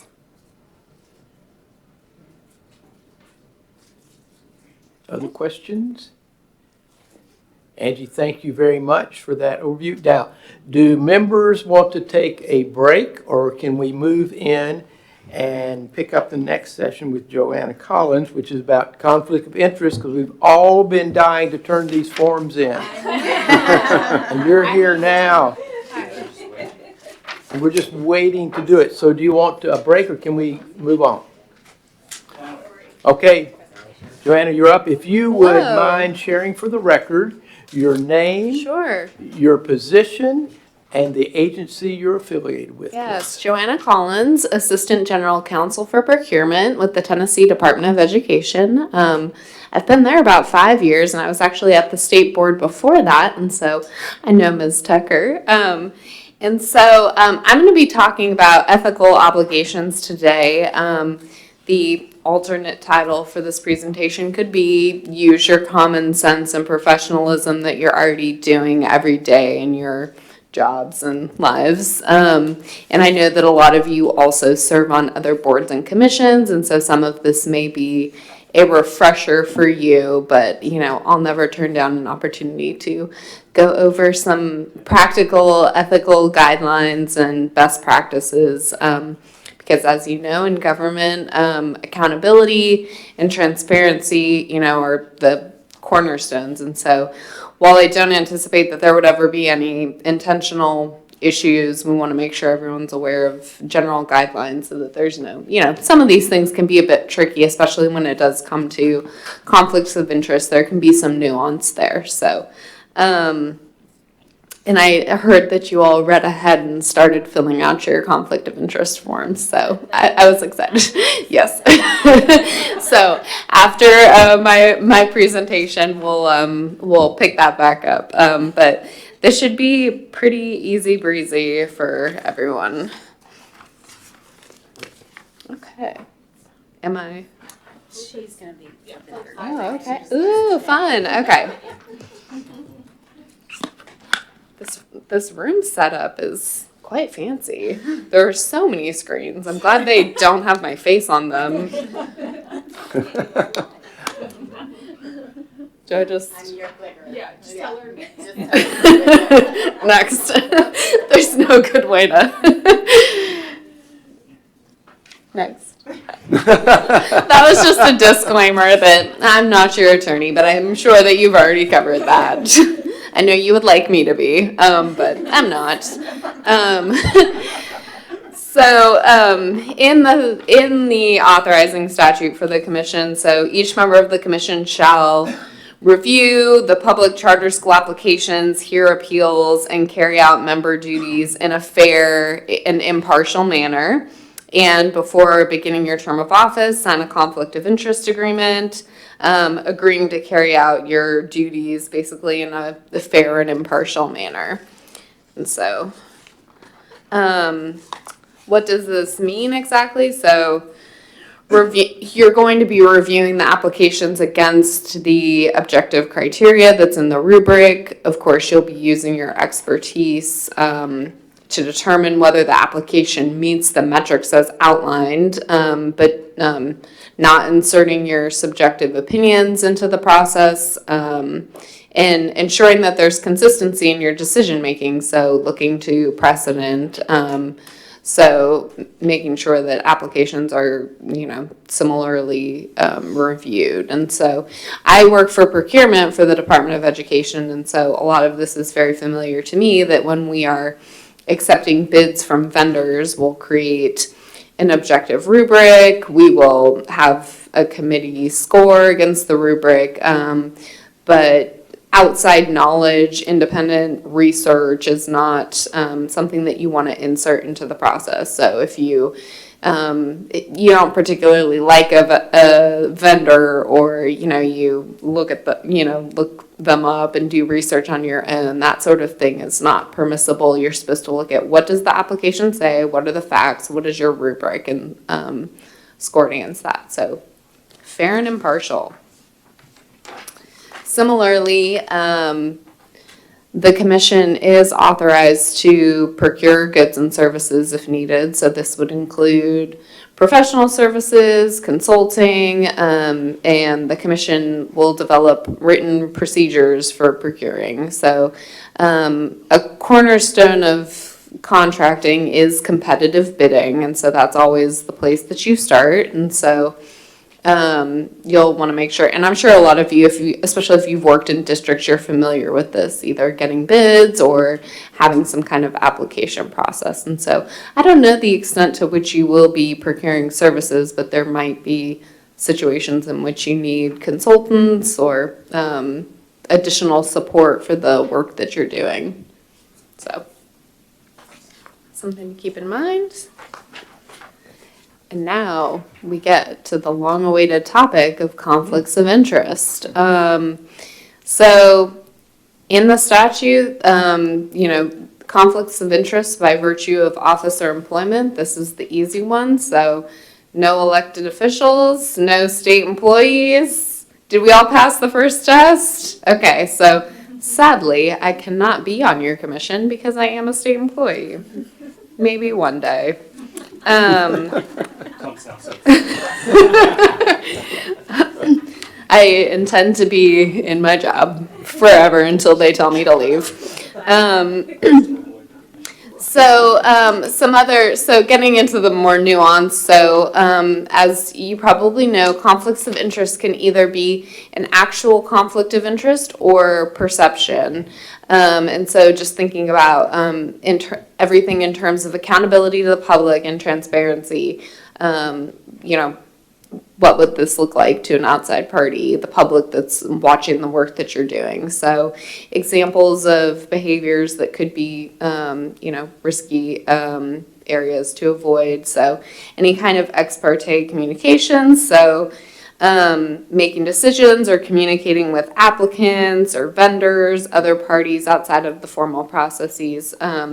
Of course, you heard Angie's presentation on open meetings, so a lot of that is already going to be covered. But I know you're also citizens of the world, and so you may, have people reach out to you. And so just making sure that, if you are procuring services, for instance, and a vendor reaches out to you directly, you're going to want to, talk to your attorney. And then, of course, soliciting or accepting any gifts, favors, rewards, emoluments, anything of value from either applicants, vendors, lobbyists, etc. So, at the state, working in contracts, occasionally vendors will send us, hey, here's our holiday gift basket. And I'm like, here's it back. Enjoy the gift that you just tried to give me. And really this is anything of value. So, if they want to pay for you to go to a conference or something like that, you're going to want to check with your counsel. Using your position, information, government property, anything for your private gain or interest, which I can't imagine will be a problem for any of you. Any kind of preferential treatment to applicants, vendors, or any other party, impeding government efficiency. Government is known for its efficiency, and so do not dare impede it. Or otherwise affecting the confidence of the public in the integrity of government. So, that's just kind of a general catch-all. You all obviously conduct yourselves with professionalism every day in your work, and you're all here because you care about education and kids. And so, again, no concerns, but do not undermine the confidence of the public in government. Keep that in mind. Okay.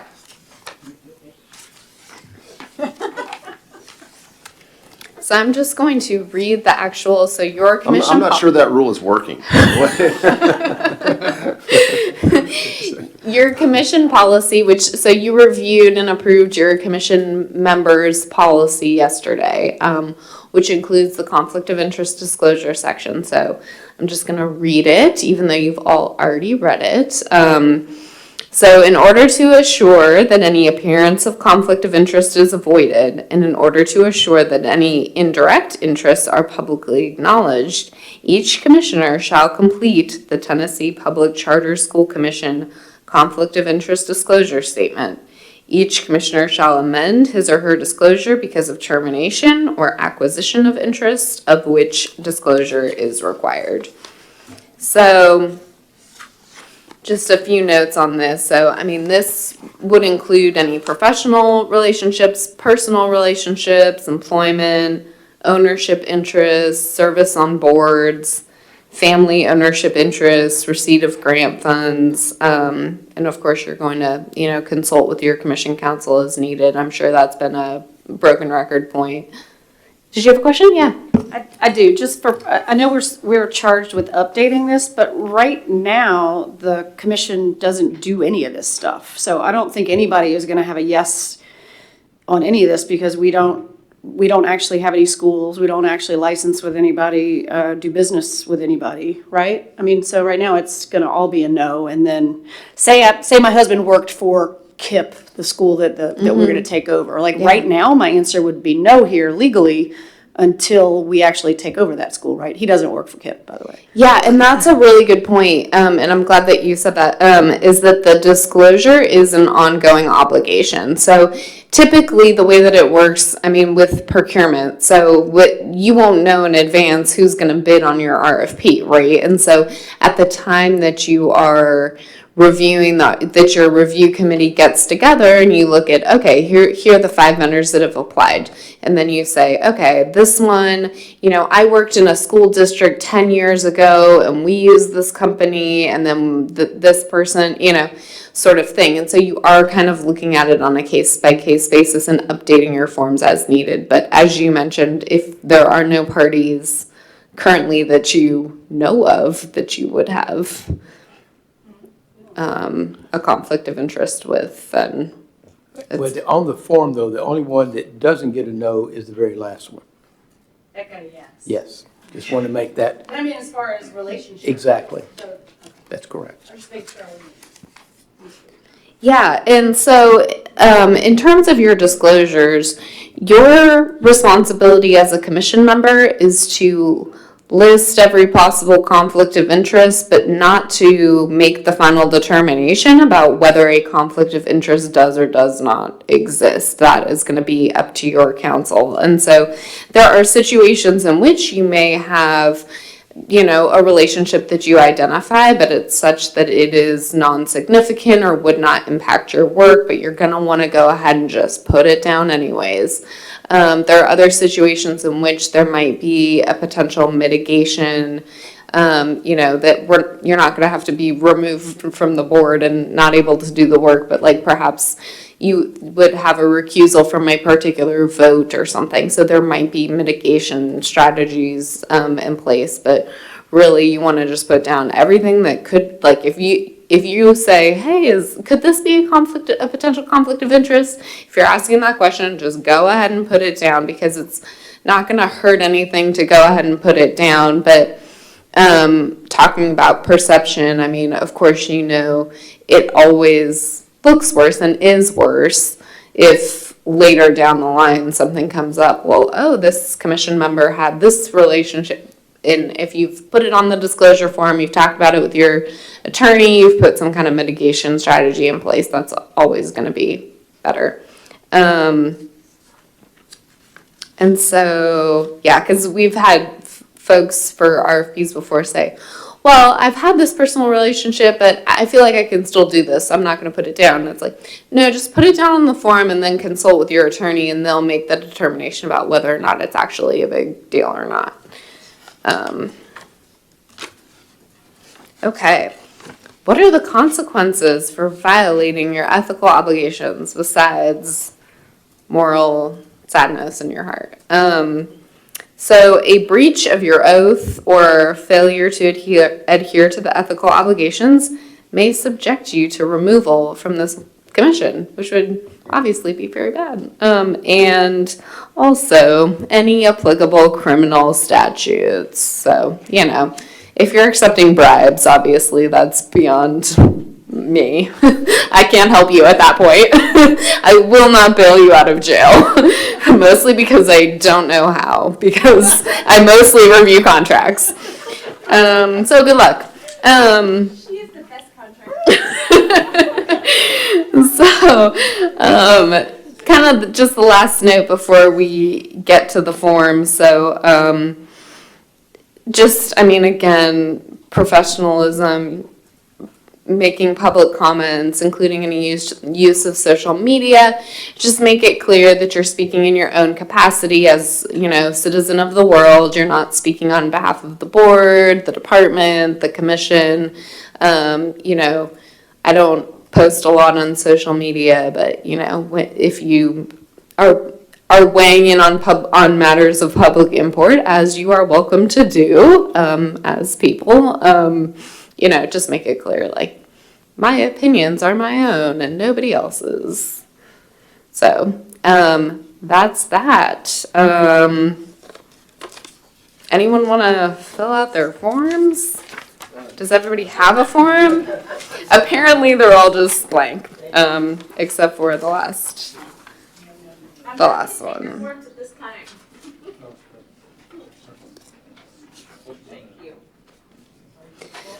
But yeah, I think, Ms. Tucker, I'm glad that you brought up that point, that at this point you don't know who the appeals are going to be coming from. And so again, you're probably going to want to look at this on a case-by-case basis every time it comes up and make sure that there aren't any, it's the same with the textbook commission. You don't know what publishers are going to be submitting bids in advance. And so just remember that it's an ongoing obligation and you are never free from your obligation to fill out this form. So this is not a one and done. Keep filling it out forever. Okay. That's all. Was that easy? Did we all pass the ethics test? I don't have a pop quiz. I cannot peer into your hearts. You all seem great though. You've passed my test. I'm here all Thank you so much. Mr. Chairman, can we Yes. have Joanna after lunch from now on? Yeah, I think that's a pretty good idea, Eddie. I'm with you. So let me ask the commissioners, we've got business we need to conduct. Would you like to take a short break before we do that, or step into the business that we need to do as a commission? Is this the last bit of business? This is the last bit of business. Yeah, let's just knock it out. Okay. All right, so, Amity, I want you to say, I've been following my notebooks as I can. So without objection, the committee of the whole is dissolved, and we're going back into formal session to vote on certain matters that relate to the commission. Do I have any objections to doing so? With no objections, we are now back in to conduct some formal business. With Mr. Levine out of the room, I think we should voluntold him for everything. Oh, don't worry. All right, the first order of business is everybody's been sent an outline of meeting dates for the 2020 calendar year. They were in the materials. I'll go through them again. Wednesday, April 22. Wednesday, June 24. Wednesday, August 26th, and August 27th. Wednesday, October 28th, and October 29th. And finally, Wednesday, December 2, and December 3. I hope everybody had a chance to look at these. I will entertain a motion to approve. Do I have a motion? So moved. Thank you. Discussion. Mr. Chair, I've added 2-day meeting blocks as you get closer to January as a precaution, anticipating the urgency of the work and the short runway that the commission is working on. It's possible that we could always drop the second day as necessary, but I've added them for that precaution. That's why they're different than the rest of the other formats. Are you anticipating, Amity, these meetings will be probably in Nashville? Probably. Okay. But again, we can talk Right. through location. But we ought to at least go with the assumption that we will be in Nashville for these. That's correct. knowing This that- room is booked for the April meeting already. Okay. So the April meeting will be April in is this, for sure back at here, this okay. location. Yes, sir. Yes, Wendy. I may need to, I don't know yet if I have a conflict on the June 24th, so I can take that up with you. The National Yeah. Alliance of Public Charter Schools Conference is that week. I'm speaking at that conference, and I don't have the confirmation of the day. If it's that day, if it's the day before, I'll just fly out after, but Thank you. I'll give you the heads up as soon as I know. Thank you. Any other discussion? All those in favor say aye. Aye. Opposed, no. Ayes have it. So we've got a meeting date set for 2020. Next, I'd like to talk about committees. And I'd like to read into the record, if I may, just a general statement about committees and broad areas of responsibility. The first one I want to talk about is the Governance Committee. This committee will serve as what I'm going to call a comprehensive body to look and assess us as a commission. To monitor and maintain board-wide adherence to governance best practices, to conduct a board self-assessment either annually or at least every 2 years, to create the annual board calendar, working with staff, that we presented to the full board for approval, and that has to be done by the 15th of October. Review and recommend changes to bylaws and board policies at least every 2 years. And then articulate responsibilities of individual board members so that we all remain very much focused on the things that we are here to do to be able to meet the goals of this commission. So that is the outline. Anybody want to add anything else to that? Chris, anything you want to add? Sounds good. Thank you. The two commissioners to serve on that are Chris Richards and Alan Levine, and Alan will serve as the chair. Let me go next to the business operation. I'm using the notes, Amity, that you all share with me, which I think is a good beginning point. Business Operating Committee, and it's also now called the Hiring Committee, will work with staff and a search firm, which we approved yesterday, to vet resumes and applications, conduct pre-interviews, and bring a recommendation to the full committee for hiring. The committee will work with staff to begin to stand up for the commission offices, and will be a body that looks at budgeting and the items that go with that for us. I would make a note here that while the committee members that we appoint are the ones who will be voting, any commissioner can go to the meetings. They just cannot vote. I'm anticipating that if we are interviewing and looking at candidates for an executive director, if we are bringing in background material on a general counsel, that there may be interest of other commissioners to be in some of those sessions to sit there and observe, but the only people voting will be the 3 people being named this committee. The committee is Derwin Sisnett, Eddie Smith, and Mary Pierce, and Mary is going to serve as the chair. The third committee is the Rules and Policy Committee. The Rules and Policy Committee will work with the state board staff and general counsel to make recommendations to existing policies and rules that may become the purview of the Public Charter Schools Commission. When ready, the committee will direct staff to bring rules and policies back to the commission for review. I want to add a note here is that I was made aware that the State Board of Education has been doing considerable work on looking at rules and regulations. I think for us that's good, that those come to us. When they do, then we may be able to only have to read them one time, but we'll come to that when we get there. That means that probably for the balance of this year, we'll look at those. If we need to make some revisions, we can do that. But probably this becomes more effective as we get into our second year. So we've got rules and regulations set. We approved some yesterday, so we can start operating, and then we continue looking at other areas where we might, once we get fully functional, things that we identify that might be more useful to us. The committee members are David Hanson, Wendy Tucker, and Terrence Patterson is going to serve as the chair. So those are our committees. I would entertain a motion to approve. I have a second. Second. Any other discussion? All those in favor say aye. Aye. Noes? Ayes have it. Thank you all for agreeing to serve. I got a few other comments, like I said, based on some things from yesterday.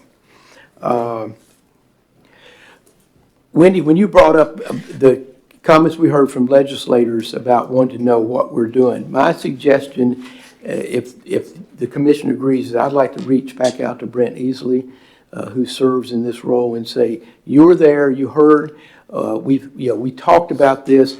I would like to ask you to help give us guidance and direction of how to communicate back, the best way to do it. It probably, I would say, since he serves in this role for the governor, and the governor created this commission, that taking his advice as to what we ought to do, and then clearly wanting from the Department of Education their input as well. But I wanted to sort of share that thought back after thinking about it last night. I personally think there are a few people who know that world better than Brent, so I think that's a great idea. Thank you. I mean, I do think we may wind up hiring somebody, but I think Yes, Brent could Just definitely give us that to your point guidance. yesterday, that Yeah. we've got, we're able to, to be able to do what we need to do, but let him take that guidance for us.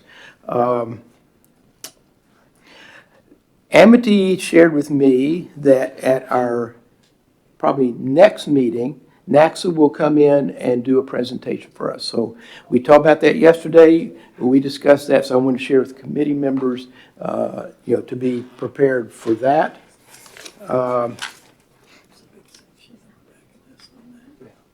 If you have follow-up questions for Dr. Canavero, Amity is our contact point to share those with her. Then she will contact Steve with our questions. That way we've got one point to bring it to. And so Amity, I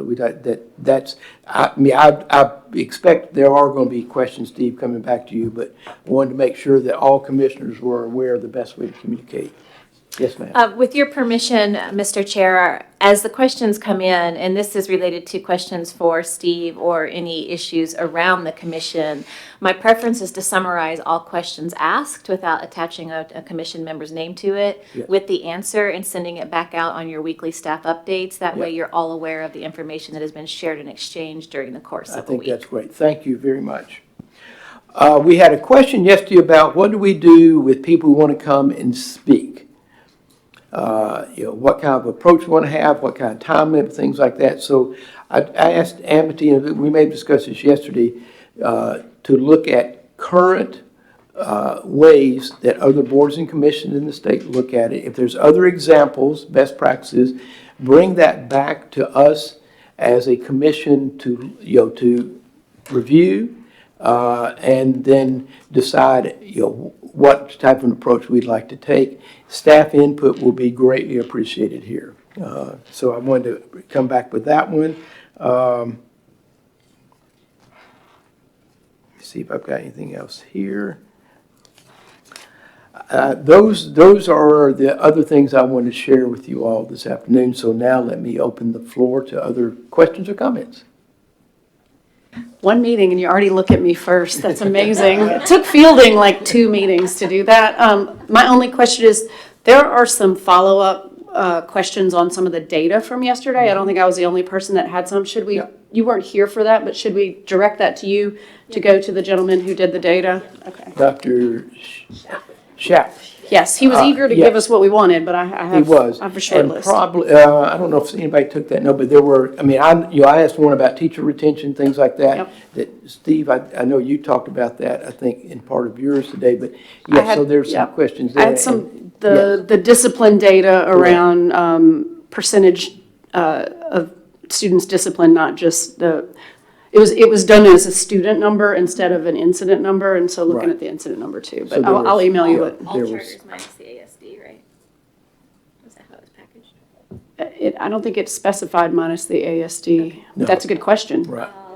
I think what we'll find as we go forward, because of just these 2 days with the focus on, measurements and really accountability, that the data sets are going to be really important. So I would anticipate that we'll come back with a number of other things that we would like to have tracked and be shared back with us. Do other commissioners have other questions or comments? I'm back. I just want to thank the state board staff and the department staff on, I know we all feel this way, I know these guys are working with an executive director out on maternity leave in the middle of a legislative session. So I just want to thank them for the time that they have spent trying to educate us. I really appreciate it. Definitely. And Mary Elam, our unsung hero who made sure we Yes. ate well for 2 days. I think she's packed up and she's transporting food for the 4th time in 2 days. And Hope, our wonderful board clerk / director. Well, let me echo what Wendy said. Thank you all. This is a great beginning. I hope everybody feels that way. I think we've made a lot of progress. I've learned a lot in the past 2 days. And to those of you to my left, thank you very much. I know you have day jobs. And we appreciate the time and attention that you've given us for these 2 days. And for some of you, you're going to be seeing a lot more of us. We know that. But thank you. And with that, I will entertain a motion to adjourn. So moved. Second. Anybody opposed? Well done, everyone. Thank you.